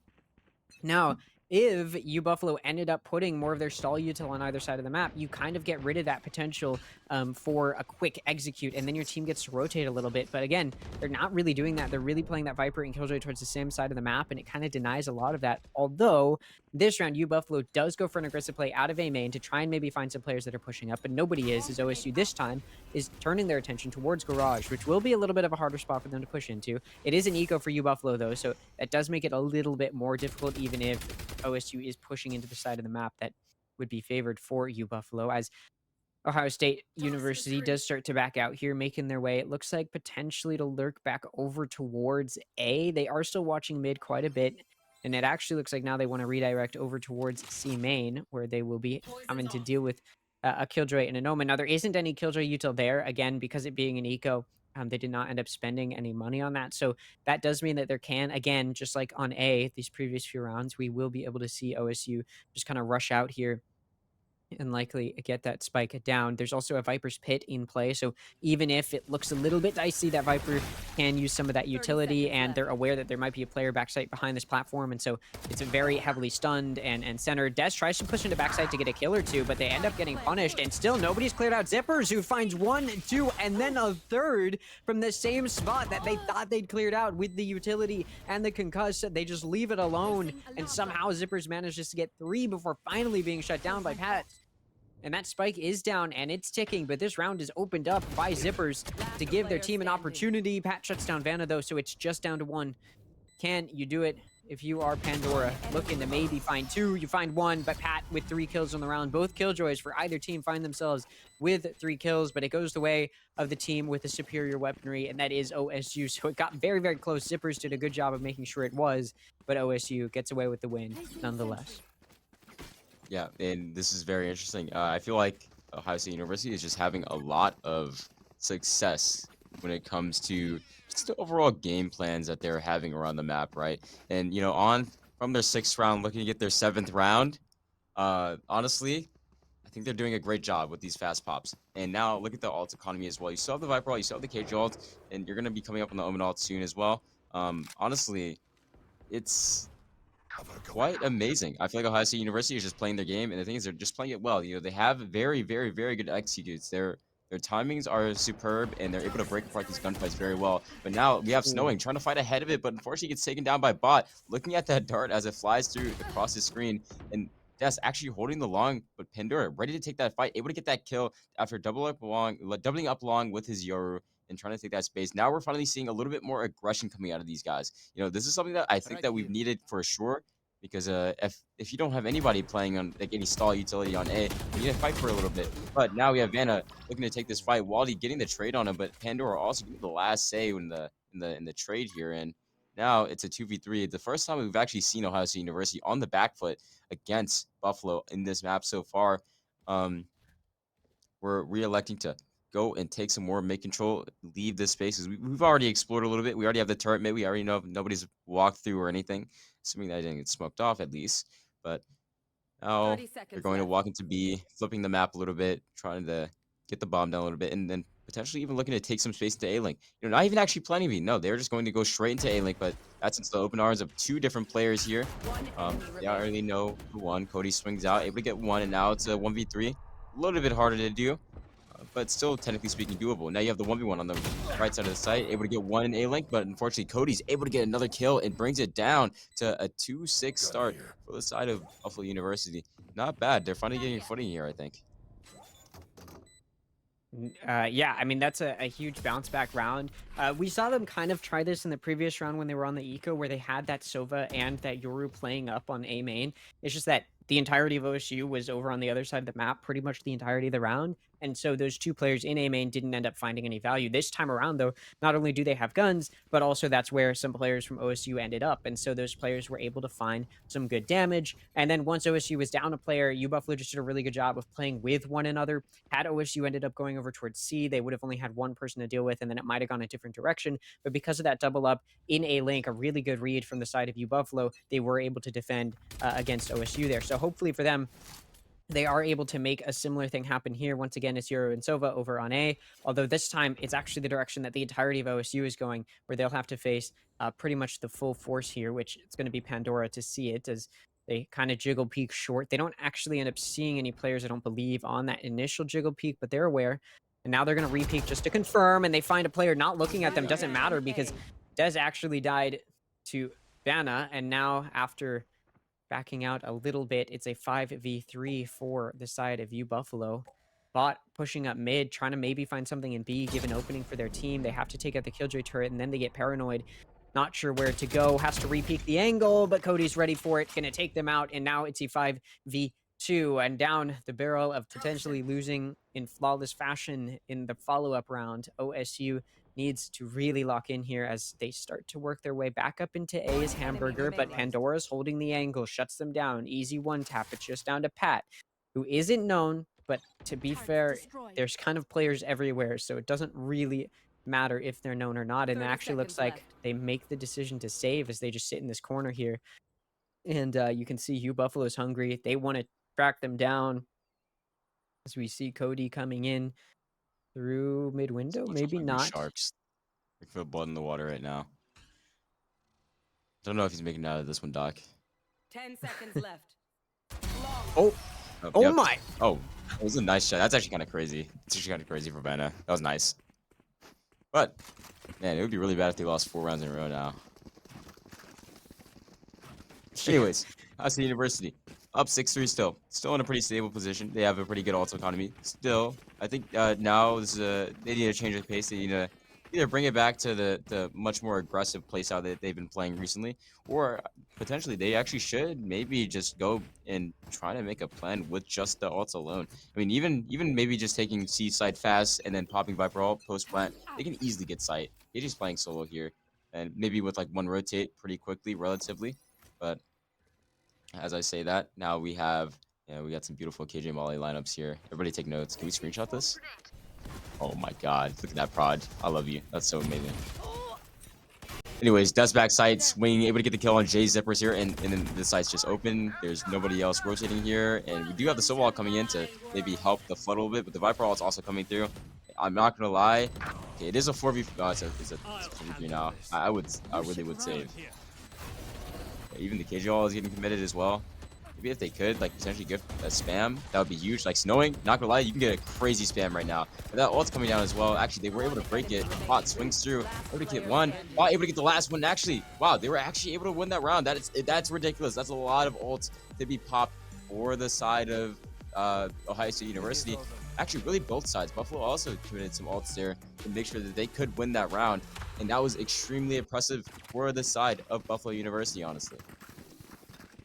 Yeah, that's a pretty big win there if you are Buffalo to get back in that, especially considering that was very much so a round where OSU could have taken it, and then they would have the lead going into the next half, right? They're already at 6, so the best U Buffalo can do is tie it up going into the next half, and they're well on their way to do so, as they did manage to barely scrape away with the succeed there. They are now going to have to once again put up a performance. OSU has a full buy to work with and a Hunter's Fury to potentially utilize. It looks like that Viper's Pit may be placed over towards C Long. I will say there is this continued setup where both the Viper and the Killjoy are over on C, and I do think that leaving such a big opening in A could hinder them. Vanna with the Operator, though, is able to take out Pat. From short Des, though, is able to take out Pandora. And now it's going to be a 4v4 as the spike goes down. The defense will have to retake, which may be a little bit tough. However, there is a flank coming through, and there's no Killjoy with which to watch the flank using utility. So Snowing will have to face the wrath of a player, and that's going to be Waldy, who's not quite able to do it themselves. So that does give the player advantage to U Buffalo as they try and flood out here from these CT entrances in Heaven and Link. And now we see a bit of a standstill. Des is able to take out Zippers. And that's going to be a pretty big kill for the offense. So Hamburger had Cody looking the wrong way, but whiffs the shot, and Cody's able to get the kill. It doesn't matter, but is able to be the saving grace there, and that gives OSU the lead going into the next half. Will it be an 8-4, or will it be an 8-5? Or will it be a 7-5? That's for you, Buffalo, to decide. Absolutely. I'm just saying. Wait. Absolute cinema. Hey, look at Waldy and Pat's KD. Dude, this is beautiful. Oh my god. 6-7. I love this. 7-4 though for Ohio State University. This is beautiful. I wonder if we'll get an 8-4 half here. We have the Neon ult. This guy might. There's no plan for him to immediately run down this round as we see. I wonder if it's gonna be like a. Maybe should fake a C split this round actually over them, but as we see, a little bit of a slower round.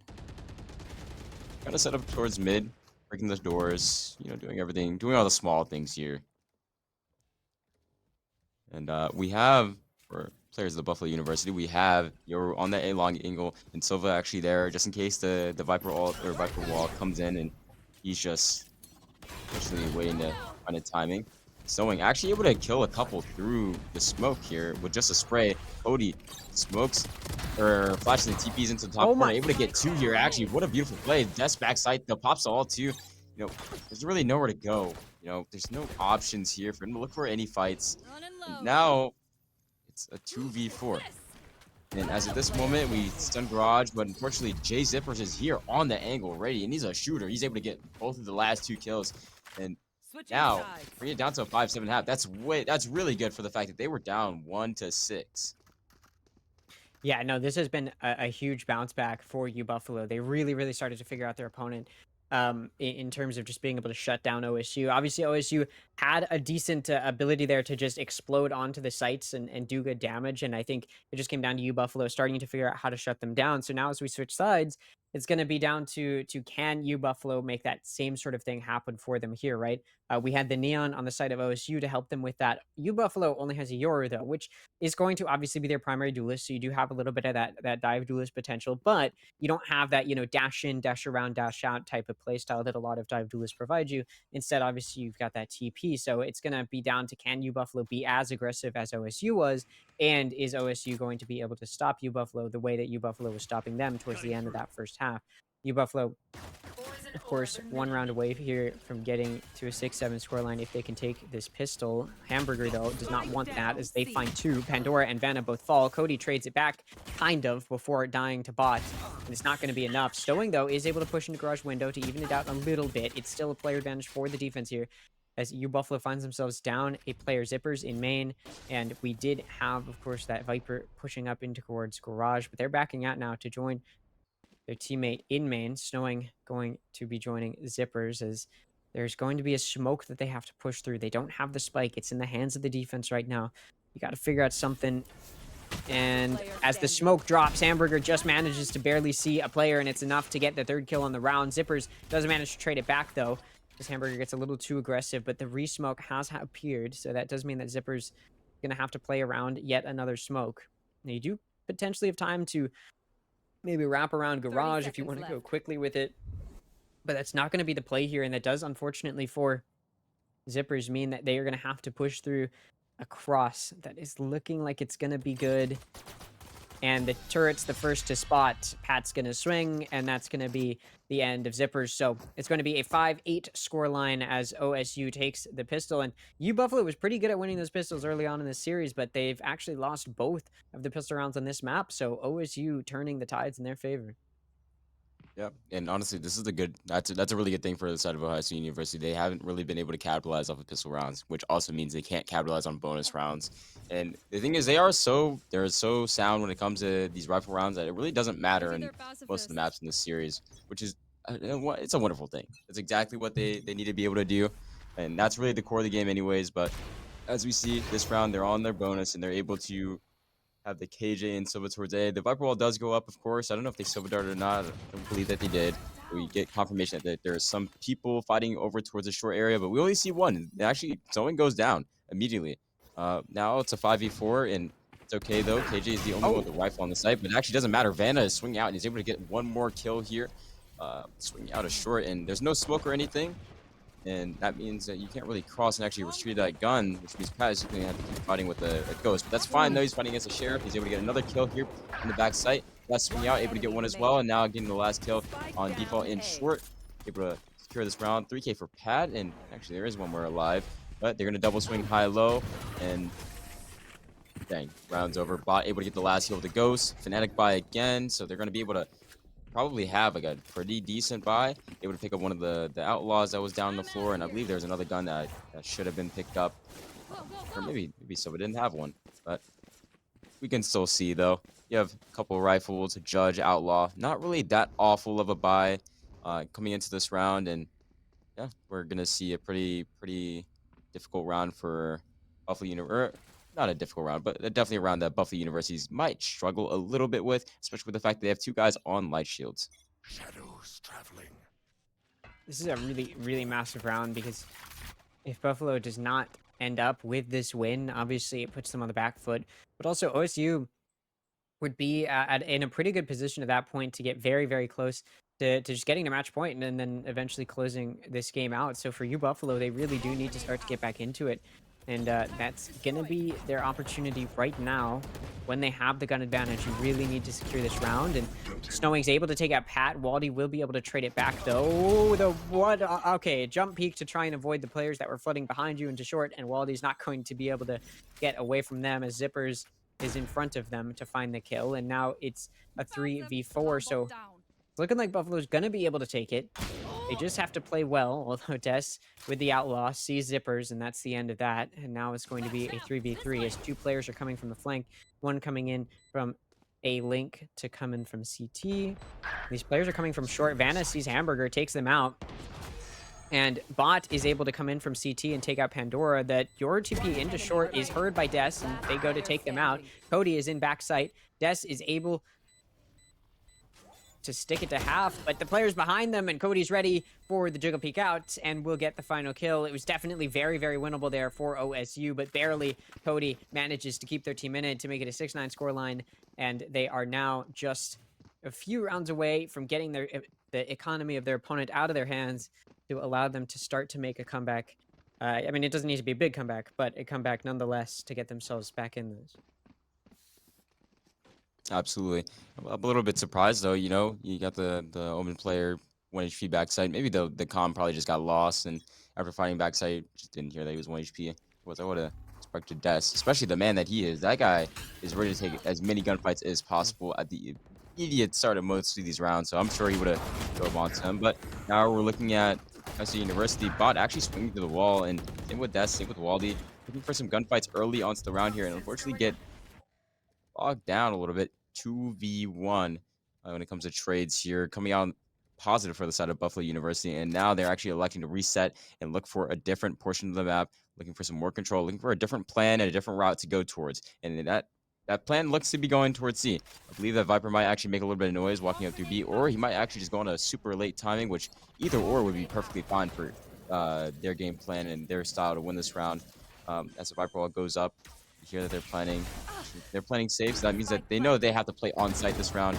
It's one, it's two, and able to get the third one as well, and now he's actually just turned the round completely around for the side of Ohio State University. And that's completely unexpected. Hamburger able to get the last kill, and I think that really shows that, man, Ohio State University, they are so ready for any type of change within the round. They already had 2 players stacked onto that C side. They knew, hey, these guys got a couple picks towards A. That doesn't mean they're actually going to go towards the A bomb site. There was no telltale sign. And the wrong people were fighting towards A. There are people that could get out, like Yoru. He can get out and take a fight and leave immediately after. Just TPs away.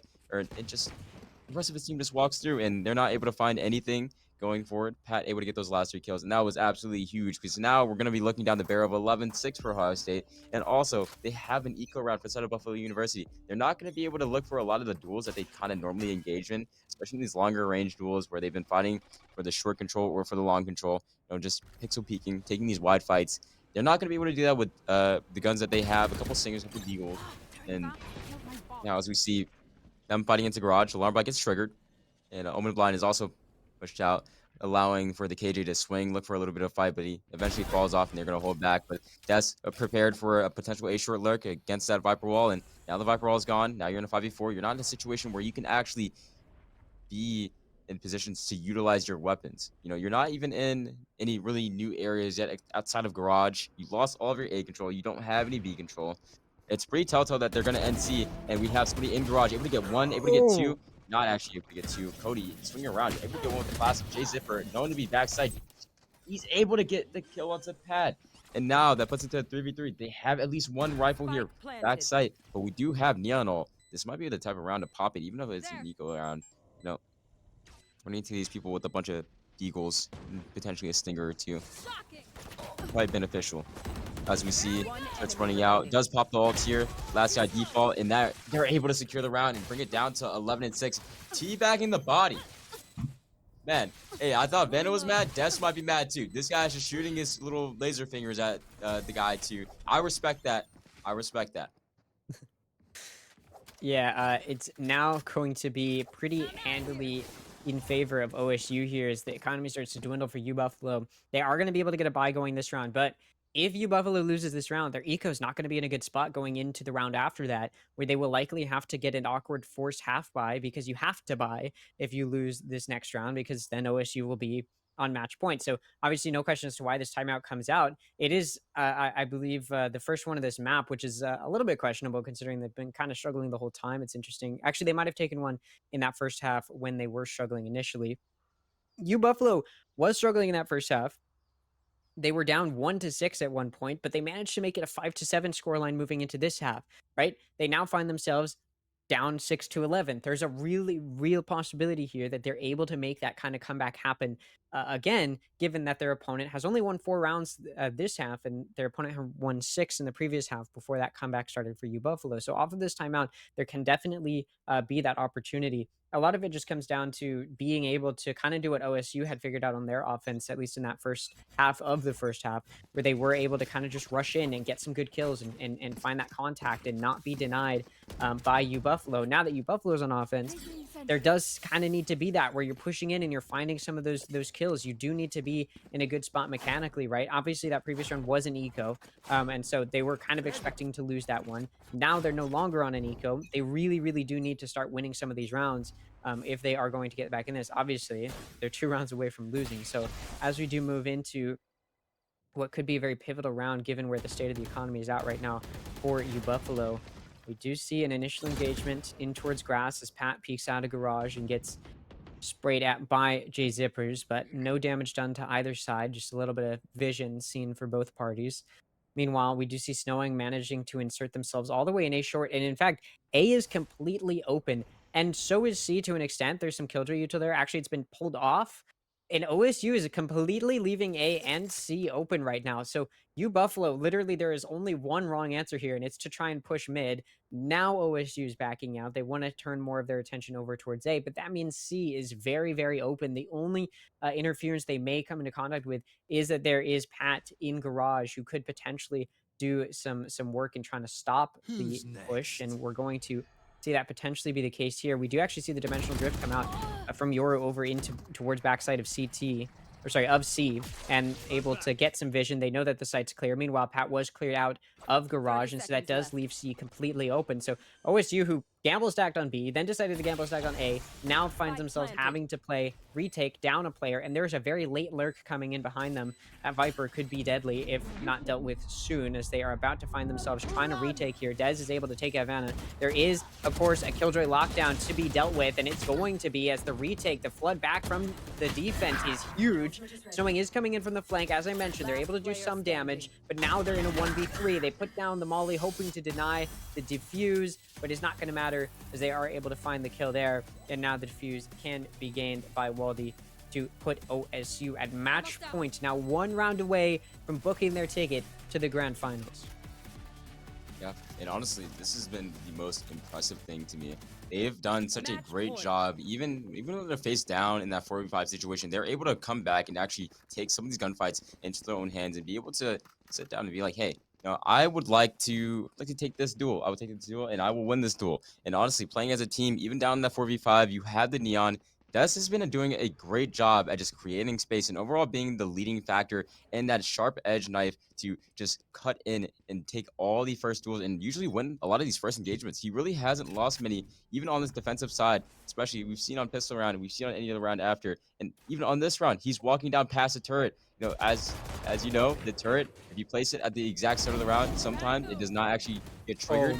And Des is able to get 2 because of that. And now J Zippers and Snowing in a 2v1. Now it's a 4v1, and wow, that's just absolutely decimated everyone onto that. I cannot believe that. That was absolutely wondrous. Yeah, 4K to close it out. And it's a 4K to allow OSU to come back from losing 2-0 yesterday in the group stage to their opponent who they face today. You'd think U Buffalo would be able to take it again, but instead they lose Sunset, which they had been able to beat OSU on yesterday. And then they are able to take the second map, able to take Corrode to make it go to a map 3 to force the map 3, but unfortunately for them, the decider does not go their way. So U Buffalo will be eliminated as OSU Scarlet manages to make the comeback happen as they eliminate their opponent who they lost to yesterday. It's going to be a pretty exciting grand finals when they get there. I believe there is going to be, of course, a player interview, but do you have any final thoughts before we take a quick break before that, Mass? Ooh, honestly, my final thoughts. Happy for the boys. I'm really sad for the other ones though. Listen, U Buffalo did actually have a wonderful showing this entire day. They've done a wonderful job at displaying their excellence. They have a lot of key pieces, and they honestly play very well as a team. Just unfortunate sometimes a map pool, and sometimes just the maps that they pick was a little bit too strong on one side or the other for the other team, and they're not able to pull through. But honestly, they played amazingly. The Yuri for the side of Buffalo on most of these maps, that guy is actually extremely good. Snowing as well. Really, shout out to all these players. They have done a wonderful job at just controlling the pace. And obviously, they came out as like one of the top contenders out of the groups. And I'm not surprised. They seem like a very talented team. And I'd love to see however they go on further. But OSU as well, I'm happy to see them in the grand finals. And I'd love to see, are they going to be able to take control of their next match? And are they going to be able to do what they've done to Buffalo University or any other university that they're going to be playing? I guess really in the future. Actually, I'm excited to just watch them as a team, especially at a LAN. Like, that's gonna be pretty hype. Yeah. Um, and we'll be back. I think we might be doing an interview. I'm not 100% sure, but we'll take a quick break and either we'll come back with the start of map 3 or there will be a quick interview with some of the winners. So we'll be right back.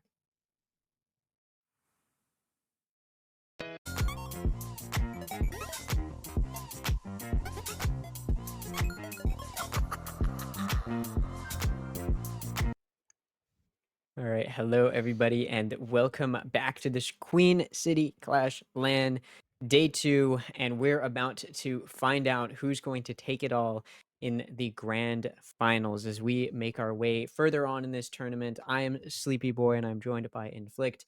How are you feeling about this upcoming series? Oh, absolutely excited. We've seen sort of upsets coming into the semifinals from both of these two teams, particularly KSU Gold, who had faced off against the favorites to win out this whole playoff bracket, the MBU Spartans, and they swept them 2-0, and they swept them on exactly the maps that they had lost them against yesterday in the round robin. While on the other end of things, OSU Scarlet's only loss in the round robin was handed to them by U Buffalo Varsity, and they had their revenge as well, which has led both of these teams now in the grand finals on the verge of victory. So this has been a really phenomenal run for both of these two teams. I'm pretty sure you had to have picked the other teams as favorites given the history in the round robin prior, but for them to have made their way onto the grand finals, it's been absolutely fantastic. But now that we're here, we're going to take a look at what maps we have on hand where these teams will be showing down. And the first one is going to be Bind, followed by Haven, and if need be, we will be heading on to Sunset. And Sleepy Boy, this is actually I'm right off the bat.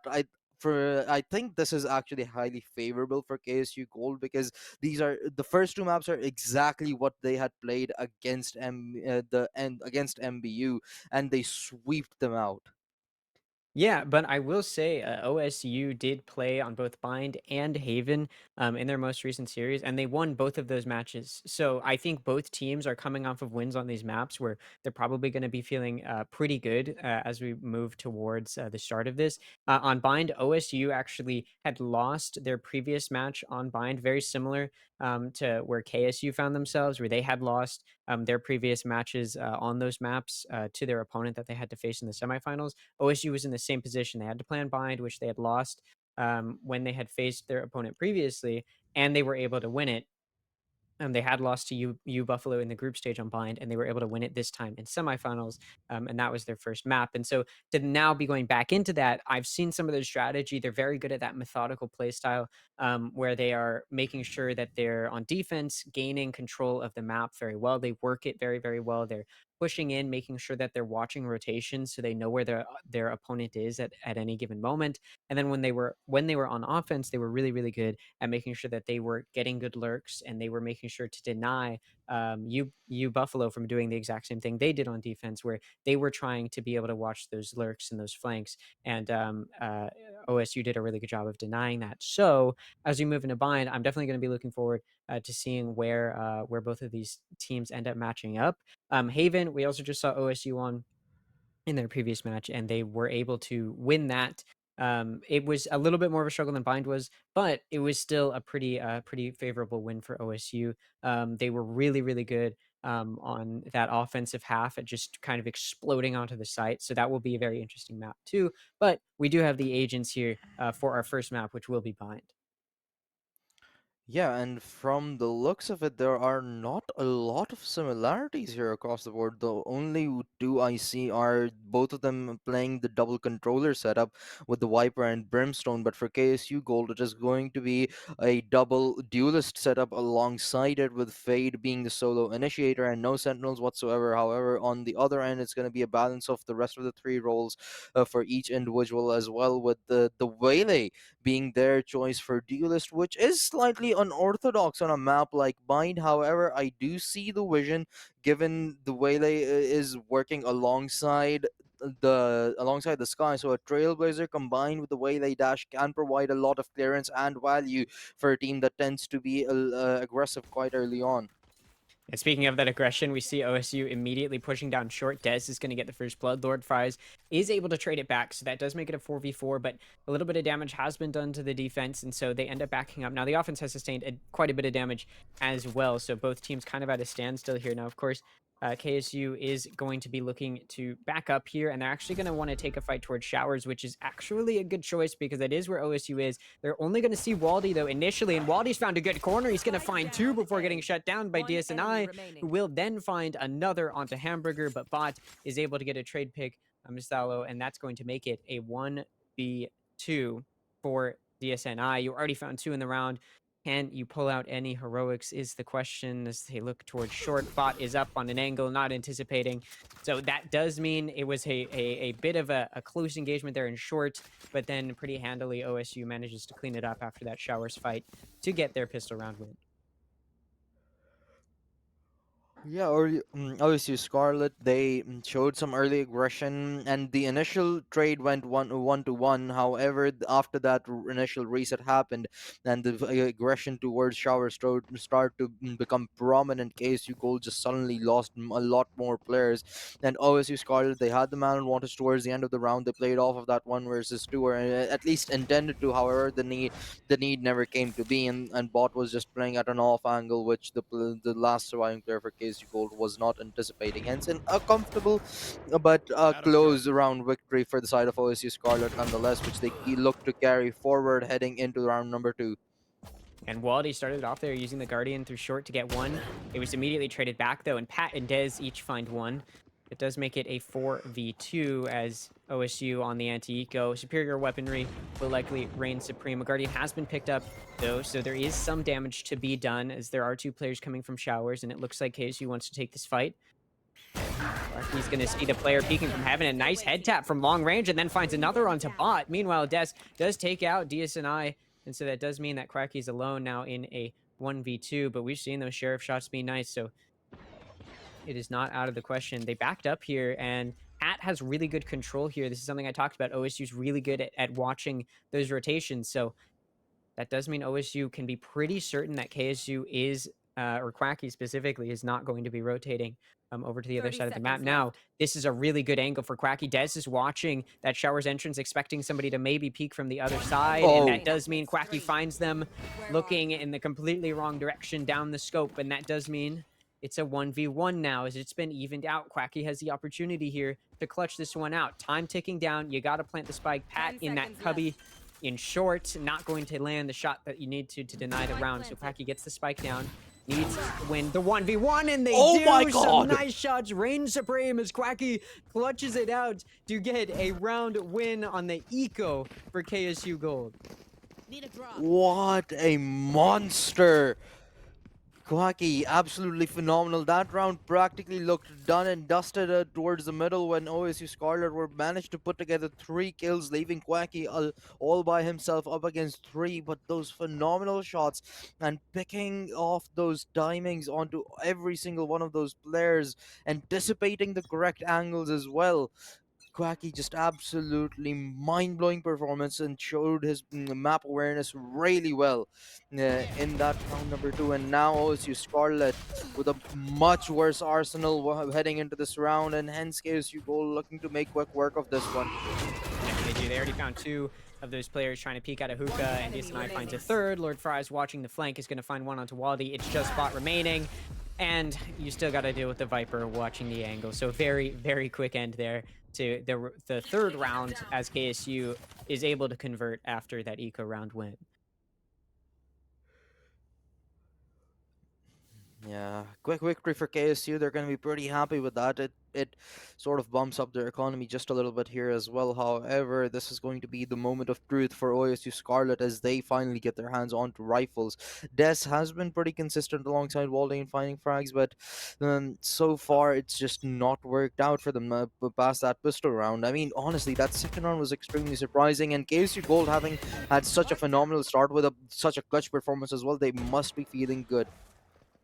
We do see KSU, a bit of an engagement here over towards Showers for DSNI, and that is where the spike is located. So it is down to those 2 players that are lurking towards B to make some contact, and Lord Fries does. Both Vipers for either team actually find a kill. One on a player lurking up towards hookah, and then one on a player that's defending that long entrance. And so that does keep it an even 4v4. And that does open up this hookah entrance as Hamburger rotated back around to see if they could take out the person who was lurking up towards long, but instead they meet the bullet of DSNI, and that's going to lead ASU to a 4v3 post-plant scenario, as they will be able to get the spike down here, as the entirety of the team has managed to rotate over. They played very patiently, were able to spot out their opponents and get that advantage they needed. So now they set up and prepare for this post-plant, as we do see OSU getting ready to mount a retake. All of the players now in position. The Prowler goes out initially. Another one as well gets shot by OSU as KSU tries to ward them back. And now as they swing out here, they're going to have to meet DSNI. Asleep on the angle though. Bot's going to be able to take them out. And now it's a 3v3, a little bit more evened out. There's an opportunity. The Nightfall comes out in response, trying to keep it close. Bot and Des each find one. Quacky's able to even it out a little bit, taking out Bot, but it's not going to be enough. You have to kill 2 more, and they cannot. Waldy will finish it out to give OSU their second round win. Slow and Steady converts the round for OSU Scarlet. That was a very methodical beginning from the side of KSU Gold. They were playing a very defaulty setup to begin with. However, as soon as the first couple of kills went down, they decided to slowly submit towards the B site, and given that they got the timing right towards the site, they only needed 1 frag to get a hold of it. However, OSU Scarlet, they took their time reapproaching the site after the spike went down, cleared out their corners, did not get overwhelmed by the timer ticking down, and just sweep their way onto the site with very comfortable trades all across the board. We do have the Dimensional Drift going to be utilized here to get DSNI onto the site. And they're not quite able to clear anything out yet. And Des and Hamburger's going to find 2. Nostal is able to trade it back, but this B site's pretty well locked down at this point. Waldy's able to find 1, but it's not going to be enough. It's Quacky able to trade it back. Quacky's going to find another. Okay, Pat is going to fall, and we've seen Quacky do it before. They find 1 and then 2. It's now a 1v2 to try and close this one out. And OSU is actually really far apart here, so there is definitely an opportunity to isolate these fights. Although I'm not so sure Quacky's going to anticipate just the reality of how far back these players are playing. It's going to be a tough angle to clear. Quacky's not going to be able to. Bot's going to find the head, and that does mean OSU is now in the lead after losing that second round in quite an unfortunate fashion for them, allowing a very impressive clutch to happen. They have now battled back to get themselves the 3-2 lead. This time around, the clutch has been denied to Quacky, unfortunately, as OUC Scarlet, they regained the lead back in their hands. And the operator is now getting pulled out from Pat, who's sort of been silent so far into this series, but now he's going to try and turn that around. But KSU Gold is now just working with sheriffs all across the board, except for, I believe, one rifle in the hand. So they're going to try and work around that and empower that player to try and work some magic into this round. The operator already forced back from Pat, but he does find one before eventually playing this to safety or not, maybe. Big op shot there to help lock down that Showers position. That does continue the theme of OSU being able to deny their opponent taking space on this defensive bind. Waldy is peeking out of U-Haul here. Gonna see quite a few players, but Key with the Sheriff gonna deny any further damage. Pat does peek out from that Showers angle with the operator to take out Key to get the trade back. So the player advantage still remains in the hands of the defense.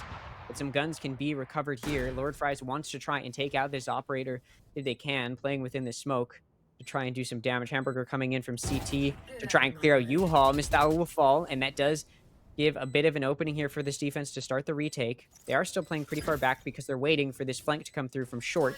Lord Fries is on bench here, looking to clear out the player from Showers, and they will. Able to take out Pat as Hamburger is able to take out their teammates, and Hamburger will also take out their counterpart Viper. That's 3 kills for Hamburger on the round, as that flood for the retake worked out very, very well in favor of OSU. Fantastic beginnings from OSU Scarlet and KSU. They had a really good run on Bind in the semifinals. I believe they ended up winning that map out to the 13-6 scoreline. But as you stated, OSU ended up winning Haven and Bind themselves. So with both of these teams sort of canceling that out, it seems like eventually OSU Scarlet are looking the better amongst them so far at the very least. But now as the ultimate start to get closer and closer to coming online for the side of KSU, this could turn lethal. A full purchase round coming in from the side of KSU yet again, but this time around they're not going to be as spread apart. They're going to join forces towards the B side, while the solo lurker towards A has already fallen.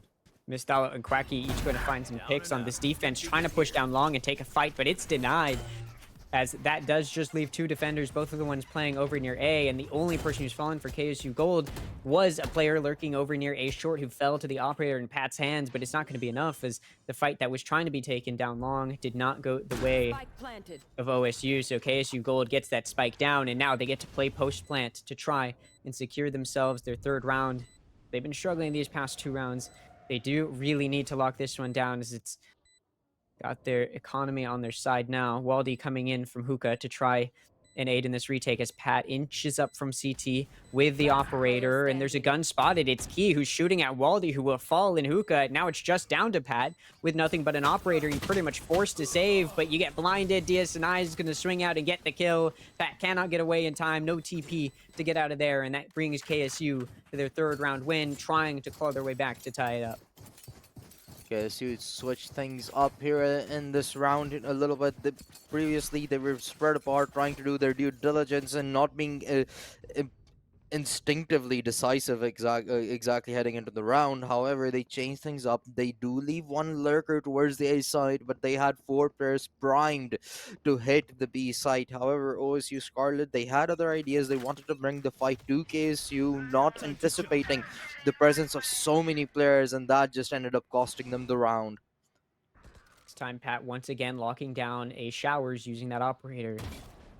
Pat on A has been lethal with that op, so you do have to respect it to an extent, and KSU's not even there. They're all going over towards B, where they'll have to face Bot in Hookah, who's going to find 2. Key is able to finally trade it back, but it's a 2-for-1 special. It puts OSU on top now in a 4v3, as most of OSU begins to rotate over towards B to help back up their team. You do now see Key backing up, KSU going to converge in short. Now, there is a bit of a flank here from Dez. Now, they're not aware that there's already a player inserted in short, I don't think. And so that does mean that Dez may get caught off guard by how far pushed up they are, although with that smoke, you pretty much guarantee that there's at least one person pushed up in short. Dez is going to be trying to find a really nice timing here on this flank. Worried about getting flanked on, so they're not going to see these players yet. Oh, you can see actually Quacky's very well aware where Dez might be. And so Dez may not be able to get the timing that they want, and they are pretty far back now. This site is open. A site is free for the 30 taking for seconds left. KSU, as there is no defense on the actual site other than Dez coming in for the flank. as now OSU is realizing what's going on. Des is able to take out Key. Backs up a little bit, does not want to give themselves away for a free kill to try and even out the player count a little bit for KSU. They're able to get the spike down. Kills before. They actually don't plant. The orbital strike is going to deny it. Quacky, meanwhile, just going to swing back over to short, deal with Dez really fast, come back, and now they're going to get the plant down with just a few seconds, 1 minute, or 1 second and 23 milliseconds on the clock as that spike goes down. Viper's Pit is able to come out in response to hopefully give KSU an opportunity to win this round. Ooh, good molly does some damage to Quacky. And now the post plant going to be played. OSU has to retake from pretty far back here. Last Player player standing. in through U-Haul, and it's Waldy going to take out Lord Fries. That's the Viper's Pit down. Could expose Oh. Quacky, but instead Quacky's able to get into backside to take out Hamburger. And now it's a 1v2. The operator and Pat's been lethal. The spike's being held. You got to swing it. But you're getting pushed back, and Pat doesn't need the op. Pull out the headhunter and find the head as Quacky will fall. One shot, and that's going to make it a 5-3 lead as OSU continues to maintain superiority on this map. Pat with the perfect backup to make sure that Waldy can just defuse in peace. And I'm really surprised that Quacky sort of went for that Nightfall immediately after finding that first frag in that 1 versus 3. However, I also do enjoy that sort of spirit that he had. He immediately connected Nightfall onto Waldy, but the just awareness, the game awareness from the side of OSU Scarlet to call Waldy to just hop on the defuse while Pat holds the line down and just defends him for as long as possible or as long as needed was absolutely phenomenal game awareness from the side of OSU Scarlet. But KSU now starting to feel the pressure, although we're still not too deep into the map, but this back and forth with OSU already holding on to the lead will only eventually lead to KSU's loss. Yeah, it is very clear that OSU is taking a lot of what they learned from their most recent match on Bind that they played in the semifinals match just before this grand finals. That was their opening map. That was their statement map where they showed their kind of very strong understanding of how to play defense on Bind.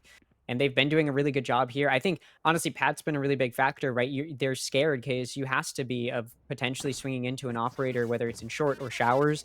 And so they don't want to swing those angles too heavily unless they're willing to fight that operator. And here, they are actually going to be fighting A, and they're going to have to face the Wrath of 3 pushing up short. It's going to be a bit of a bloodbath here as the defense starts pushing up. The Showstopper comes out from Key, and it's going to be beautiful. good for 2. And then the Phantom Shot is enough to take out Dez for 3. And although one player is lost for KSU Gold, it's a free site, and it should be around free for the taking as it's just going to be down to 2 on the retake. There's a flank coming through, but it's definitely going to be very much so noticed. Mist Hallow, sorry, is coming out around to check it out. It's actually going to be a wraparound through Cave for Hamburger, so what could be a really good flank potential. You can see Fries is aware, actually pulls out the knife, and it's bad timing. Hamburger swings out just in time to find a pick. Now it's clear OSU is going to be saving at this point, but you get away with a nice kill there. Still, though, not going to be enough. There's just not enough time. Pat has already committed to saving the operator, and so that does mean OSU is going to accept the loss here, and you're in a position to do so. You already have the round lead. But so far, it is looking like OSU's in a really good spot. What do you think KSU needs to do in order to break through this defense? Honestly, KSU already won that round, but it's mostly coming off of OSU's mistakes from what I can tell. It hasn't exactly been KSU's success. It's just that the last 2 rounds that KSU have won have been OSU blundering by handing frags to KSU. Last time in the last round, the third victory that KSU had on Bind was when OSU overextended towards B main and they weren't prepared to take on 4 KSU players. The same thing happened just on the flip side of the map, where 3 players pushed from A short and they had to face off against 4 KSU players, and hence there was a very early decisive fight that KSU ended up coming out on top from. But this time around, now again a lot of pressure towards the B side, but OSU not getting as aggressive and playing this a tad bit more methodical as Pat backs away and now awaits backup. Yeah, Pat tried to play that long angle, and it could have been good, but Disney's going to take out Hamburger.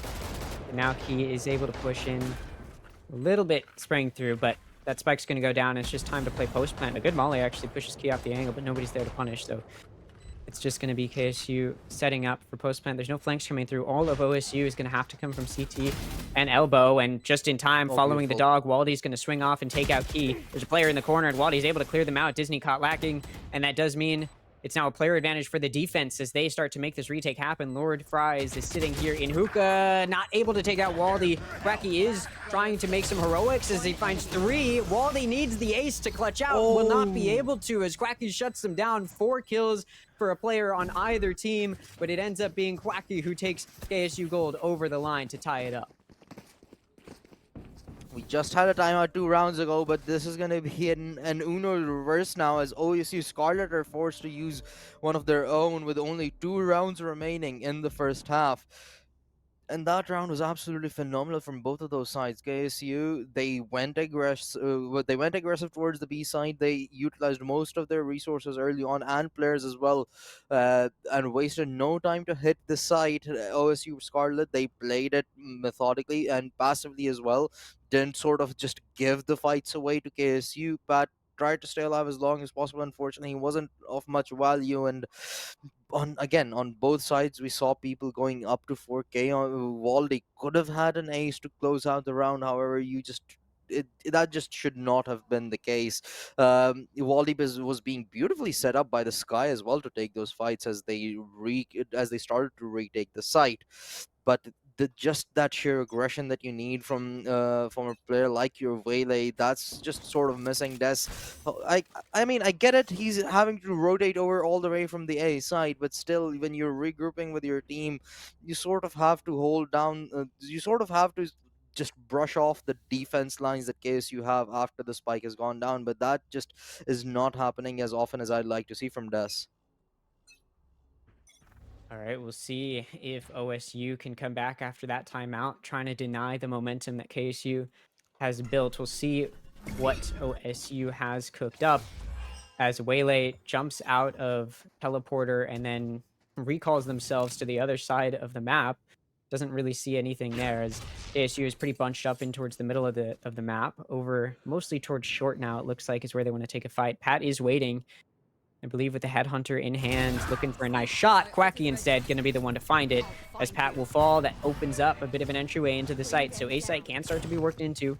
There is a player in Waldy who you're going to have to deal with, who's peeking from that shower side. The Boombot not going to spot them. Yes, it does find actually as the Oracle Strike comes out to deny the plant. However, that does stall and allow OSU to come out. Des decided to ult and is not going to be able to capitalize on it. Hamburger does take out Quacky, but Fries and Key each find 1.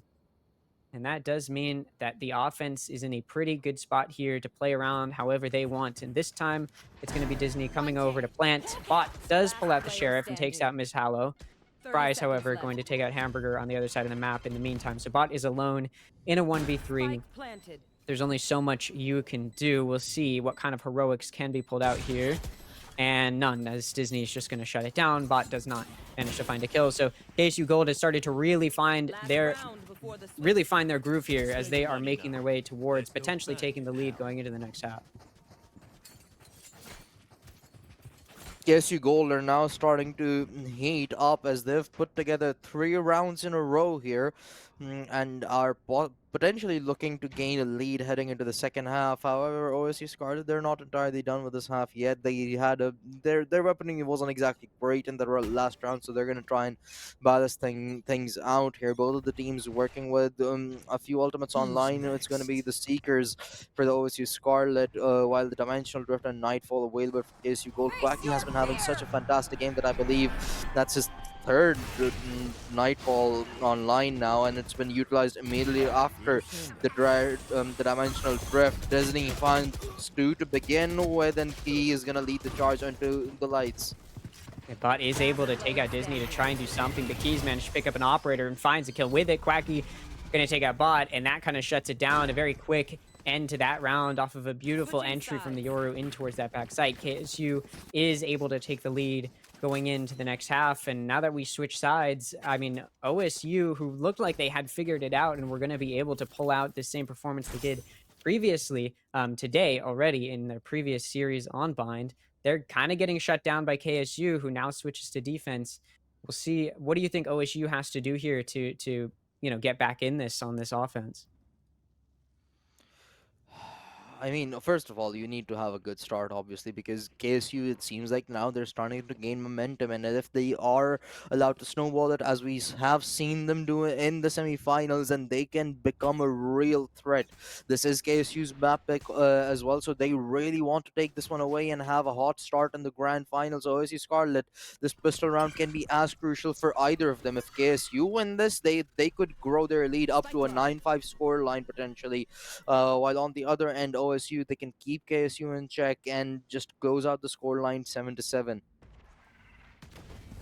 We do see KSU very much so positioned over towards B. They're very ready to just rush through the teleporter, and that's exactly what they do as they now make their way to try and defend A. It's poorly timed, though, because OSU then just responds by rotating over to B. There are still 2 players here, though, that they're going to have to deal with, and Fries is going to find one. For another as well. Des and Bot each find one. Disney's coming in and is going to find one. Miss Hallow's also going to join the party, take out Pat. It's just down to Des, and what could have been a really nice bait and switch ended up going very, very poorly for OSU, as they were not able to clear out the defenders that had managed to make it over to B in time for the rotate. And now Des is in a 1v3. Could be a very quick end to this round. Or we could see some heroics, as we've seen from some players on KSU with Quacky. Des could do the same here. There's no 30 seconds utility in left. hand to aid. And first shot's whiffed. Their position very much so known at this point. Loki and Mist Hallow could just swing together, and the double swing could be deadly. Des gets I out of the love wood. this from KSU. They're just not giving him anything. They know he has to jump out, and as soon as he peeks, they go all out. He immediately just trades it, and KSU, a patient game and a perfect one as well. That's going to put them up by 3, and with the Arsenal looking really good for them heading into this round relative to what OSU Scarlet are going to have to work with. They're about to steamroll this team. Scarlet, they are not going to have as many chances to mount to come back into this half after the next rifle round for them. Yeah, I mean, obviously, as we move into an anti-eco, you can pretty much expect that KSU will be able to take it, bar some, insane play like we saw from Quacky on their eco against an anti-eco last half. You likely will not see OSU coming away with the win here. So for them, it's really about gearing towards the next round. Do as much damage right now as you can to try and deny those rounds going into the bonus for KSU next round. Here, we do see OSU pushing up a little bit into short. Contact made. Some players have seen each other, but no real damage done to either side. And OSU backs up, wants to take it over towards B. Fries is over here in long, jump peeking. Eventually, Pat's going to send a warning shot with the headhunter. Doesn't hit anything, and that's going to push them back a little bit. So there's 2 defenders now on the site, as most of OSU is working up in towards Hookah. Fries is getting ready here to push out, and they're going to see Pat able to take them out. Meanwhile, the flood from Hookah is not good. Quacky's going to find one, and then 2. Waldy finally stops it, shuts it down, and finds a trade, but there's a player coming in from behind in Key that you also have to deal with, and these 2 players are getting pinched here. Waldy's trying to jump up and make sure nobody's going to try and jump into Hookah from the site, but you've also got to deal with Key somehow, and you're not going to be able to as Key mows you down, and Fries is able to take out Hamburger from within Hookah. That's going to be a pretty easy anti-eco round 1 by KSU. Yeah, it was beautiful. I mean, we knew, KSU knew they are going to have better weaponry, but they still gave OSU the respect that they do not want to make any mistakes whatsoever, or give away some of those weapons. So they just played it patiently. Sure, Lord Fries, he wanted to go out swinging, but that primarily seemed like a mission to just try and pick somebody off guard who was already making their way over towards B long, given that timing was, and they succeeded in doing so as well. And then even after having found so much success, we saw Key on the back lines just keeping the players pressure, did not get overly enthusiastic about those engagements and just rush into Hookah. Rather, they just kept the pressure on, and absolutely overwhelmed everybody on the side of OSU Scarlet. Now OSU's dashing in from short, and somehow the stinger wow. shots just don't hit. And Miss Hallow is able to punish, and Quacky now from Showers is going to find one. They're aware somebody just took TP. It's Pat, and Key's ready for it. And now this spike just doesn't really get the opportunity to go down. Body is able to find one onto Quacky and Showers, but Disney from Heaven is going to find the remaining 2 players with the 2 bullets they have in their gun. And KSU very quickly wins the bonus round for KSU. for KSU Gold, this is a really good position to be in to convert off of that previous round win as well. It certainly is. And now, what was a really good start into the map for OSU Scarlet has quickly turned around after that timeout from KSU Gold, which happened at 5-3, by the way, with OSU Scarlet leading. And ever since then, it's only been KSU all across the board. 7 consecutive round wins from the Gold team right here, as now they're in a golden spot to conclude the map number 1 out. Did you see a lurk from Pat in towards Showers, finds value, gets a kill, but it's traded back by Mist Hollow.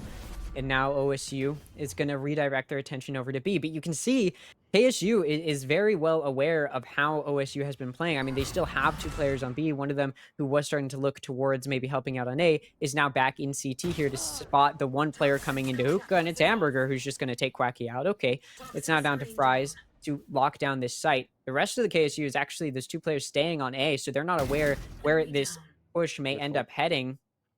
Rise is able to take out Hamburger, their counterpart Viper. Des is looking to maybe trade it back. Unfortunately for OSU, they're making the bad choice here, which is to rotate over towards A now. They do have a lot of time to play around with.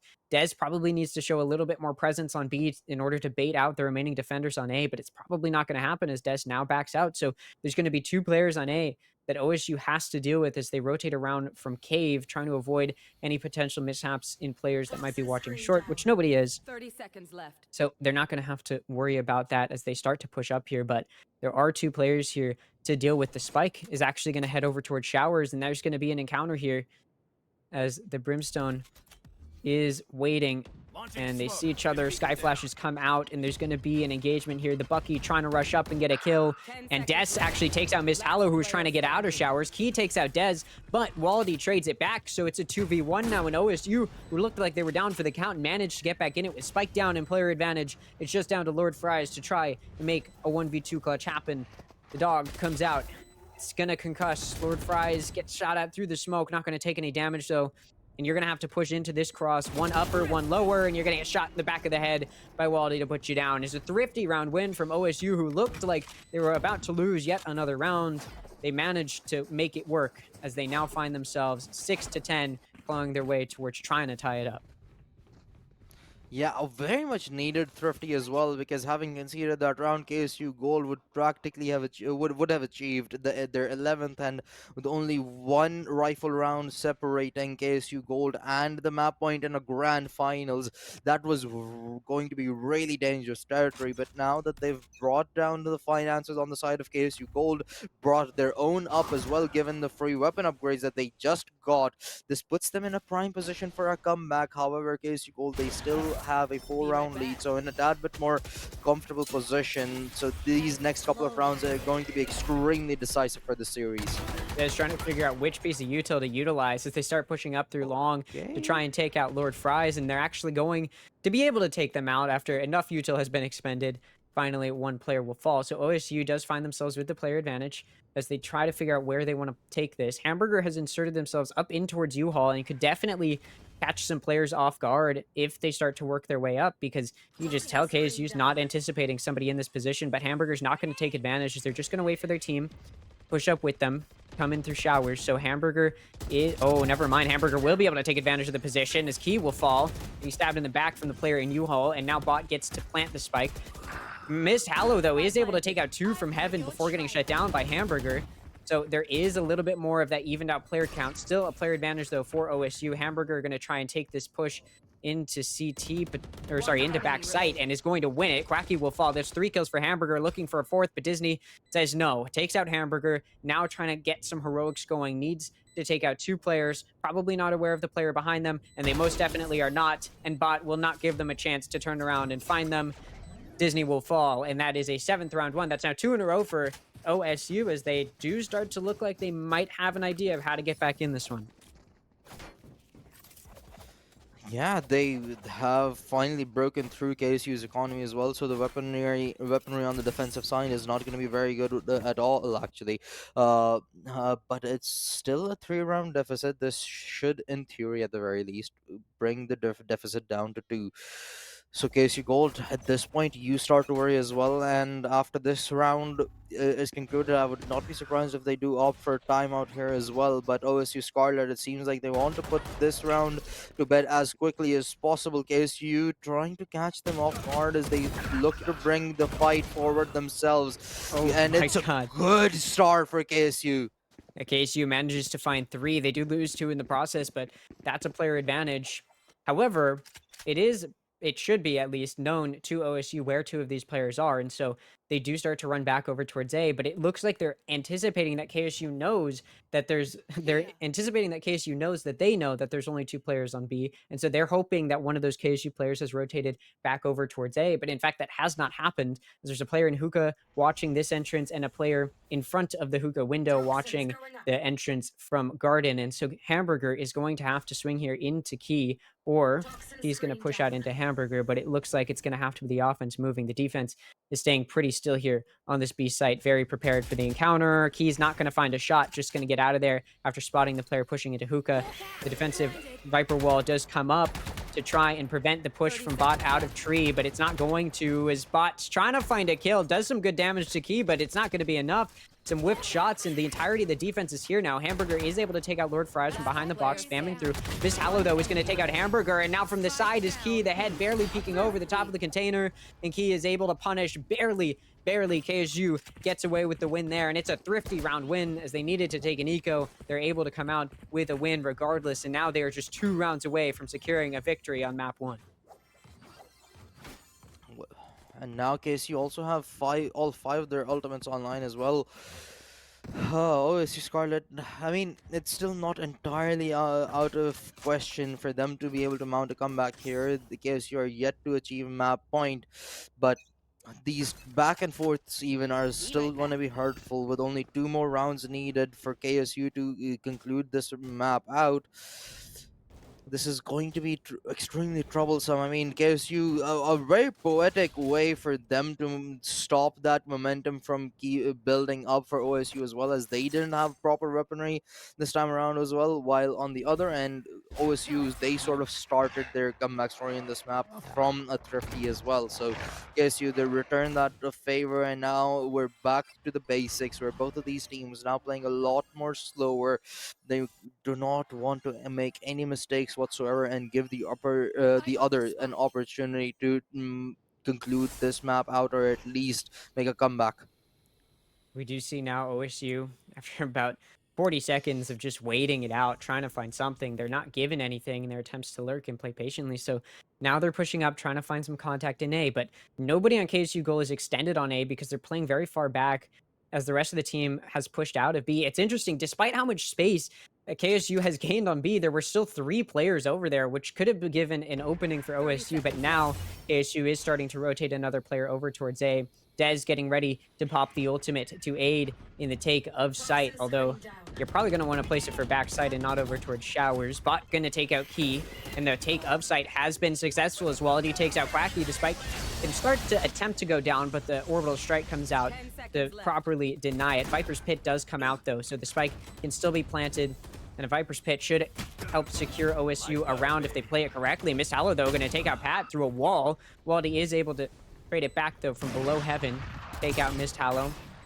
Hamburger gonna shoot at a at a clone, and Lord Fries is able to take out Waldy, so they're still keeping it even. Lord Fries is just one small sneeze away from death, and Des will be the one to do it, except it's right onto the head to take them out. And now it's just down to 1. Tess whiffs the double dash, and now it's down to Disney, who's with an operator, able to take out Hamburger, down to 33 HP though, and running for their life. And for OSU, it's probably best to just let them get away. You don't really have a whole lot of money to work with right now, although Des is going to swing it, and Disney's going to find another kill to make it a 1v1, although again still going to be an 8th round one for OSU off the spike explosion. So it does look like OSU is inching towards maybe bouncing back despite losing in a thrifty fashion.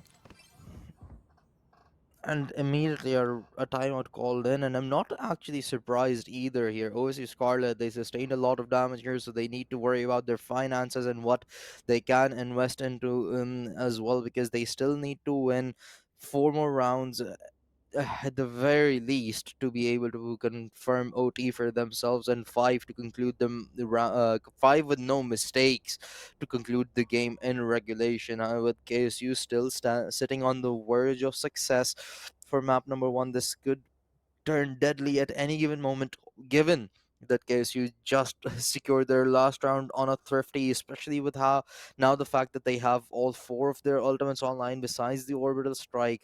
The game could be turned on its head at any given moment. OSU Scarlet, they want to remain flawless, and they do not want that their arsenal becomes the reason why they end up on the losing end of map number 1. So they're talking things through, making deciding what's going to be the best for them. But this should theoretically be an easy round victory for the side of OSU, given the purchase that KSU are gonna have. Yeah, I will say it's important to note KSU is the team that picked this map, and so for them, they really do want to win here. The fact that OSU is keeping this close is a really good sign for them because we're going to head into Haven, which is OSU's map pick, and they're coming off of a win on Haven as well in the series. In their semifinal series before this grand final. So for OSU, they're actually not doing horribly here if you're playing for the long game. Obviously, they still want to win the map, the KSU is probably in a good position. Oh, wow. Pat able to take out Disney before Disney can fire off an op shot. Quacky, though, evens it out with a sheriff shot Huh? on to Dez, and that's going to make it a 4v4. Somehow, Quacky able to get that kill there, tracking the player through the wall, and now it's going to be down to the remaining players for OSU to make something happen. Again, their opponent's on weaker weaponry, but we know what Quacky is capable of with just a sheriff in hand. We've seen it before, and so you don't want to play too aggressively here, as we did see Quacky manage to punish a little of an overextension from OSU just a few moments ago, as now OSU is peeking out through hookah. Quacky sees a player, just going to back up. Not going to try and fight that. You don't have to. And now OSU, the players in hookah, running out, trying to rotate over to A. There's only one player here, and they're going to try and take advantage of that weakness. That Viper's Pit has been placed in B long as well, so there's just really no point in OSU trying to fight over near B when there's just so much open space on A. Although, as they've rotated over, so have most of the players for KSU, so it's going to be a little bit difficult to maintain this site Oh, control. this is good. They're able to get the spike tapped, but then the nade pushes them off, and now there's a showstopper as well. Perhaps Key expended a little too early, though. That does mean spike does get to go down. They're not going to be able to deny it. Hamburger in back sight, going to be taken out by Quacky from behind. Hamburger just completely exposed to the CT entrance there. Key coming out of showers, and Pat is able to take them out. Missed Hallow, though, with the operator that they've picked up, is going to be able to take out Wally. Bot does trade it back, though. It's going to be a 2v2. Pat takes out Quacky, who's jumping out of heaven, and then swings around to take out Lord Fries. That's 4 kills for Pat on the round. Now, it's against Nico, but still, that's exactly what you need to see from a team that's trying to tie it up. And even for an eco, KSU really made OSU fight it right there. They did not let go of that round very easily, and KSU invested 3 of their ultimates. So that's going to be actually a really big win for the Scarlet, as they were able to dispose of 3 ultimates from the side of KSU Gold and still able to win that round out. So as we get closer and closer to the conclusion of map number 1, just making sure that those ultimates will practically never come online likely in this map ever again unless we hit OT is going to be such a big sigh of relief. Ooh, a big jump out there from Dez on a player who was in fact hindered, but gonna immediately retract themselves. So that's an interesting use of that ultimate there. So after using the Waylay ult, they just back out. They're not actually gonna play off of it. And Hamburger's gonna continue to lurk up towards short here to try and take out a player in short, which is Key. There is also another player here on A that could be a potential engagement with Hamburger. Meanwhile, there is still some players being left over near B, near Hookah, and one inside of Garden. And now Hamburger's taking the fight with Key over towards U-Haul. Meanwhile, Pat, with the Tour de Force, is able to take out Quacky over on the B site. Missed Hollow, meanwhile, though, going to be able to find the trade pick onto Hamburger, who's just been sitting on A for so long. Finally, no longer going to be there. And you see, oh, KSU backing out of B, but it's ill-timed, as that's exactly when the rotation is coming. And in order to try and get in a better position in backside, Disney puts themselves in a position where they're able to get shot in the head by the Tour de Force by Pat. And that does mean that the site has been taken. The spike can go down. It's a ring around the rosy. That goes beautifully for OSU Scarlet to try and keep themselves in this one. And now we have Dez inserted an elbow, going to be the first to make some contact here. As this smoke drops, ASU is going to try and get the retake moving, and Dez is able to swing out and get a kill, but Mist Hallow has started to push onto backside, going to find two before getting shut down by Bot from Hookah. There's a player in elbow, there's a player in Hookah. Bot's position is known in this corner and has to swing out to try and defend themselves as Key spams them out. Bot swings out and finds the kill to make it 10-11. Now just one round away from tying it up after what seemed like it was going to be a very dominant half from KSU. Yeah, they were off to such a hot start. They had won 7 rounds in a row at one point, I believe. From being down 5-3, they went up 5-10, and now OU Scarlet are doing pretty much exactly the same, where they've mounted a miraculous comeback and are about to tie up the scoreline. KSU, they do not have any money to work with, so it's just going to be Sheriffs alongside half armor all across the board. Hence, this should be an easy round for the Scarlet. We do see Disney trying to make an aggressive play. Ooh, they managed to catch Pat in the back as he was TPing, but Pat's still able to turn to the left and take out both Key and Disney. Another pick also found over towards Hookah, and that's an easy site to take. Although there is still a Lord Fudge to deal with. It's going to be cleaned up handily by Waldy. It's just down to Miss Hallow, who's able to find one, cannot find another. Dez will find that final kill. So it is going to be a very quick round that ends with it being tied 11-11.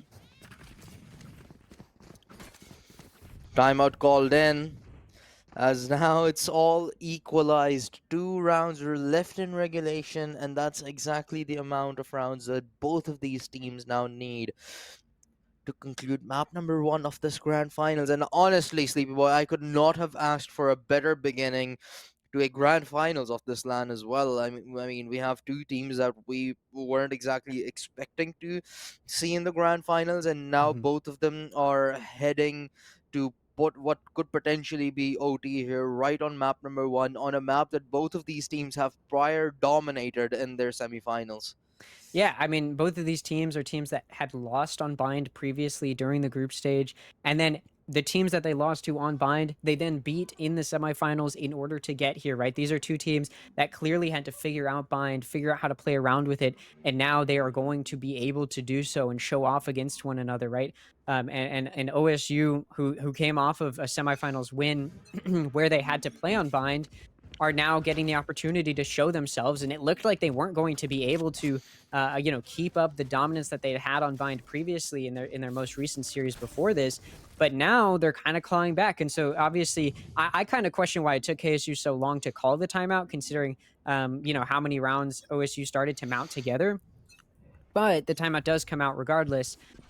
Is it too late is the question, and we'll find out as we do see OSU starting to push into showers very quickly. Dez jumps out with the Bucky, not going to find anything.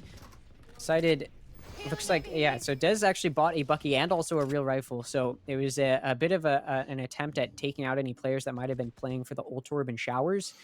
And you do a little bit of damage, but it's nowhere near enough to make it worthwhile. Still, Dez gets away unscathed, so no harm, no foul, as OSU redirects their attention over towards B. They didn't have anybody really lurking up to start off the round, and now they do, as they start to approach their way down long and also in towards Hookah. Meanwhile, you still do have 2 players on A. They're very shallow, though. One's holding short from really far back. The other one is holding showers from really far back, and now they're just going to rotate through Cave to join the rest of their team. We're still working up towards B. Seems like Disney and Lord Fries are a bit aware, though, and Mist Hollow is going to rotate over as the call is made by KSU. Actually, no, Mist Hollow is going to rotate back over to A. They're a little bit worried that there's a player still lurking up towards A, and to be fair, OSU have pretty consistently left a player over near one of the other sites for a very long time. Doesn't matter, though. They don't need any help. Disney and Lord Fries are each going to find one as the offense attempts to start to push through. They are not going to be able to. And now it's just down to 3 players for OSU, all of them down long and looking for the potential to try and get a pick and maybe even it out. And they're not going to be able to. Oh. Mist Hollow finds 1. Lord Fries finds 2, and that's 3 on the round as they finish it off by taking out their counterpart Viper, and KSU takes a timeout and comes away with a round win. It took them a while, but they finally got there. 1 more round. And the first map could come to an end. However, OSU Scarlet, they had just chained together so many rounds in a row that they'd still have enough money to buy everything that they possibly could have wanted, including an operator onto Pat. It has been consistently finding a frag or two in alternating rounds at the very least. But KSU, that last round was absolutely phenomenal. That was really passive. But this time around, they're going to sort of change the script up, Gonna but fall that back here. smoke keeps the Rays at bay and hence forcing them to stay back. OSU Scarlet now going to test their luck over towards the A site. Spike down. Pat has pulled out the operator. It was a driving force for OSU on that defense, at least early on in that defensive half. And so Pat decides to utilize it again and gets a kill, although it's traded back by KSU. Still, though, the site has been opened up. They tap, see if they can bait out any util. It's going to be a molly as well as the fade pull. I forget the name of the utility. But anyways, we do have OSU now backing up a little bit. Disney has pulled out the dimensional drift and is observing short and over towards the front of the site. Does see that there are still some players there, and so KSU is going to maintain their position here. Still going to have 3 players over near A and only 1 left to lock down B, playing a very deep position. So they're not really getting much of anything for their team. It doesn't really matter because KSU is just going to take out the players that are pushing in. And Mist Hallow specifically is going to find 2. Dez and Waldy will fall. 30 The remaining seconds 2 left. players for OSU need to get this round done to keep them in it, to take it to overtime and have a chance to win. Brimstone Bot's down. going to take out Mist Hallow. It's a good first step. You need to kill 3 more, though. Spike still isn't down to 15 seconds. The spike is tapped, potentially trying to ward off any players from triple. Nobody's there, though. Seconds left. Still, the spike has not been planted. Pat coming in from U-Haul is going to find 1. Not expecting Quacky close, though. The spike has not been enabled to go down. You got to find both kills. You're blinded by the Prowler. You can't do it. Quacky finds the finishing kill. And what a map it was for Quacky, as it's going to be KSU Gold taking map 1 of the grand finals. That was a very long fought victory for the side of KSU Gold, and honestly, really good performance from the side of OSU Scarlet. Truthfully, I was not expecting that game to go so close, given just the performance that I had seen KSU put out early on against the favorites on mine. They beat them out 13-6, but this game went to the last round of regulation. We saw both of these teams have their comeback moments into we saw KSU mount a comeback in the first half, and then Ohio State, they followed suit in the second half and brought this and made this a real nail biter. However, KSU Gold, they stay strong. They fought out until the very last round and close out their own map pick. And yeah, and I mean it's a massive map to win. You obviously want to win your map.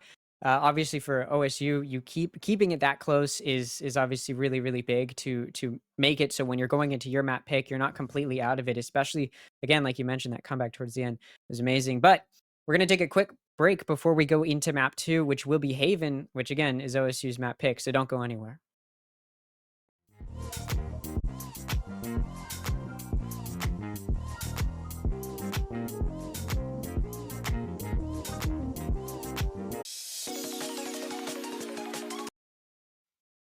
Hello, everybody, and welcome back to the Queen City Clash LAN Grand Finals between Ohio State University and KSU Gold, as we are making our way towards our second map of this best of 3.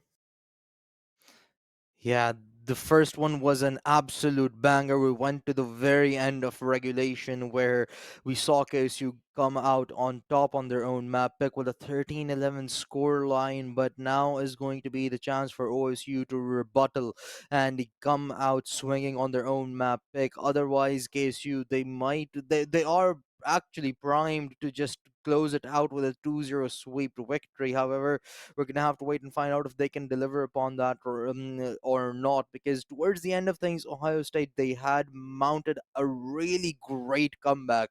Unfortunately, it was just a little bit too late, and they could not close things out. But they certainly showed their resilience and signs of life that they're not entirely out of this just yet. Yeah, I'm definitely excited to get into this one. Obviously, um, as we are heading into our second map, which is going to be Haven. We just finished up on Bind. It was a pretty close, 13-11 for KSU.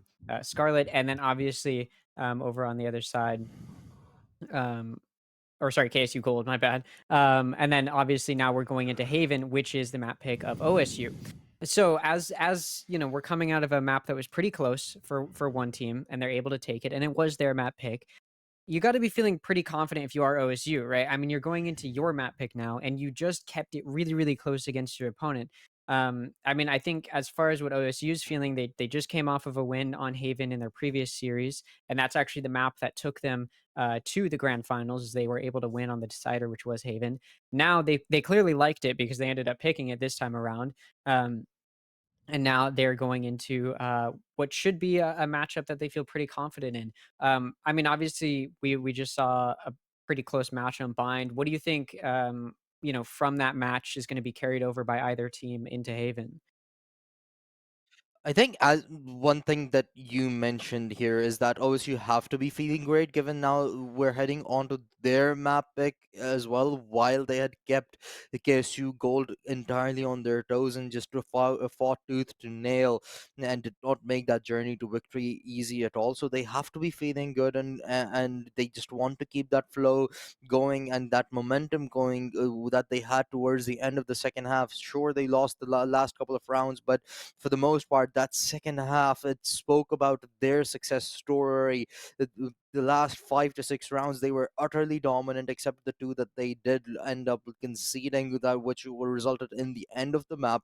So OSU Scarlet, they certainly should be feeling good unless they let that loss get to their head. But given the fact that they are in the grand finals, I do believe that they have that winner's mentality that they need in order to come out on top. However, we just are gonna wait and find out how exactly is it that this map begins, because if KSU Gold are allowed to lead the charge into this one as well, the things could start to look dangerous. Yeah, we are, of course, getting into the agent select now, and you can see for KSU Gold, they are running pretty much the meta composition. This has been the Haven comp for I think many teams. Probably the most picked Haven comp in competitive play on any map across the history of Valorant. You've got the Breach, you got the Sova, you got the Jet, you got the Killjoy, you got the Omen. On the other side, though, it's a little unexpected.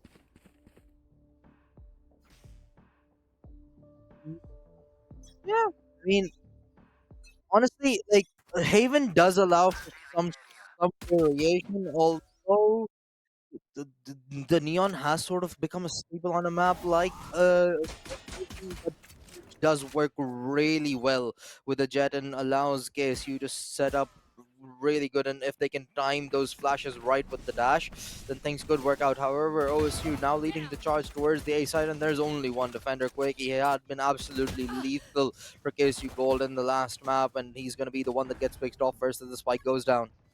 Pat over in mid has been doing a lot of lurk damage, and now they've managed to bait the entirety of KSU, or the majority of KSU, to try and take them out. And Disney does finally do it, but it wastes a lot of time, and so that spike's been taken down this entire time. And now the defense has to get in position to try and make a retake happen in a 4v4. The concuss goes into hell, but Waldy's just going to one-tap key as the flood tries to come through. Waldy swings back out, gets a head tap onto Fries. Dez is able to take out Miss Hallow, and Disney tries his hardest, is able to find two, but their counterpart Omen and Bot is going to be the one to finish them off. And so a good little bait there in mid from the Killjoy to try and just waste a little bit of time, and it allows kind of the urgency of KSU to push into OSU.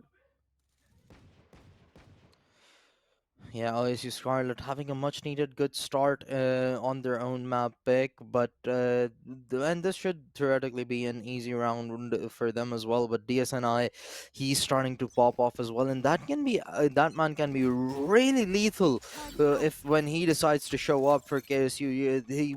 He did have great moments on map number one, but he can be a lot more consistent as we saw in the semifinals. So if he starts to pop off, OSU might be in trouble. Yeah, and Quacky just got a really nice shot onto Hamburger there. We saw Quacky hit some really nice long-range share of shots on Bind, and that continues to be the case there.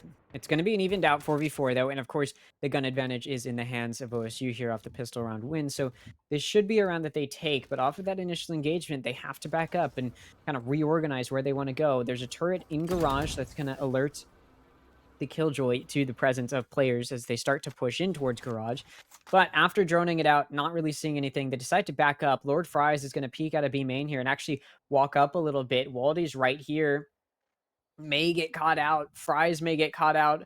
It's going to come down to whichever person decides to switch. Waldy's just swapping through weapons and util and kind of just playing around here. They're so unaware of the position of one another, but it's Lord Fries who is completely aware of where these players might be and is able to find the nice 30 first shot seconds to get left. themselves the player advantage. And KSU Gold with a 4v3 player advantage are going to stack up a little bit more towards B, and that is where OSU is going to end their round, or at least try to end their round, as Lord Fries is able to take out Dez. That kind of slows down the entry, but Bot and Pat are able to follow it up to make it a 2v2. The spike can go down here. Both of these players are not coming from C-Link. One's coming from A-Link, and one's coming from main. It's Disney with the bucket. You're going to find the shot onto Bot. Bat whiffs the shots onto Disney, and Disney pulls out the classic and beats Pat, who had a Guardian, and that's going to be a thrifty round win. As KSU returns fire, they're going to win on their eco round. Absolutely fantastic, and you just hate to see it if you're OSU Scarlet. You started things off with a one-on-one rate, but those shares in the hands of KSU have proven to be extremely lethal time and time again, particularly in the hands of Quakey. He was only able to find one in that round, but he was the one that started it all and led that domino effect. And again, it's DSNI finding 2 frags in that round is exactly why I was speaking of that man, because if he is allowed to do that repeatedly, finding those 2Ks and 3Ks, he alone can carry KSU towards victory. Going to be some entry in through Garage. Lord Fries is here with some Killjoy setup to try and ward off these players that are pushing through, but they're trying to go fast. The Nanoswarm does do a good job of stalling out, though. Dez can't dash in to try and chase the blinded Killjoy. And now Hamburgers making their way up in towards C site. Although they do start to back up now. Disney does re-peek from platform and take out Hamburger. And that does kind of deny any of the positional awareness that OSU had, because now all of their players are kind of just consolidated in towards mid. They've got no entry over towards A, no lurking towards that A side. They've lost their player in C main, so now the entirety of the squad going to have to figure out what they want to do. There's still a player inserted in Garage, and Lord Fries is going to have to try and clear them out. Timing, looks away right as Lord Fries is peeking, and that allows Lord Fries to get a kill. Does trade it back, but Mist Hallow takes out Waldy, and then Bot trades that one back. It's going to be a 3v2. Now a 2v2 as Bot finds a kill. Dez finds one as well, and suddenly OSU's in a 2v1. They could bounce back after losing their anti-eco round. He is going to have to clutch up, or else there is a risk that KSU Gold will lose their anti-eco round. And now OSU's positioned for main.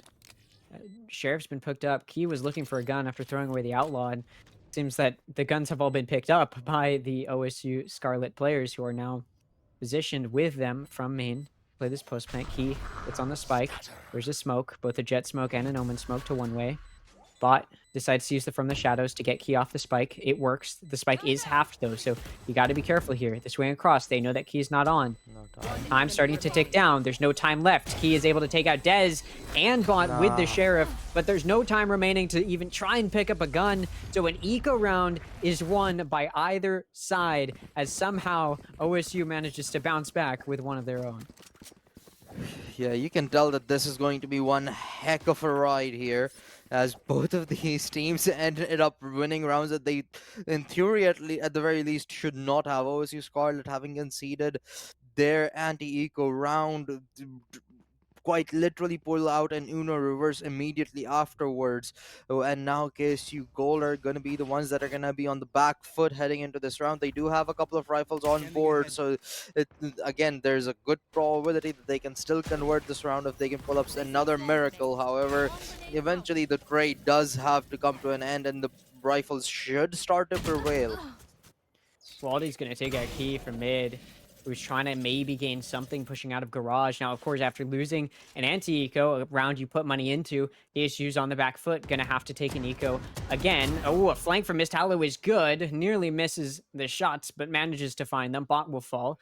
And that does mean that Mist Hollow can kind of gain this position here. So OSU's pretty pinched up here. They're not entirely backs against the wall, considering just the gun advantage that they have right now. Although Lord Fries may be able to recover a Vandal here, and they will. Oh, this is Meanwhile, big. Hamburger has lurked all the way up into A, but they're looking towards main. Quacky's behind them, and a shot to the back of the head will secure a round. Oh, sorry, will secure a kill for the Oh, defense. Lord no. Fries is also going to catch Pat, who is in the backside of B, lacking. Mist Hallow's up in mid window. Waldy's taking out. I can barely keep track of which team is which because it seems like KSU and 30 seconds OSU have switched sides as OSU is in positional advantages on these sites, but dies looking away from where the defenders are. And now it's just down to Waldy and 1v3. What looked like it could be a good round is instead a round won by KSU. What? And so the team that lost the previous round wins the next round again.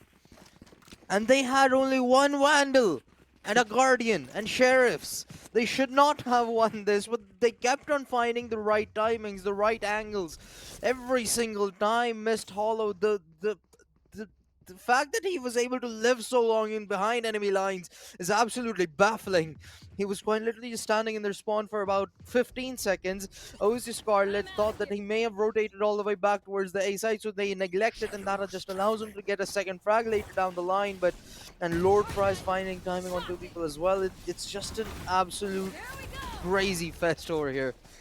Dez is going to try and expend the overdrive to try and even it out a little bit, but it doesn't last that long. You got to get a kill at some point. Trying to dash up and able to get one. It's going to reset, tries to push in to C-Link. Not going to get it though. Lord Fries shuts it down. It's a 4v4. Still only sheriffs in the hands, only pistols in the hands of of OSU Scarlet, and that's going to force the lockdown despite it being an eco. And ult comes out. Bot though takes out Lord Fries. They could take out the lockdown if they want to. Disney though gonna find two. Quacky is also gonna find one. It's just down to Pat, who's in garage, and because that lockdown hasn't been destroyed, you have to try and get out of there. And Key is gonna take out Pat. And so for the first time in this game, the team that won the previous round then follows it up with converting on an anti-eco. Finally, a rifle round converted for KSU, and they're the ones that breaks the trade of the thrifties, prevailing time and time again. And OSU, they are gonna get their hands back onto rifles now. So this is going to be the first true test of both of the teams having rifles all across the board. So nobody's going to have that sheriff advantage, which really isn't an advantage. But with how this map started, it seemed like it may have been, but. OSU Scarlet, a lot of presence over towards middle early on, and KSU Gold are not going to reciprocate actually. They just want to see what OSU bring to the table and reenact their approach accordingly. Hamburger has crossed in towards A short and may be able to turn around and find something if they decided to Oh, turn no. around, but they haven't. And so two players have inserted themselves in A lobby, and they're going to have to get cleared out here. Dez does seem aware of the potential, but the question is, are you aware enough that you commit to the idea of clearing this out before your team starts pushing? And that's exactly what's going to happen is OSU is going to start pushing in towards A lobby. So we're going to have to see if they're able to clear these players out. And no, the knife gets pulled out, and that's going to be an easy kill there. Key, though, not with the trigger discipline, reveals themselves a little too early, only gets one before getting traded back. And Quacky swings from main, but gets taken out by Bot. And so that does mean that it's a 4v3 as OSU secures the 2-for-1 special to give themselves the player advantage, and they decide to go for the plant. The Rolling Thunder comes out. The spike still goes down, though, and Hamburger has positioned themselves so they avoid the Rolling Thunder, and they find two. They try to push through the smoke into CT to take out Disney. But Disney has other plans. Now, in a 1v3, would need to get a 4K in total to secure the round for their team. The turret is going to be the first to spot them. They take it out. They continue to try and clear from CT. Stun comes out. Dez swings, but Disney's backed up, and Bot's able to just spray through it, and Disney will fall. So 3 kills for Bot as we end up in another tied scoreline. A really good round from the side of OSU Scarlet as well. The the situation over towards A lobby was really tricky. However, Dess's movement allowed him to stay alive for quite a significant amount longer than I had anticipated him to do so, considering the fact that Quakey was present to find Key's trade, but Des just sliding himself back into A lobby's safety just denies that trade, and after that it became a lot more easier having that man advantage, and the A side left completely open with the Viper already up close towards short, just made things so much more easier for to get the spike down and hold on to it. OSU making their way in towards A once again. They had some success in the previous round. Let's try it again. The Blade Storm from Key is not good. Whiffs a lot of shots. Tries to updraft out of there. Will be punished by Pat. Quacky, in the meanwhile, though, does find a kill as we get to see none of what's happening on the screen. Waldy is going to find one. Hamburger is also going to find another, and that gives up the A site, so the spike does get to go down. There's 2 players on the defense trying to make a retake happen. One from Heaven and one from A-Link. Lord Fries is going to jump out of Heaven to try and find something, and does. Waldy will fall, but Hamburger immediately returns fire from Graffiti, and it's just down to Disney, who says, I'm just going to save the gun this time. Not going to risk their life for a few kills this time around. Although, they are going to play for exits here, although in quite an unconventional position, so there's definitely an opportunity here that OSU will get caught off guard if they go for the hunt, which it looks like they might. Hamburger. Truthfully, I never even knew this was possible. I didn't either. And they do eventually Oh have their no. eyes meet Disney, but it's only going to be a one-on-one trade. And now, well, OSU know of this positioning as well. But OSU now have granted themselves the lead, so it's sort of now just again going back and forth between these teams. But this time around, they're doing it for the rifles instead. And KSU, they do have some finances, so they could potentially go for a double rifle setup alongside like 3 sheriffs across the board, which again isn't it still gives them a decent shot at concluding this round out. However, OSU Scarlet, they do have 3 ultimates online here. That Viper Spit and that Hunter's Fury can provide a lot of value, but it's going to be Quakey that's getting targeted with the Hunter's Fury immediately. And there you go, first blood drawn, and no direct engagement even necessary for them to take it on. Viper Spit immediately follows suit onto the side as the spike starts to go down, and this is going to be just so much more easier here from here on out for OSU.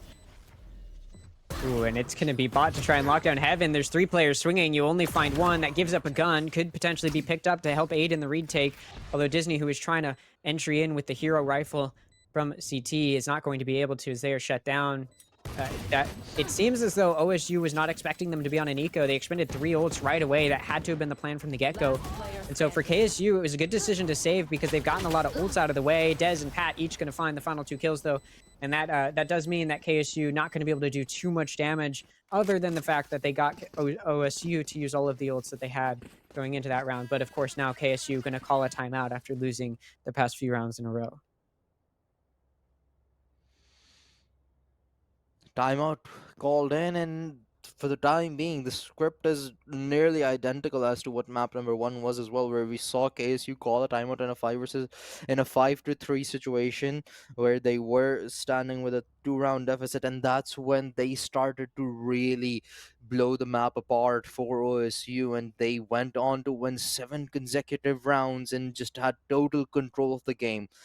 And that is sort of where OSU had their basically they finally turned their monitors on and just came back alive to try and close the map and close out the gap. But if KSU are allowed to do the same and win out like 4 or 5 consecutive rounds, this could again turn extremely lethal for OSU. That too on their own map pick, and given the fact that they've already lost a map, the pressure is going to be much higher this time around.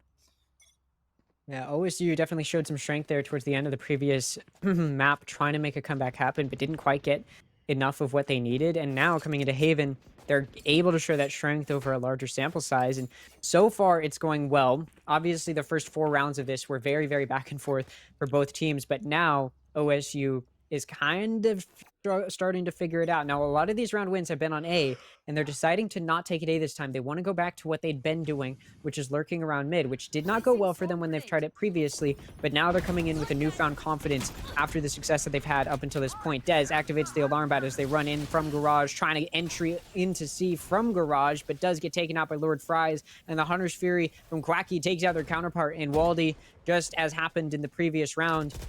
And now Bot is able to take out one before falling to Lord Fries, but that does mean that the spike is down and it needs to be planted. Disney's able to find one. Pat returns fire. It's a 1v3 though, and Pat only has 2 HP. The entirety of KSU Gold is playing together.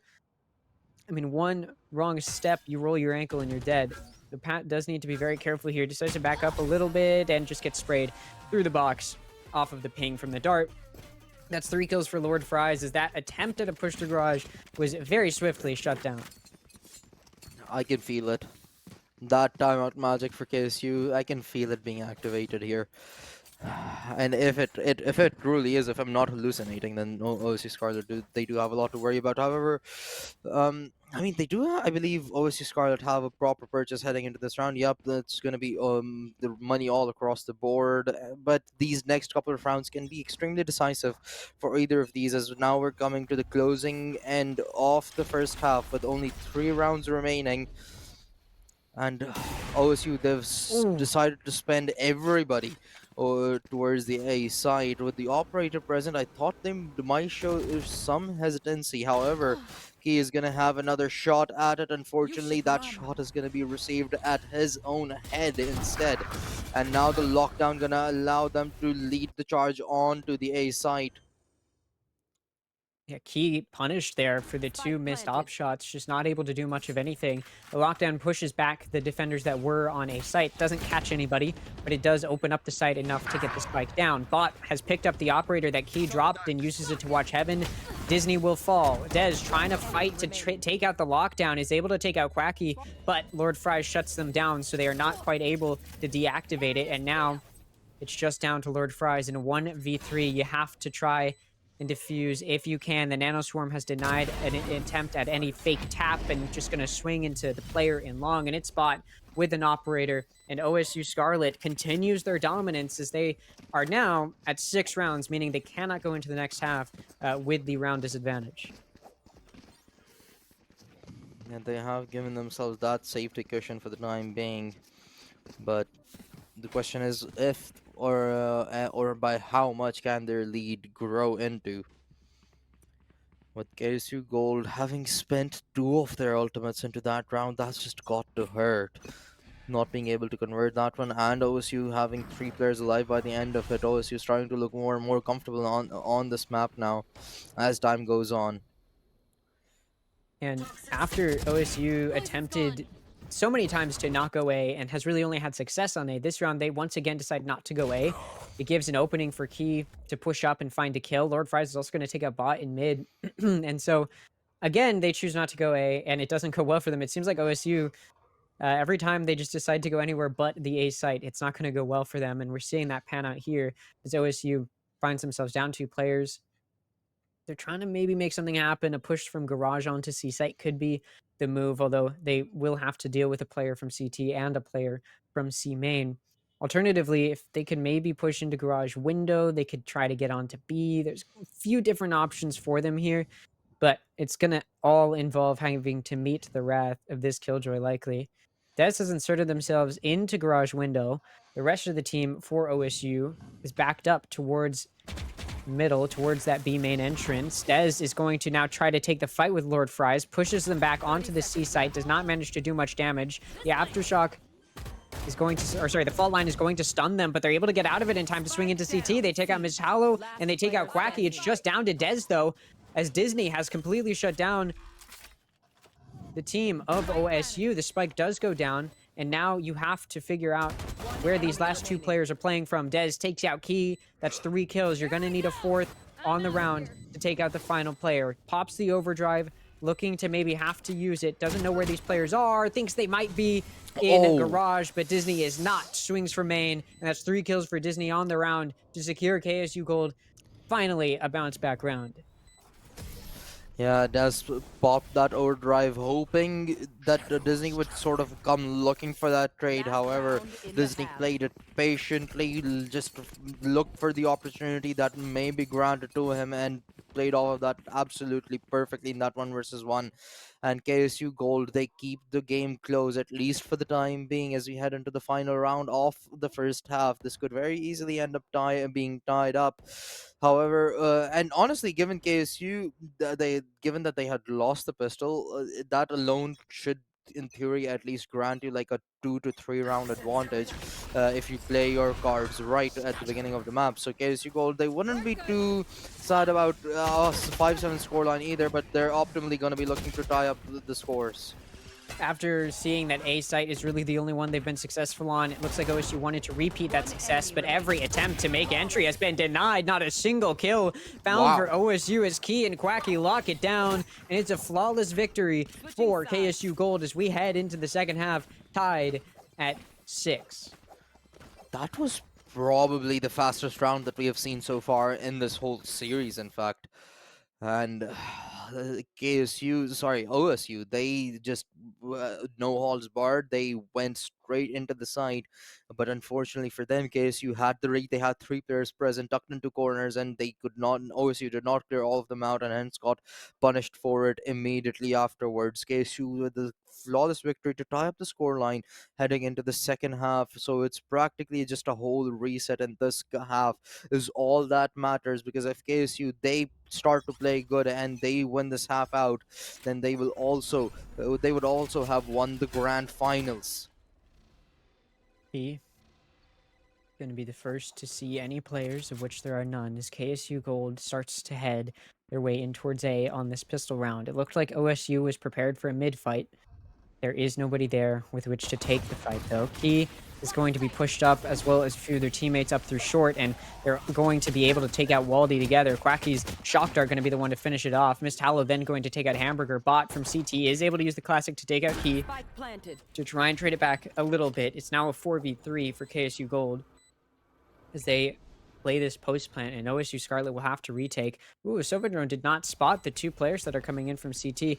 They are aware, of course, that there's a player coming from Heaven and that there will likely be players coming from CT. One of them is Pat, who's found 2.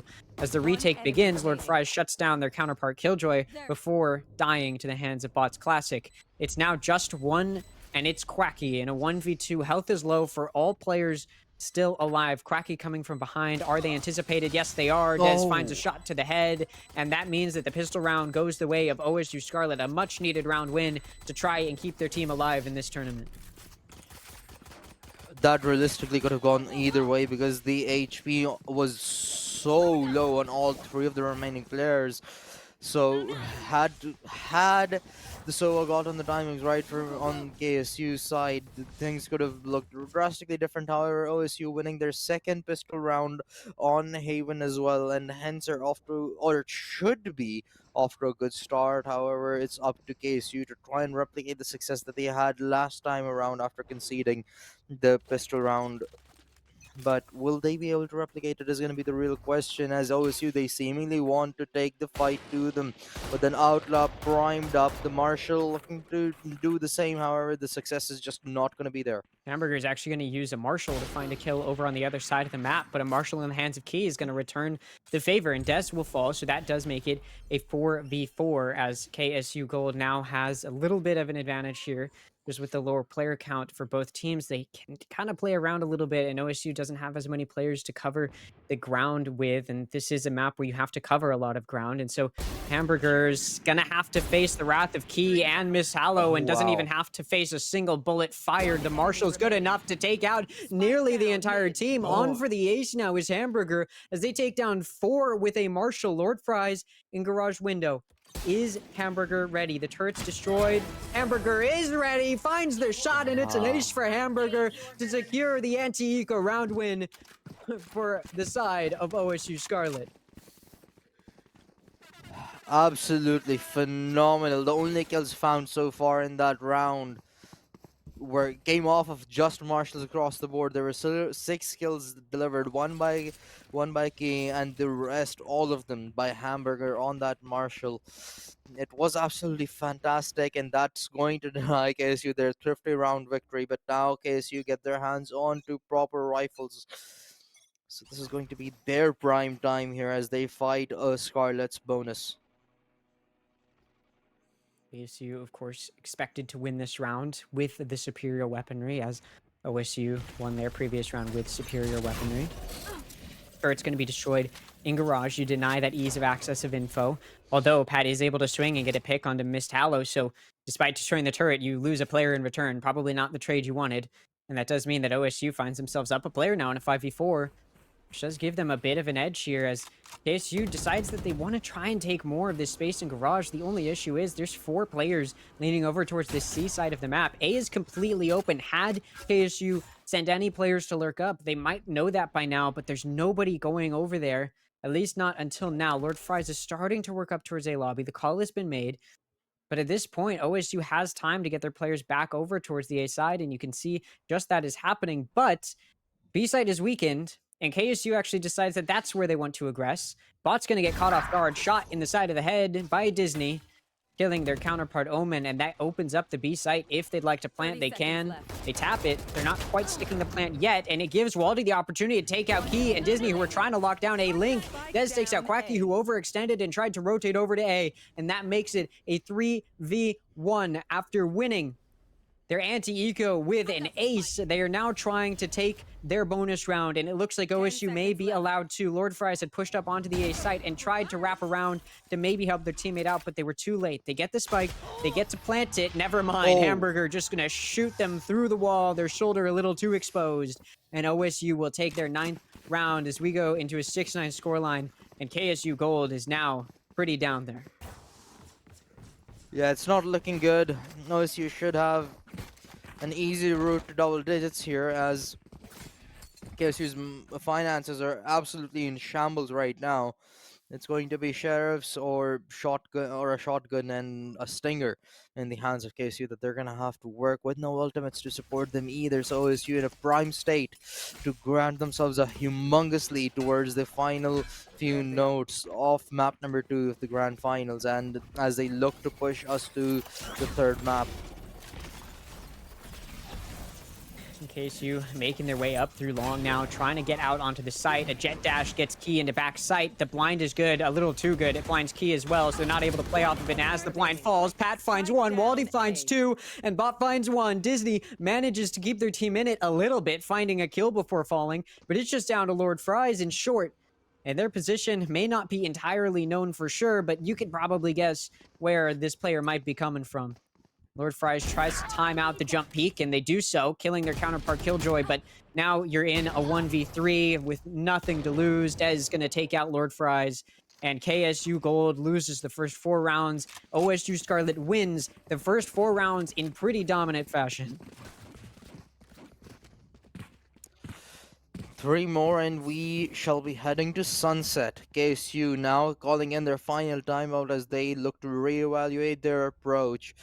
And sort of a do or die moment here as well, because this is going to be their last round before the last rifle round before OSU hit match point. Potentially, that is of course, unless if KSU do win out their rifle round in this time, they might prolong either their misery, or they might mount a comeback here. Obviously, we're yet to find that out, but with both of these teams having a much more equalized distribution on the scoreboard, there's nobody that's just been prominent with their ultimates online, or getting them repeatedly, unlike the last map where we saw Quacky getting that Nightfall ultimate time and time again, and that was really starting to be a pain in OSU's back. But this time around, everybody's showing up for their team in the rounds that they're winning, and in the rest, it has been absolute blowouts from the side of OSU lately, where they're just not even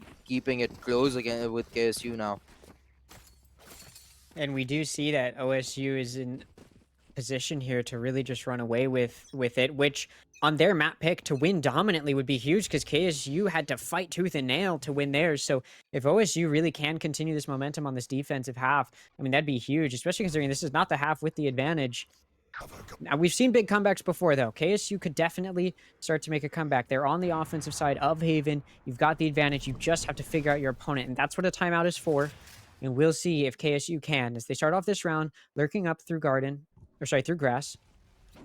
Do not find much, though, and they decide to back up. Disney is watching C main. Now, they still don't really have any proper lurks, but that's okay. They do still have enough map control that they can kind of work their way around. They don't have any vision on A. They don't know where any players might be. They could be inserted close up. They have to spend some time clearing out all of these corners. Although the recon dart is utilized, so that does bring some of the players from OSU over. Meanwhile, Disney, who is just lurking, gets a little bit of sleep on the angle, and Hamburger peeks out and finds the kill. And that does give OSU Scarlet the player advantage now. Off of that recon dart being seen and then the omen being seen on the opposite side of the map, at this point, OSU is pretty well aware that it was likely a lurker who was over on C that they took out. And so they start rotating over to A. And 30 although seconds left. that was true, that it was a lurker that they took out, ooh, whiffed shot there from Dez. Although it was true that it was a lurker that they took out, the team has rotated back over to C, though. And so that does mean the C is opened up as OSU was baited off enough to start working over towards A, which is not necessary, as we now know. Key is getting spammed through this box. You might die. Very low on HP. I mean, their position is almost certainly known. And yeah, Hamburger just going to continue to spray them down, and Key will fall. So it's now a 2-player advantage for OSU in a 5v3 as they start to make this retake happen. Mist Hollow is going to take out one in Hamburger, looking to take out a little bit more. You're in a very exposed position. You get shot from behind, and you will. Dez from platform is going to take them out. It's 2 players playing for main. You got to be careful. The spam's going to come through. Lord Fries is able to take out Dez. The Hunter's Fury comes out now from the offense to delay the defuse. Lord Fries is able to take out one. It's a 2v2. The spike's being held. Lord Fries is able to take out Pat, though. It's half. Doesn't matter. Quacky's able to take out Bot as the smoke fades. And it is a round 1 by KSU Gold, just ever so barely. Eyes up. That was absolutely beautiful from Lord Fries alongside Quakey to hold down the whole post plant all by themselves in a 2 versus 4. They just waited for OSU to walk into their crosshairs and they timed it right, peaked together, but ensured that they did not overextend in their engagements either to give OSU's players the opportunity to take both of them out, because in the end they were the ones who had the advantage after all.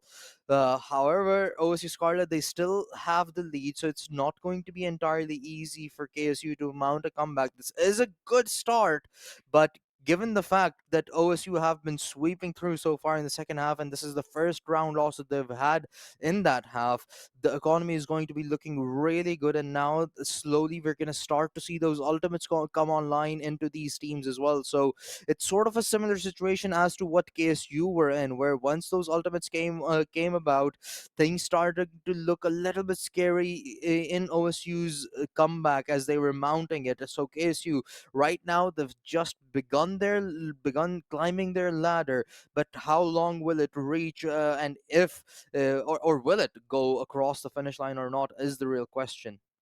Yeah, I mean, as we enter a quick little tech pause here, one thing that I think is going really well for OSU so far is they're just taking a lot of really good map control, right?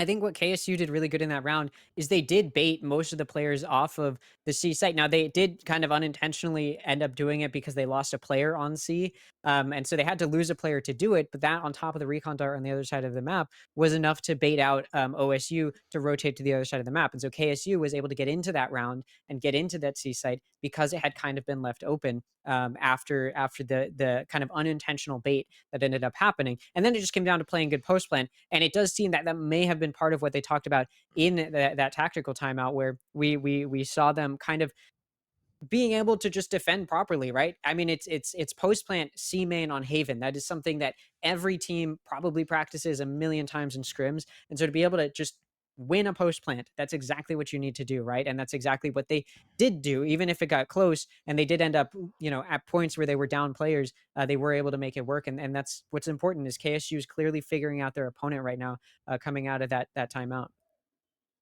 Yeah, I mean, still OSU, they had made it look extremely clean in that post plan for the most part up until the very end of things, where it sort of fell apart with Lord Fries finding those 3 kills and the Hunter's Fury coming out. That's when things started to become a little bit riskier and more difficult for the side of OSU. But their initial approach in infiltrating the site after the spike had been planted, that was really good. They were clearing out their angles, they were peeking together, finding the right timings onto the players that were within the site.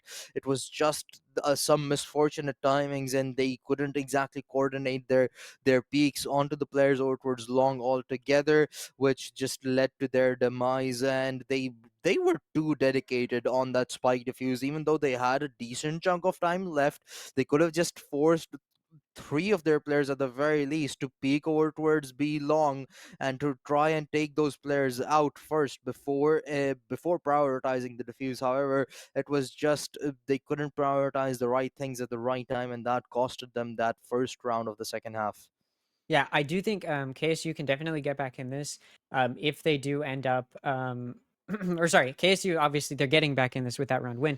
What I'm saying is, I think part of the way that they can still step up their game, because obviously that did come close. It ended up having to be that they lost a player, and then that allowed them to bait over the team to the other side of the map. I think what KSU should start to try and do is maybe just take a little bit more map control. Right, that lurk at the start is part of the reason they were able to win that round. Yeah, sure, they lost the player, but I think that's something that they can learn from. Right, having lurks is really, really important on a massive map like Haven. You need to be able to have other options, because if you get shut down in one of your attempts, like through mid, like we've seen both of these teams get shut down at attempts to push through mid or to garage or B, many, many times, right? So to be able to, counteract that and be able to mid around improvise and rotate to other parts of the map because you've got lurks doing good damage, that's exactly what you need. And so if KSU can start to find some value out of their lurks, that can be huge. And again, even though their lurk in that most recent round did not secure them any kills, it was what eventually ended up baiting OSU, probably unintentionally. I don't think the plan was to have one of their players die,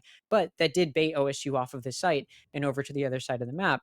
And so even if your lurk isn't finding kills, they can still provide you value. And so as long as KSU just starts to continue to take map control, there's 2 points on Haven that are really important to take control of, and it's garage and it's a lobby. Those are 2 parts of the map that you really need to make sure you're taking good control of on your offense. And that's 2 things that I think so far KSU hasn't done the best job of, but we can definitely see them start to move in that direction, and the usage of lurks helps a lot with that. Yeah, and for the most part, KSU, they have found success in infiltrating the sites. It's just the post plans have been absolutely disastrous, and that is something that we saw in Bind as well. It was the post plans where they seemed to struggle quite a bit. They just could not stop OSU from getting control back and getting a hold of the real estate on the site back into their own grasp. Those initial engagements was just seemingly never going their way. So for the most part, it was either coming down to their lurks from either Disney or Lord Fries being successful. As you stated, those lurks can be extremely crucial, or them just absolutely blowing OSU out of the water to begin with in some of these rounds, and that's just not happening on Haven. OSU have been actually doing that instead to KSU, where they've had so many rounds where it's looked extremely clean, and even in this round, it felt like it was on the verge of being one of the cleaner rounds that we had seen across the whole second half as well, where they had 4 players alive towards the end of things.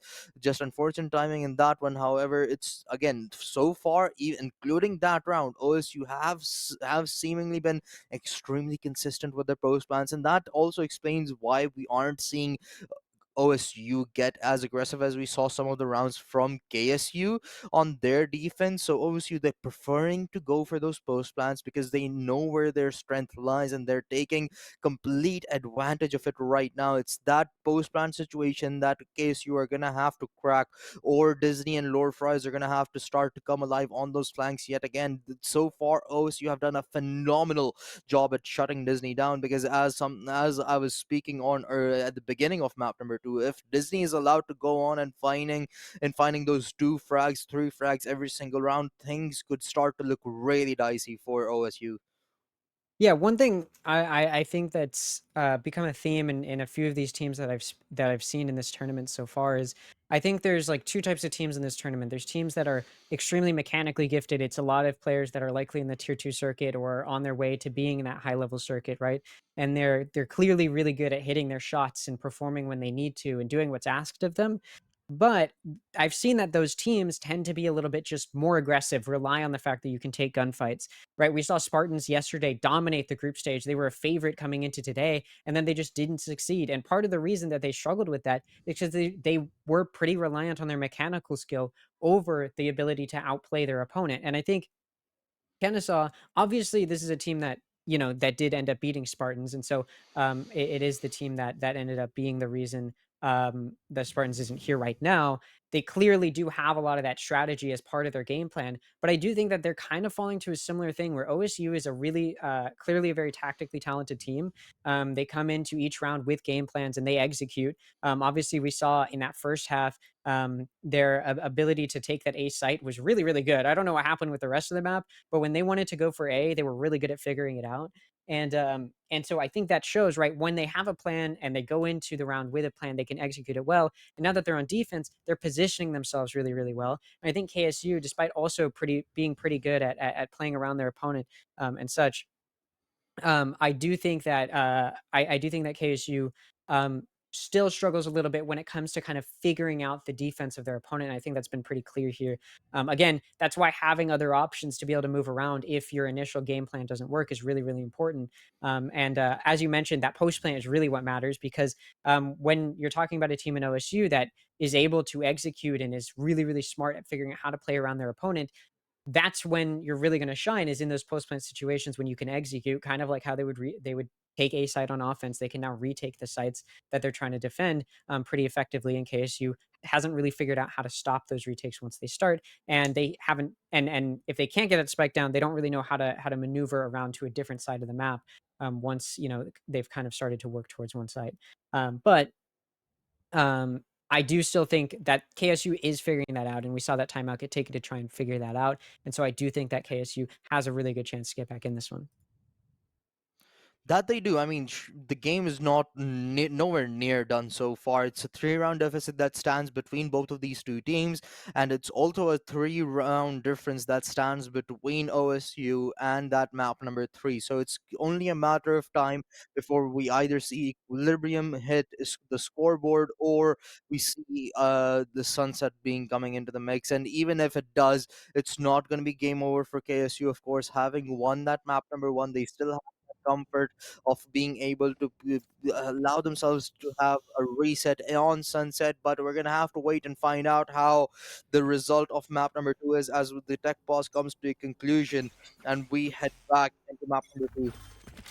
We'll see if KSU can carry that momentum from the previous round. Obviously, you cool off a little bit with that long of a tech pause, so we'll see if it ends up being a factor. Waldy just runs out, grabs the ult orb, and gets back out of there. Okay. Mist Hollow is taking some control of this A lobby space. We do have a lurk in that killjoy, kind of watching over towards C, but it does look like KSU wants to start to work their whole team down towards A. And so you've got some players going down main now, or down long. You have some players watching short, and it's just Pat on this site with some of their util to try and lock it down. So this could be a little worrisome. Meanwhile, OSU is pushed down C. They're watching Garage. They send that drone down mid, and they're not seeing anything because there's nobody there. And now the entry's coming in onto C. The explosive start onto is going to be good, especially with that lockdown. Just considering OSU is nowhere near this site at this point in time. Now, there is going to be a player on flank, and so they will have to deal with that. The Hunter's Fury from the defense does come out and does a little bit of damage, but it's not enough to get a kill. It denies the plant, though. Dez is able to take out Lord Fries. Nice shot there, and that's from flank, and they're very, very aware of that. So Dez is going to start to come out with the overdrive, try and dash in, get around them. Kind of able to do so, able to take out Disney. He is able to fire back, though. Takes out Waldy and Pat. Dez finds a third. Hamburger alone in a 1v1. The health better. 85 HP. I believe about 10. And the right click is all that's needed. Quacky's gonna fall, and what was an extremely chaotic retake goes the way of OSU, and they are able to bounce back after losing the previous round. Once again, the post plant is not good from KSU. Yeah, that was very back and forth between both of these two teams, and I really liked OSU's approach to ensue that chaos onto KSU there. We saw the lockdown coming into the mix, and it should have been a really easy plan for KSU, but OSU, they retaliate by using that Hunter's Fury, making sure that for at least for the duration of the lockdown, the spike will not go down. So KSU are gonna have to fight to get that bomb planted.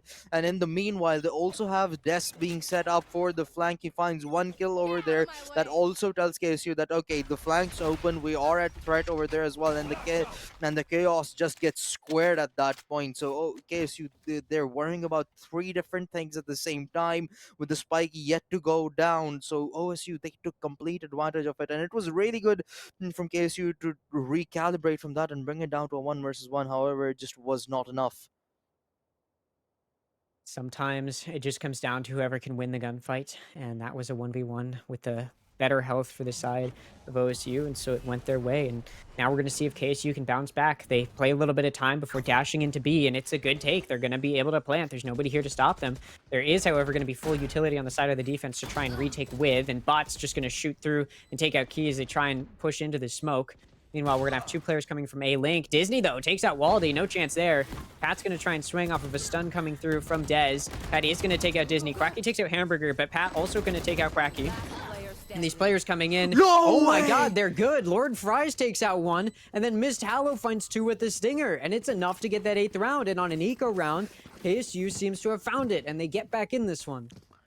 No, there's just no way they win that round. In a 2 versus situation, in those positions, OSU, that was disastrous. They do 3 players, all of them peeking at the breach together. One player from behind him misses his shots, and the rest of the 2 walk straight into the pre-fire of the Stinger all together. A single Stinger magazine finds 2 kills, and the KJ just swings out from the smoke, finding the one headshot needed to close the round out. It was a disaster from OSU and a really good redemption from KSU. We do see ASU making their way over towards mid and C. Waldy does take out Lord Fries. Mist Hallow follows it up with a pick, but Pat has come out of a lobby and finds 2. I talked about it. You need garage control, you need a lobby control, and OSU has taken it and found 2 kills with it. And it's now going to be a 4v2. The spike is not in the hands of the offense, although Disney is able to get a kill into Hamburger, who was a little bit ill-positioned as they were trying to wrap around and flank coming out of C. Nobody's watching the spike. They've given it up, but obviously KSU doesn't know that, so they're a little worried about the potential angles that they're going to have to clear, and it gives a little bit of the time advantage over to OSU, as KSU will have to recover the spike and then execute off of that. The question is, where do they execute? There really isn't a good spot. There's a player watching a lobby right now. There's a player in garage. There's a player in B main in that little cubby to that left side that would have to be cleared out, and so as KSU 30 does look, it seconds looks left. like they want to head in towards B, and so that player is going to have to be One cleared out, and enemy it's the same player that has done the most damage to the team this round, and it's Pat, who finds a third by taking out Disney. It's just down to Quacky, who's able to take out Pat, but it's a 1v2. The health is low. It's very winnable. They just have pistols and not able to do anything. No. You start walking out, don't even shoot your gun. Is Bot going to take Quacky out with the Sheriff? And it is a thrifty Match round point. win, and OSU Scarlet is 1 round away from taking the grand finals to a map 3. Again, these are just rounds that the other team should not be giving up, honestly. It's mostly just blunders that we are seeing from these teams that are costing them rounds repeatedly at this point. And KSU, I mean, honestly, the start was not even too bad. The OSU, they tried to catch KSU off guard, played a tad bit aggressive, walked away with 2 kills to their name. But the sheer fact that KSU let themselves be overwhelmed and spent so much time just doing due diligence after those initial engagements stole so much potential away from them. 3 players push down A to try and take a fight in case it's there, and KSU is there. Although all that comes out is a kill for either side. Ooh, a Sova drone comes through, and it's good. Waldy, you are going to die, and Lord Fries is the one to find the kill. Hamburger is still positioned in short in case people start peeking out. There's also been a wraparound with a little bit of aid. Both controllers now in a long, but KSU is leaving, and it's a 4v3. Wherever they go, they'll have a decent advantage. Unfortunately for them, they are going towards the side of the map that Killjoy is present on, so it may slow them down a little bit in any attempts to get a post plant going. They are now all in that C main, walking down. There's an alarm bot they'll have to deal with, at which point OSU will be very aware as to where these players are. And that's time is now. The alarm bot's destroyed, smoke's coming in, the site going to be flooded onto, and the spike going to be planted. Quacky taps it, sees if there's any response. There is not. The spike will be going down, and it's planted for main. Now all KSU has to do is play post plant. We saw them do it before. The question is, can they do it again? In a situation where they have the player advantage, you'd think that they would be able to. There's 2 players playing on site, 2 players playing from long. It's a lot to clear out if you are OSU Scarlet. Hamburger going to jump peek from garage. That kind of gives a noise cue. So their position is likely known. They send out some mollies trying to clear out any space and not going to be able to. Disney's just going to swing out and take Hamburger out. It's now going to be a 2v4. As Pat comes in from CT, backed by their Omen, but I mean, there's no way you can get the spike defused here. There's just no way. Just save your gun at this point. It's not really worth even trying. Bot takes out Key to get away with something else on the side, but OSU Scarlet loses the round, and KSU finds themselves up, clawing their way back into this one. The overtime is not just a dream, it's a possibility. It certainly is. OSU's finances are not exactly in a great situation. However, they should have at least 4 rifles to work with, I believe, across the board. And with those 3 ultimates online for their side as well, they only need 1 round. So, one major mistake or one minor mistake, even from KSU, just big enough for them to be able to give up a round is going to be enough for OSU. They're going to be pretty happy with that, and they're going to send us packing to Sunset. However, KSU, the fight in them stays alive. They have ultimates of their own, and only 3 rounds needed for them to push us to an OT and have another shot at winning this out in 2. KSU starts this round defaulting, playing very split up. OSU on a bit of a half buy. Some of their players are sheriffs, some of their players with rifles, just playing very calm, waiting to be pushed into. They're not wanting to play aggressive. They're not wanting to be the ones making the difference in this round. They want it to be KSU Gold pushing into them.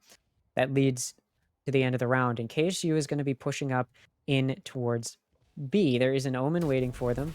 In towards A Link, of course, going to be smoked off as the entry starts. Key dashes up into the center box and able to get in, and the site has been cleared out. Rolling Thunder even expended in towards C Link, and it looks like KSU wants to take it in that direction. Dez, though, is going to find a player from Garage, able to find another onto Key, jumping around, not going to be enough to miss the shots, and so Missed Hallow is able to trade it back, but it's a 2-for-1 special that gives them the lead, and Pat finds another one as well before 30 getting traded seconds off, so it's a 3v2. The spike is going to go down on C, but there's only so much you can do at this point. Disney, however, is able to take out Waldy from Garage, and so that does even it out. It's a 2v2. You're probably not going to be able to play post-plant from long, and you're definitely not now because Bot's here. You'd have to deal with that first. 1 player spotted out in C-Link. So for KSU Gold, they know where some of these players, or at least one of these players is, but not too aware of where one of them might be from main. And Bot's able to find one. It's now a 2v1. Time starting to tick down. You got to take care of this player in Garage, and Bot does. They take out their counterpart Omen, and that's going to give OSU Scarlet another chance as they take map 2 and force a map 3 in the grand finals of the Queen City Clash. Yeah, that was a really close call. And even in the last round there, KSU, in that 2 versus 3, it felt like that they still had some control left.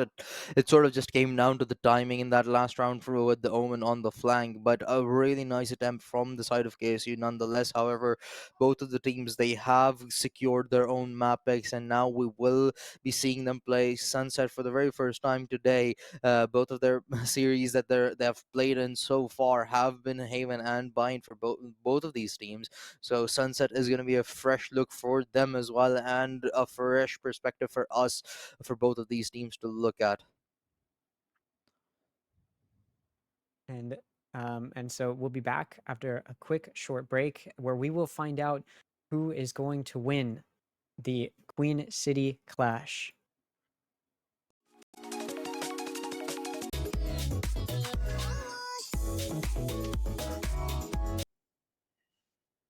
All right, and welcome back to the Queen City Clash LAN Grand Finals between OSU and KSU.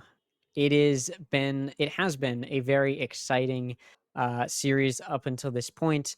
I mean, any 3-map series is going to be exciting.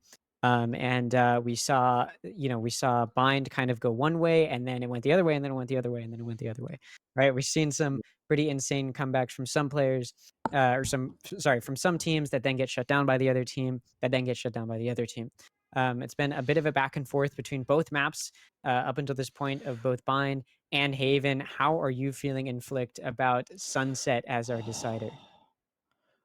I'm conflicted, quite honestly, because we've only really seen both of these teams play on Haven and Bind, and the results have been extremely close. Sure, there's like a 2 round difference between the results of both of those games, but still, KSU really made Ohio State fight for their victory on Haven, and KSU did not have it easy as well. They had to fight until the very last round of the regular game itself in order to conclude that map out as well. So Sunset, they have not played it today so far. It certainly is going to be interesting to see how this pans out, because both of these teams, they had played a lot of Bind, a lot of Haven prior to the grand finals, but see, Sunset's going to swap out a lot of things. You're going to have new agent composition. It's going to be an entirely new play. So it certainly is going to be a fresh breeze of things as to how we witness these teams. Yeah, I think one thing that's interesting about Sunset specifically is it's one of the only two site maps that in tournament play tends to be actually offense sided. You tend to see the offense succeed just a little bit more. It's probably because of like certain ways that the retakes are a little bit harder for the defense. But that's kind of an interesting fact about Sunset. And given the fact that we just came off of an offense sided map where we saw OSU take it, there's a very real possibility that we end up seeing them have similar success. Given we're going into another offense sided map, and we're seeing mirror compositions that don't look too dissimilar from the comps that we just had on Haven as well. Yeah, and honestly, that this is very much understandable. A cipher is practically a must-have, and everybody plays it on Sunset. And alongside that, the Breach and Neon setup works really fantastic on practically every single map you want to use it. So, and Sunset just allows the Breach to excel really good, especially when you're on the attacking side. As you said, it's one of the only maps that has the offense side, which is favorable. So Breach being able to cover most of those sides with his Rolling Thunder just enables him far much more better than on some of the other maps. So he's just a key component, and with being able to set up Neon alongside that is absolutely phenomenal. And the Omen and Soa just fit right into those picks of agents. But notice you're going to start off very offensively towards middle. Unfortunately for them, it's not going to cost them a life to kick things off. The key kicks it off with that initial first blood, and that gives KSU the power to kind of lurk around wherever they want. Now, obviously, still some battles in mid as Disney is going to find another for KSU before getting traded back. But you may have lost one, you still have another advantage. So KSU is in a 4v3 now with the player advantage as we do move towards what will likely be an A hit. And OSU with those trips on B can confidently have their entire team over on A. That's the power of, trips like Cypher. They have to either be destroyed or hit by one of the players in order for them to not be a factor anymore. So you know that they're not over on B. And now we're seeing the aggression come into A. Hamburger finds one, Waldy finds another. Lord Fries is able to take out Waldy. It's a 2v2. Hamburger cannot keep it in their favor. It's now a 1v2 for Pat, who's trying to keep it a little bit in their favor, but they cannot. Miss Hallow will be the one to find Pat's head, and that will be the first round in favor of KSU Gold. Yeah, a bit of a back and forth in between these teams on the pistol, but OSU had won both of the pistol rounds on the last map, so KSU finally succeeding in getting one to their name. They're certainly going to be happy about that, not having to fight for a thrifty, for once. So that's certainly going to be very helpful. And now with a much better arsenal, it seems like OSU are even more hesitant about investing into these rounds. We don't even see as many sheriffs across the board for this for Scarlet. But KSU Gold, they're still going to be patient and give some respect over and do their due diligence before approaching a site. OSU, meanwhile, starting to get aggressive over here. and it's met by KSU. First key does fall, but then but then KSU is able to find 2 more picks on top of that for 2-for-1 special. That puts them on top in a 4v3. So now they have that player advantage. OSU's been pushed back quite a bit. They were not able to get the trade picks they wanted. I will say that health is low for 2 of those players over on KSU. So one nice shot, maybe just through a smoke, speaking of, but no, it does not land. And now we're going to see if OSU can properly defend this B site. It's just Lord Fries on site currently. Trying to... Or sorry, not Lord Fries. Waldy's going to take a DSN... Or sorry, Disney. There you go. Pat alone on site currently, but now joined by Dez and CT. It's a 3v3 now. The health very low for KSU. Lord Fries is able to find one. Waldy will be able to get a trade pick, but then Quacky and Miss Hallow will shut it down. So 2 players left alive, and KSU is able to win their anti-eco. And we will not start this map with a back and forth like we did on Hayden. Yeah, these teams can really just not let me have a moment of peace here, because that round in itself got extremely close towards the end of things, and it realistically could have gone OSU's way, given how weak both of the players on the side of KSU were. It was practically just about hitting one body shot on each of them. So had the timing worked out for the last OSU player, it very easily could have been their round, but they're going to get another shot at it, as now they fight the bonus with proper riflery on their hands. And OSU is positioned more towards B and A main, so they've just given up mid. And KSU has taken advantage. They're pushed up, and it looks like they do want to push in towards that CT entrance towards mid. And Bot is met and fired at through the wall, through smoke, but it's not going to do too much damage. Miss Hallow actually takes a decent amount, and that's now going to be cashed in on as the players on the offense try to push in through that A-Link entrance. They are mostly punished, although they do get 2 kills before all falling to the defense. And so that does mean that OSU is supposed to win a round because they've got that gun advantage, and they do. And so pretty traditional round structure has taken place. We'll see how KSU responds on the first full buy from both sides. Yeah, and already Hamburger has had such a fantastic game alongside Waldy that they're 1 point ult point away from getting their ultimates online, and that could be a really big factor into this round as well. While on the other end of things, Quakey is away by 1 as well before they get their hands onto the Hunter's Fury, which can be extremely crucial, particularly in those post-ban situations. But now that both of these teams have their hands onto rifles, they're gonna have to be a lot more careful about how they approach these rounds. KSU, you can see them being a lot more defaulty, but OSU, they stick true to their values from the last round, where they have a lot of presence aggressively over towards A main, and it provides value. 1 kill already found. OSU now with that player advantage backing up. They don't want to give too much away. Pat is still locking down this B site. They see the Cypher cage, so they know that there might be a player here. Their trip is broken, and off of that, Lord Fries backs up a little bit, letting their team do some of the heavy lifting. Ooh, a peek with the recon dart out could have been lethal, but Pat does not punish. Spotted by the recon dart. Still playing from this backside regardless. Gonna have to face the wrath of Key. Gonna take them out. Now looking for a little bit more if they can. They take out their counterpart Cypher in main, and Bot takes out the rest. It's now a flawless round win, and OSU has responded pretty valiantly to losing Pistol. That they have a timeout being called in immediately from KSU. Okay, this seems a tad bit premature, but okay. You know what? Understandable actually, given that this is the final map of the grand finals. You want to make sure that you do not allow OSU to build up momentum, and you just want to shut it down immediately. So if they feel the need to recalibrate things right on the go, then they should. It perhaps works out for them, but whatever happens, if any of these teams starts to heat up and snowball their momentum into a drastic lead, things would look super shady for the other one, given that this is the last map of the grand final, so the pressure is at an all-time high right now. Yeah, it's also important to point out the fact that, this being the decider map, there's a chance that they're not as practiced on this map, right? I mean, they let it go to the end because they're somewhat comfortable on it, but they may not have all the strategies they want to. So when the ones they've tried haven't worked, maybe KSU and their coaching staff want to have an opportunity to say, okay, this is what we're going to try next.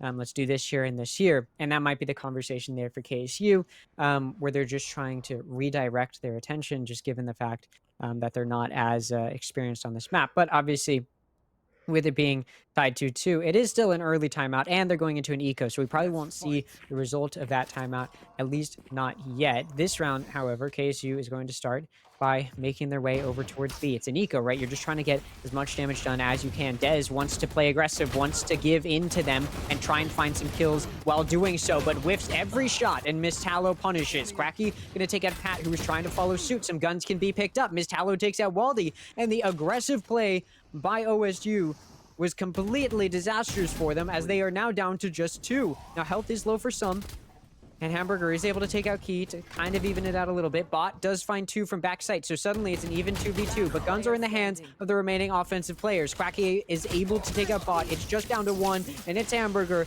and he cannot close it out. Disney finishes him off, and that will be a pretty handed win to KSU Gold. Okay, now this is starting to make no sense to me because, sure, thrifties, they happen once, twice, thrice even, but the consistency of these thrifties is absolutely insane. We've seen, and it's not like it's one team that's doing it, it's both of them who are consistently winning thrifty rounds when they should not be. It's not even going close. Like, it's the mid rounds have been just so good from OSU or KSU, whoever it is that's on the thrifty, that they just somehow miraculously put up 2 to 3 kills on the feed out of nowhere, and the rounds just completely turned on its head. Yeah, I mean, that was just a completely unnecessary aggressive play, and it was punished. This time around, KSU doesn't have to wait for an aggressive play. They have guns, so they use them. And they will find a first blood once again. Miss Tallow going to be the one to do it. It's now a 5v4 for KSU. They can play this post plant. Feels like this has been the case a decent amount of the time. It's just, can OSU retake? This is something they were very good on with Haven, but Lord Fries takes out Hamburger in mid, and suddenly there's not as many players available. Dez is able to take out Key, but back turn to the player who's going to finish them off, and then Miss Tallow and Disney proceed to get some more kills, and that means it's now a 4th round 1 for KSU Gold, and what looked like was some really good momentum for OSU after that timeout from KSU has just been completely denied. And OSU call the timeout of their own. They want to replicate the success that KSU have somehow found after calling a timeout, after calling their timeout. So it's certainly going to be interesting to see if they can pull this off or not. But KSU, that last round was absolutely beautiful. They did not waste any time whatsoever before heading into the B site, and the post plant was was arguably the cleanest post plant that we have seen from them so far. We were talking about in the last map where OSU's approach on Bind and on Haven as well in those post plant situations had been just so good, and that is where KSU was often found lacking. But they clean it up in this one. They had 4 players alive by the end of that round, and now they have 3 ultimates to work with online as well, while OSU are left sort of scrambling at the midpoint of the first half.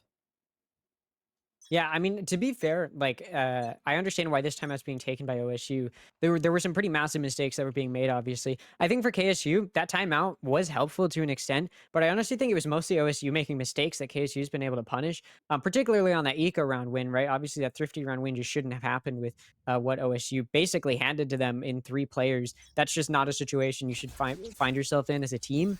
And that did end up hurting them there. So now, coming off of this timeout, we'll see if OSU is able to adjust accordingly. And we're going to have a bit of a fight coming out of that A main entrance. Quacky is going to win, being able to take out Dez and not going to be punished. Running away, the entirety of OSU is coming in for what looks like potentially mostly a flank, although there will be some players coming from mid towards market. It is mostly a flank. There's 2 players here getting ready to try and pull a flank. We saw some shots being fired. Quacky is very, very well aware and ready to potentially defend, backed up by their breach as well. Pat is in market right now, trying to make something happen, and OSU has decided to completely conglomerate themselves here in towards market. And Hamburger is going to push up into Boba just a little bit, able to do a little bit of damage maybe, but No kills found for either party. Now just spraying through the smoke, and it's good. Waldy and Bot each find one, and suddenly it's been turned on its head. OSU has the player advantage. Pat coming out of market with nothing but a sheriff, tries to find something, killed by their counterpart Cypher. Bot trades it off though. There's just no time remaining. I mean, it's got to be taken down by now. The Hunter's Fury is good to find a kill, but it is still stuck to half, and Bot is able to take out Quacky. Doesn't matter. There's no time to defuse, and although the heroics tried to come through, KSU finds their 5th round. Yeah, that was really close, and it seems like there really is some sort of a magic being pulled off after these timeouts for either of these teams, for OSU to have almost converted that Thrifty, and I really would have gone crazy if they actually had done so, but thank goodness for thank goodness to Quakey for keeping me sane in this game so far.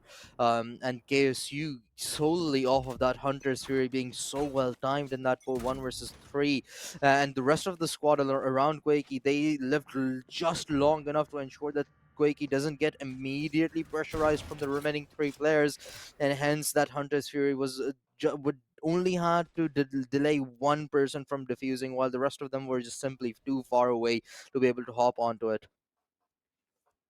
We are seeing KSU playing pretty slow here, just looking for contact where they can. OSU, in what needs to be a big bounce back round for them, have decided to mostly play towards that B side of the map. There's 3 in market, actually.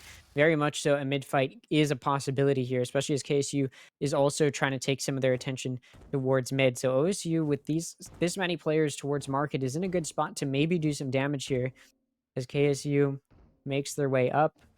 We do see players kind of figuring out, wrapping around, walking around, and now it looks like this push through market is going to come. Now, unfortunately for OSU, they've started to back up off of this, and so they're not going to be immediately able to defend. So market's been given up, and now we're going to see KSU having to rush into sight. The Rolling Thunder is expended. It's really, really good, but Pat, concussed, somehow takes out Key, and that keeps the defense in it. Pat finally cleared out by their counterpart Cypher and Lord Fries. And Dez pulls out the overdrive, able to find one, but Disney counters. It's a 2v3 for the defense spot, with the Bucky gonna find one. It's countered by Lord Fries, who just shoots them in the head. Hamburger is able to take out Mist Hallow. Lord Fries cannot respond because they were blinded. It is now just down to Lord Fries to remain as the sole KSU member in a 1v1. They are able to get the spike down just ever so barely. And now the 1v1 ring around the rosy ensues, and Hamburgers reveal their position. They tap the spike, and then they find the kill, and somehow OSU gets into that round and finds their 3rd round win. Every single one of these rounds is such a nail biter at this point. Except for that one round where KSU had 4 people alive, every single one has me on the edge of my seat. And OSU, I mean, that looked very, very shaky, and both of these teams invested so much into that rounds. We saw both of those overdrives coming online. We saw that Rolling Thunder being utilized for KSU to be able to enter into the side, but Pat's kill onto Key was absolutely crucial in that, because had Key been allowed to live longer for that overdrive and clear out a lot more space, then that round could have actually ended up much sooner. So Pat, even though he fell very early on into the round, the impact that he had finding that overdrive alone was absolutely phenomenal.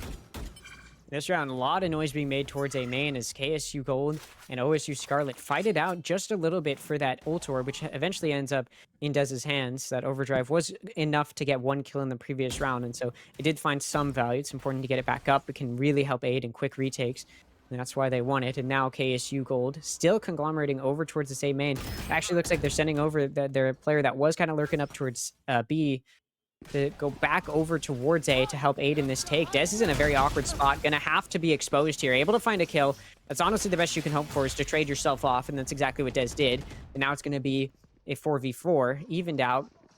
The Hunter's Fury came out from Hamburger, but it didn't really do much. It didn't tag anyone. And so KSU is able to just back up and take their business elsewhere. They're going to go from mid and now into market, and then through market and onto B site. There's a player here. It's Pat, ready to get the kill onto Key. It seems like he's just hitting insane shots on Key specifically. Also going to find one onto Disney this time. Bot is already on site, catches Quacky lacking, and now Pat is able to take out Mist Hollow, the 3rd kill on the round, and it is a beautiful round win from OSU Scarlet to keep themselves in this one. They keep things close, and that's this time around OSU. They made it a little bit more cleaner than the previous one as well, and hence the economy on the side of KSU has been broken down. Although they it does seem like that they are gonna have a good bunch of rifles on their hands to work with, but there are still gonna be compromise is across the board with some people lacking in the armor that they have, and two of them just plain and simply being on the sheriff. If thrifties can happen, rounds can still be converted with the sheriffs having rifles around them. So, KSU, an unconventional approach as they go extremely aggressive very early on over towards middle, and that flash is absolutely beautiful. However, it's not going to be enough as Disney finds two. Disney finds two, Des finds one, Key finds another, and now it's a 4v2. Never mind. 3v2 as Bot does manage to take out Key all the way from top of mid, but with 3 players remaining, this should be a good post-plant scenario for KSU. That was a really nice push up through mid. Des probably should have been able to get more for their team, and they just couldn't. And that may be the factor in this round is we do see KSU we do see KSU utilizing that neural theft to try and catch these players off guard. We do see the From the Shadows utilized by OSU to keep KSU on their toes, but time is ticking. You guys got to move, and Disney's pushed into CT, going to find their third on the round by taking out Pat. It's just down to Bot. That spike is well into its second phase now. You got to start going and basically be on the spike right now, and you're not, and that could end up disastrously as they are hit by the Cypher Dart. They know that it's being stuck, and so although you try your hardest to get it to half, you're not able to come off in time to take out Lord Fries, and that does mean that there's going to be a 6th round on the board for KSU Gold. Another round with compromised weapons and half armors for the most part being converted towards victory as KSU have guaranteed themselves at least a tied up scoreline heading into the second half. But obviously Scarlet, they're not going to be too sad about it. Actually, in fact, it has to be hurtful at some point because now that's technically the second thrifty that KSU Gold have converted. It wasn't exactly a thrifty, but still the arsenal was very mixed up from the side of KSU, and they still made it work, and it looked pretty clean for the most part. Now KSU gonna direct their attention towards the opposite side of the map than they did the previous round, working their way up towards B a little bit. Sova shock darts in an attempt to break some of those cipher trips, and successful in that effort, and now they back out. Deny some of that easy info, and Disney is actually able to find a pick on a Hamburger who is lurking up out of A main. Bot is going to lurk up out of market and up into mid. Des from top mid is able to take out Quacky. Lord Fires responds, and now Bot is alone here in this bottom mid. ASU has left the angle open, but spotted by the camera, and now Bot cannot get the flank that they wanted, and so they're just going to back up and join their team in towards that CT entrance in towards A. Waldy is in elbow here. Going to be pretty caught out here. You got to make some heroics here against these players coming into elbow, and you don't make anything happen. Big whiff there, killed by the counterpart, missed Aloe, and that does mean Waldy will fall, and it's a 4v2 post-plant scenario for KSU Gold, as they should be able to get this spike down. Pat actually peeks out, trying to do some damage, and not really able to. Doesn't find much of anything. And now Disney going to be able to use the one way to take out Bot. And so it's just down to Pat in a 1v4. At this point, you probably want to save your gun, but you're going to have to cross without a smoke. Quite a few people to worry about. They're not going to try and get away with a save. They want to take these fights, and they're able to find one, but you're out of bullets, and Disney swings just in time to find their third on the round. And that is the 7th round for KSU Gold, meaning they will go into the next half with the lead. I mean, I'm absolutely loving these post plans from KSU. This is a drastic change from what we saw in Haven and Bind.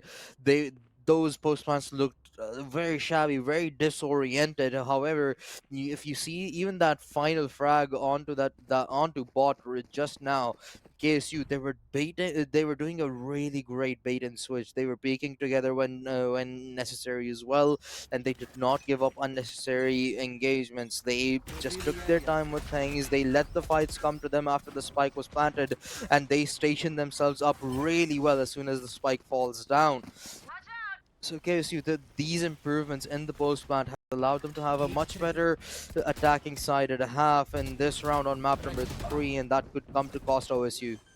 Lord Fry is able to find the first blood in this round, open up that A site. That spike does get to go down. Post plant can ensue, pretty similarly looking to that previous round, but minus that whole dance in mid that they did first. And so now OSU is going to have to retake. They've got an awkward buy to work with, so It's not going to be easy. They don't have anybody coming from flank. So all you have is some players coming from alley and some players coming from link. Although actually all of them are going to come from alley here as they do get ready to push in. The stuns go out. The paranoia is perfectly timed, completely stalls the attempt at a retake utilizing that neon. Now we see the overdrive come out, but Quacky just shuts it down immediately and then finds another. Pat is able to do something, Bot is as well, but it's not enough as KSU Gold, 3 players remaining, is going to go into the next half up 8-4.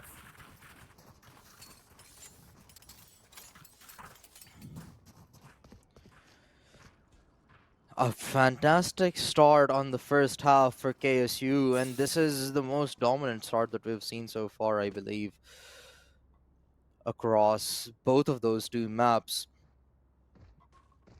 But but KSU, they still have a lot more to conquer. They need to win 5 rounds to be able to close out the series here, which still is a sort of a dangerous territory for OSU to be in. They're gonna have to start to mount a comeback here, and the start can only happen in this pistol round. And it's going to be really crucial for both of these two teams, because if KSU are able to secure the best round out, then there's a really good possibility that they can increase their score line up to a 10-4 lead, and that could be a little too tall of an order to mount a comeback from.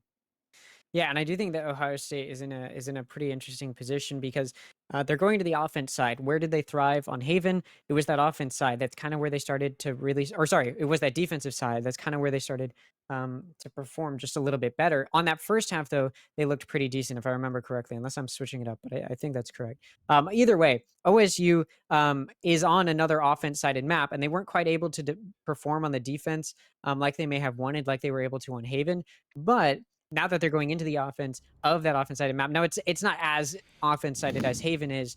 It's by a very small margin, so it's not like a 4-8 half is completely expected based on offense-sidedness alone.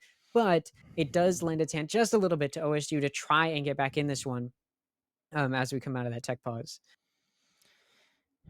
Yeah, this comeback, it heavily relies on this pistol round, because if you do concede it, you're just not gonna have a lot of options, or a lot of chances to lose. Your affordability will drop significantly if you concede this one. So a lot relies on this pistol for either of them. KSU, this could be their golden ticket to victory. However, OSU, they're the ones who are aggressively on the hunt for it. Dez gets the first blood, and now the flood into CTs in an attempt to do additional damage, but Waldy will fall to Mist Hallow, and that does mean it's a 4v4. It's evened up as this retake tries to come through. Dez has something to say, and so does Bot, and Hamburger will get one as well. It's just down to Disney coming from Market, and everybody's there. Hamburger will be the one to find the kill, and that is a much-needed pistol round win for the side of OSU. Yep.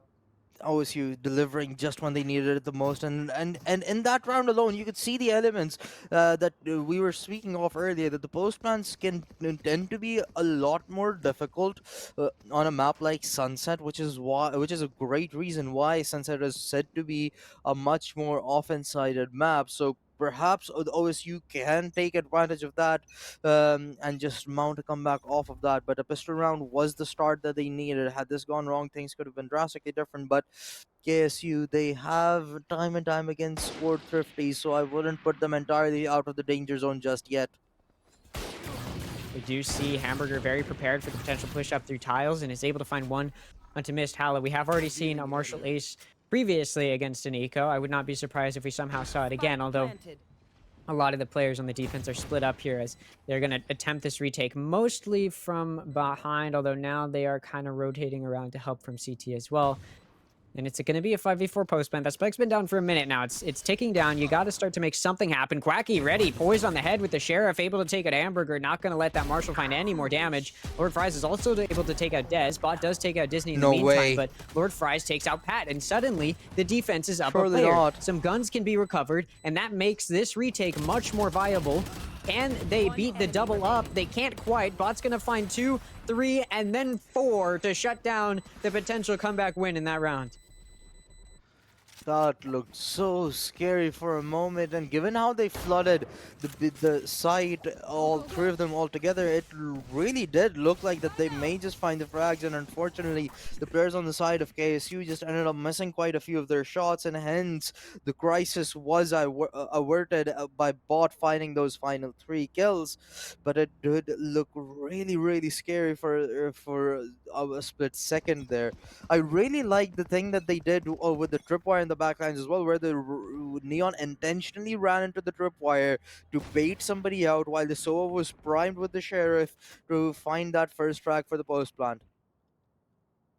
We do now have OSU aggressing over towards B. They want to test it, see what the setup looks like.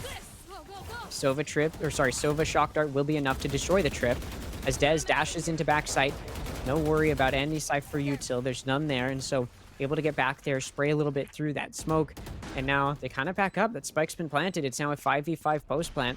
We'll see what OSU can do on their bonus. They're trying to make up for the amount of players that they lost. Now, that was a pretty potentially lethal aftershock, but it's not going to be good enough. In fact, it's allowed Bot to hide in that corner and find 3 kills. Pat and Des each find 1, but what a play by Bot to find those 3 kills with a Sheriff. Yeah, he starts off this round exactly on the ending note of the last. He finds 3 kills in very quick succession, actually, and hence we see another timeout now being called in for the side of KSU Gold after having conceded their rifles to a bonus. And since it was a flawless as well, that's going to be free weapon upgrades being handed over to OSU Scarlet, so a significant economy boost for them to work with, as they've already secured 3 rounds in a row at the beginning of the second half. And KSU Gold, it seems like this defense side is already being very unforgiving to them. Even the thrifty couldn't work out. Oh, nor the full buy round against the bonus. So the best 2 chances that they technically had have already been lost, and now OSU Scarlet are on the verge of tying up the score. Yeah, and I mean, for KSU Gold, this is probably not where you want to be. OSU Scarlet, finding this win streak. When we talk about comebacks, right, and you're coming down from 4 to 8, this is exactly how you want to get it started. You get that ball rolling. Not only, of course, as you mentioned, that big economy boost that they now have, but also just in general, getting 3 rounds in a row provides you some massive momentum. And I mean, that round in particular is just not one that KSU should have lost. Now, to be fair, they lost it because that aftershock was placed with just a tiny little sliver that Bot could fit into. They had no reason to suspect somebody would be in that corner. I can't blame them for not clearing that out, but that's still a massive loss. You can't come away with losses like that and still be able to keep yourself alive and at the very least prevent this comeback from happening. So for OSU, they are in a really good spot here to get this momentum building. That's exactly what they're going to try and do here off of that thrifty round win as they start this round approaching mid. So they've approached A, they've approached B, and now they're going to start a round by going towards mid. They don't see anything at all. KSU does have 3 players towards that top mid entrance, but they are going to be playing pretty far back, and so OSU doesn't get to see any of that. Key is jiggle peeking over from elbow and sees that there are some players coming in from A main, and so that starts to get some of those rotations going. Dez is pushing up, wants to try and get a kill, but a nice shot from Quacky's going to shut it down, and then another onto Bot. Blinded, not going to find anything else. Waldy will finally shut them down, but Quacky with the Sheriff gets a 2-for-1 to give them the player advantage until Hamburger has something to say about it. Key will fall, and now it's a 3v3. It's Lord Fries coming in from Link, trying to catch the player jump peeking. Pat's position is known, doesn't matter. Pat still able to find the kill there. Mist Hollow is very low on HP, getting spammed through that box to Ali, and now Waldy finds that kill, and it leaves Disney alone in a 1v3, nothing but a Bucky, and I fear these players are too far away for that Bucky to find value. When they spotted the player as well, Disney is known, going to get spammed out. You have to swing now, not going to be able to find anything. Pat finds that kill, and that is 4 rounds in a row to start off the second half and tie it up at 8-8. KSU yet to win even a single round ever since the side switched, and OSU, they're starting to look more and more comfortable, more and more just dominant as rounds go on. I mean, OSU, they are starting to even pick the pace at how these rounds go. They were very subtle for the first few seconds of the round, and when they decided to hit the site, it was close to I believe about the 40-50 second mark, and once they did, it was just a storm that hit KSU. This round starts off very, very quickly. A trade for both sides, as it's now going to be a 4v4, as OSU is aggressing very heavily in towards A, at least initially, but off of losing their primary entry duelist, Key's gone. They're going to have to back up here, and so they do. They leave their Cypher in elbow to continue to make noise, to keep KSU baited over on A, and it's somewhat successful, although there is still a player lurking over towards the B side, and of course you still have a Cypher on the side of KSU Gold, so they'll know when players start to push into B because those trips will be a factor.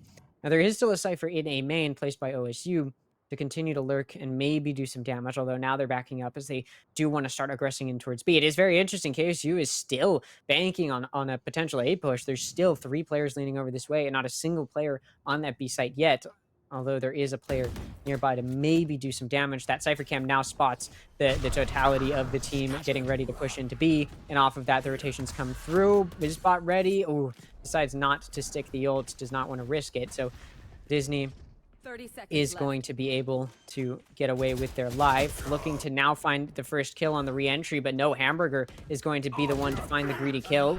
Quacky is able to take out Pat, who's pushing up through mid, but Hamburger is going to take out Lord Fries, and then Quacky will fall. It's just down to Mist Hallow, and he's being pushed very aggressively, the thirst for the kill, and it's rewarded. Waldy will take out their counterpart breach, Mist Hallow will fall, and it is now a 9-8 lead, as OSU have won 5 rounds in a row to start off the second half of Sunset.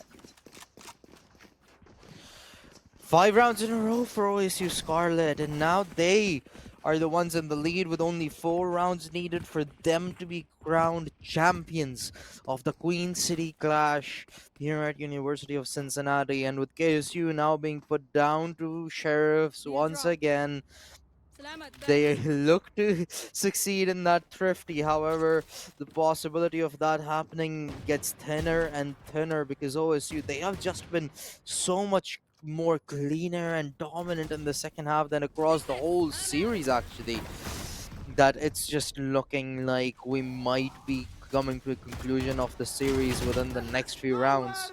This round gets off to a very quick start as there is an engagement happening in B main, and it goes the way of OSU pretty handily, as it seemed like KSU on their eco round wanted to see if they could get some close range fights to take advantage of the weaker weaponry, but they were not quite able to. Disney does take advantage of it there, takes out Dez, but has to reload, and Bot's going to take advantage. A jump peek by Quacky is shut down by Bot, who finds her third on the round, and that is now the 10th round win for OSU on this map, and they are inching very, very close to taking the win in this grand finals.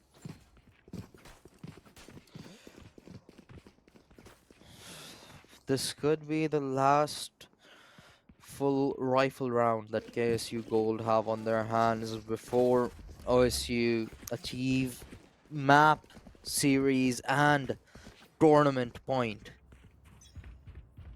So the stakes are now at an all-time high. This is practically a do-or-die moment for the Gold.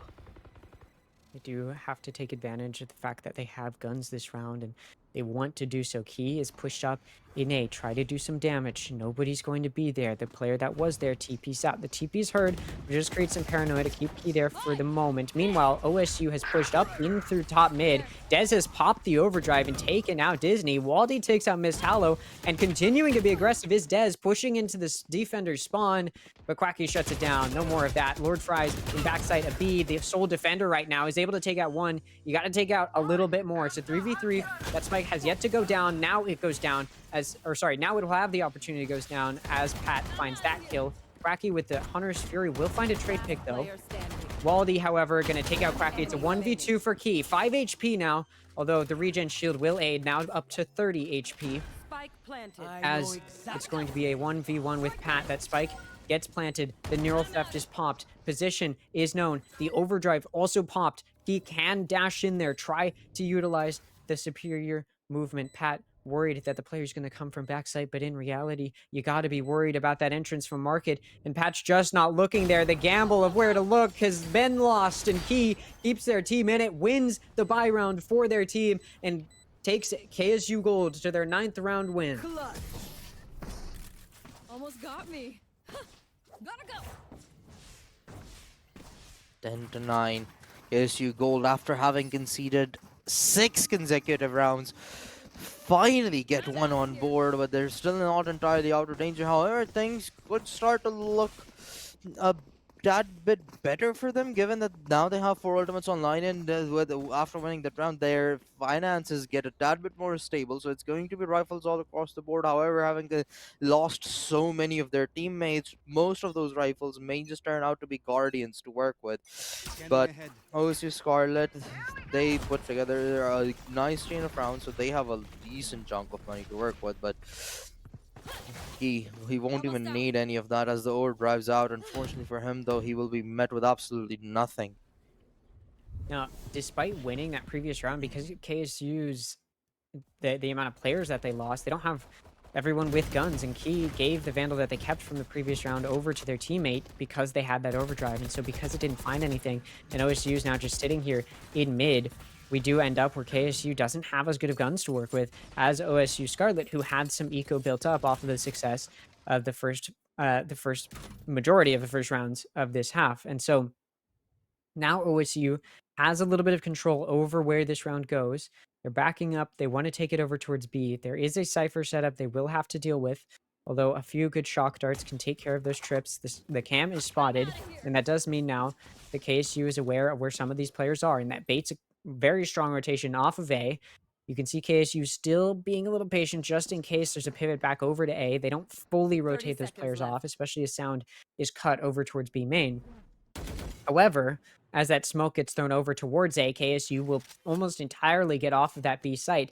Unfortunately for them, OSU is planning on going B off of this Cypher trip being destroyed. Of course, KSU will know, but they will not be able to rotate over in time to prevent the spike seconds plant left. almost certainly. With 8 seconds left, the execute onto the opposite side of the map is occurring. Bot is going to take out Disney. Wacky is able to trade it back.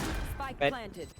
it's more than enough to be able to get that spike down. And now a 4v4 post plant can ensue for OSU Scarlet. They're able to get one. Lord Fries will fall in Boba. Mist Hallow trades it back. Bot will fall. The Rolling Thunder comes out. Do or die time as Pat pushes into CT. He finds two, and the Rolling Thunder just cannot be cashed in on off of that. Pat keeps them at bay. Down to 30 HP is Mist Hallow. We've seen the 1v2 clutches come through for both of these teams. It needs to happen now, and health too low to withstand the shot of that shorty, and it is now an 11-9 lead for OSU Scarlet as they are 1 round away from tournament point, 1 round away from series point, and 1 round away from game point as they try to take this grand finals.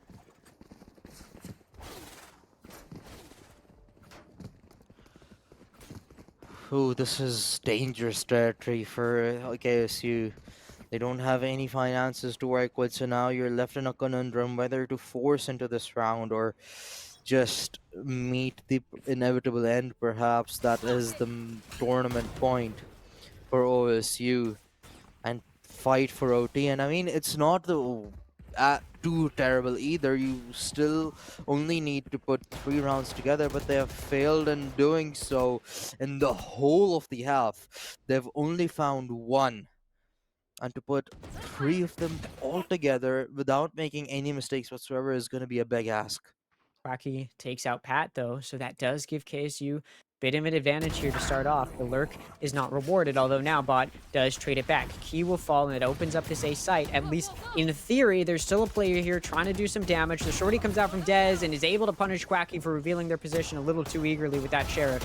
We see Mist Hallow coming in from CT, from Alley, able to get one, but Hamburger shuts it down. It's a 3v2 post plant. The weaponry is weaker for KSU. Their opponent may just be able to waltz into a match point scenario, and it looks like that may be the case as Bot takes out Disney. It is just down to Lord Fries. Can you make some magic happen? Keep your opponent from securing at the very least overtime? That's the question. And Lord Fries cannot. Taken out by Hamburger, the main course rather than the side dish of the order, and that does mean it is a match point, series point, tournament point, grand finals point, however many points you want for OSU Scarlet. One more is all they need, and the game may get put to a conclusion. KSU hands back on the rifles, 2 ultimates available, and somebody needs to step up. Somebody needs to be their saving grace and to carry them through in what could be their final moments.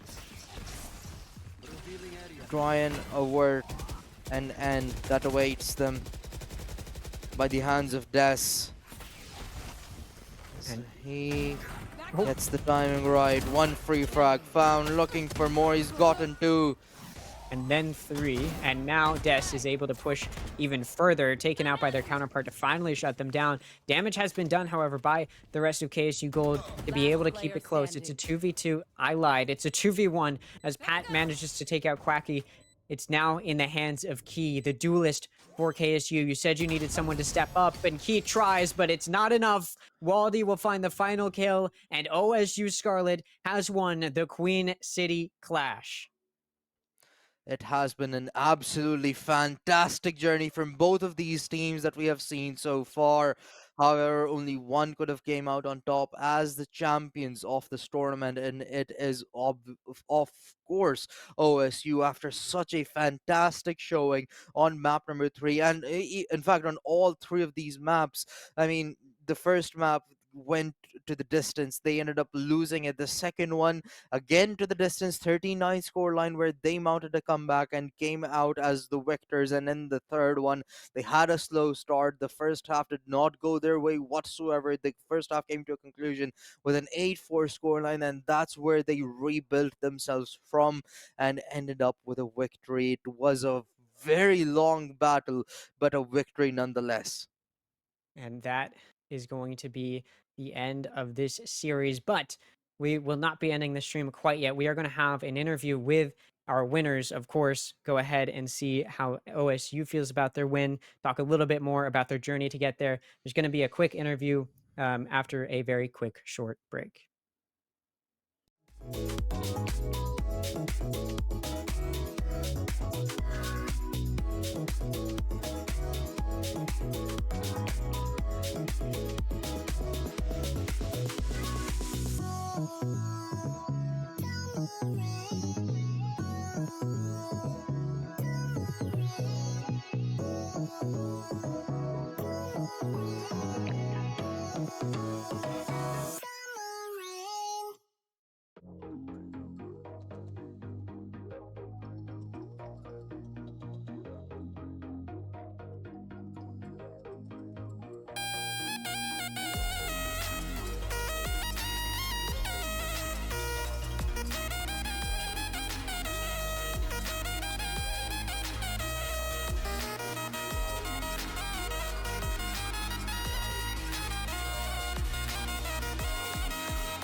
All right. Hello, everybody, and welcome back to the Queen City Clash. We just had a very exciting finish between OSU and KSU in the grand finals. And of course, OSU was able to make a comeback. Of course, first of all, how are you guys feeling coming off of a comeback win to take that grand finals victory?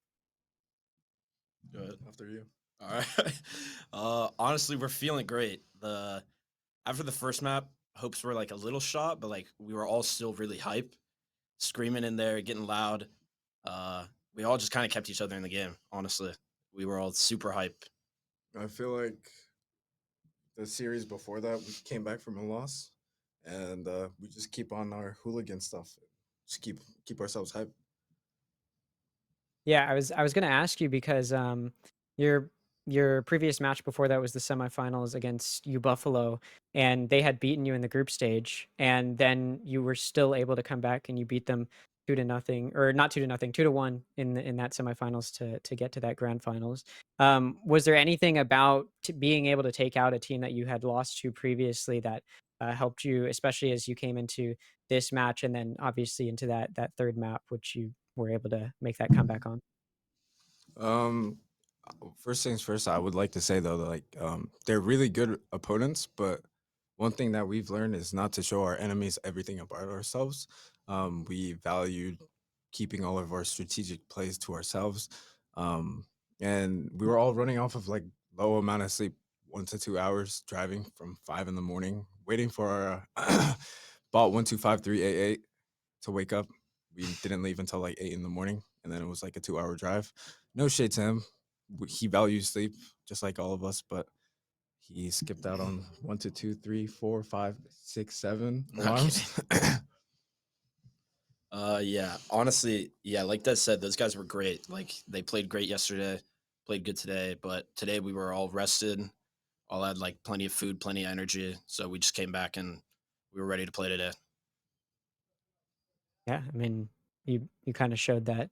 Was the energy that you had coming out of that semifinals win kind of a big factor in being able to outplay your opponent? Because I think a lot of the way that you guys were able to win was you were really good at playing around your opponents, both in that semifinals match and this grand finals match. Beyond just being able to win your gunfights as well. Obviously, Bot had an insane third map there, but it was really about the whole team and the strategy. Is some of what you took from that semifinals, that energy, that momentum, what enabled you to perform the way that you guys were able to in that grands?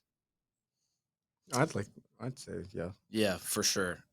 we are a very big momentum based team. If we get shot down, so what? We take a breather, 5 to 10 minute break, walk around, get some fresh air outside, come back, keep the same mood and energy and hype, and that's what enabled us to come back. Yeah, we definitely had a ton of energy rolling off that last series. Carrying it into the next, having a really close first map also I think helped us out. If it was probably like an even like bigger deficit, then it probably would have been different. But we just kept the energy and kept hype, and yeah, we just played our own game. All right, yeah. I don't want to keep you too long, so just one final question: how are you guys planning on celebrating the win today? Got an hour and a half drive home, so that'll be fun. We'll probably be yelling at each other in the car, getting pretty hype.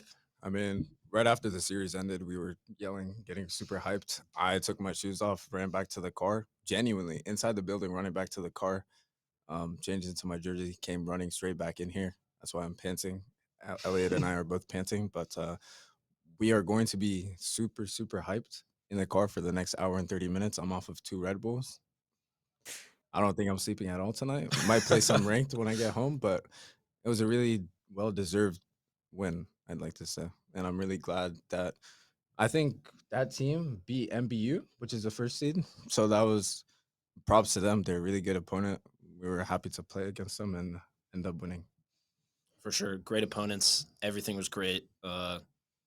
Yeah, we're getting hype, ready to go back home, ready to sleep in my own bed.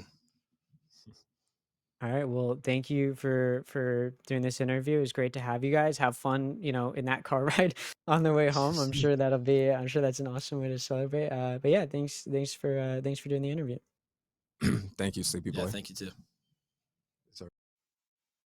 All right, well, that was an extremely exciting finish to the grand finals. Obviously, they're pretty excited. It's unfortunate that they have to sit in the car for a little while after that. But yeah, after a very exciting series win, it was exciting to watch that team kind of be the underdogs coming through the tournament, having to beat an opponent that had already beaten them in the group stage, and then taking out kind of the favorites coming into this series. There were definitely points where I sort of thought KSU was going to have it, but OSU just stuck with it, and that comeback win on Sunset was absolutely massive for them. So congratulations to them. But without further ado, a huge thank you. I really quickly want to thank you, of course, all of the production staff. Thank you to Leah for having all of the production staff be a part of this production, for putting on the tournament in the first place.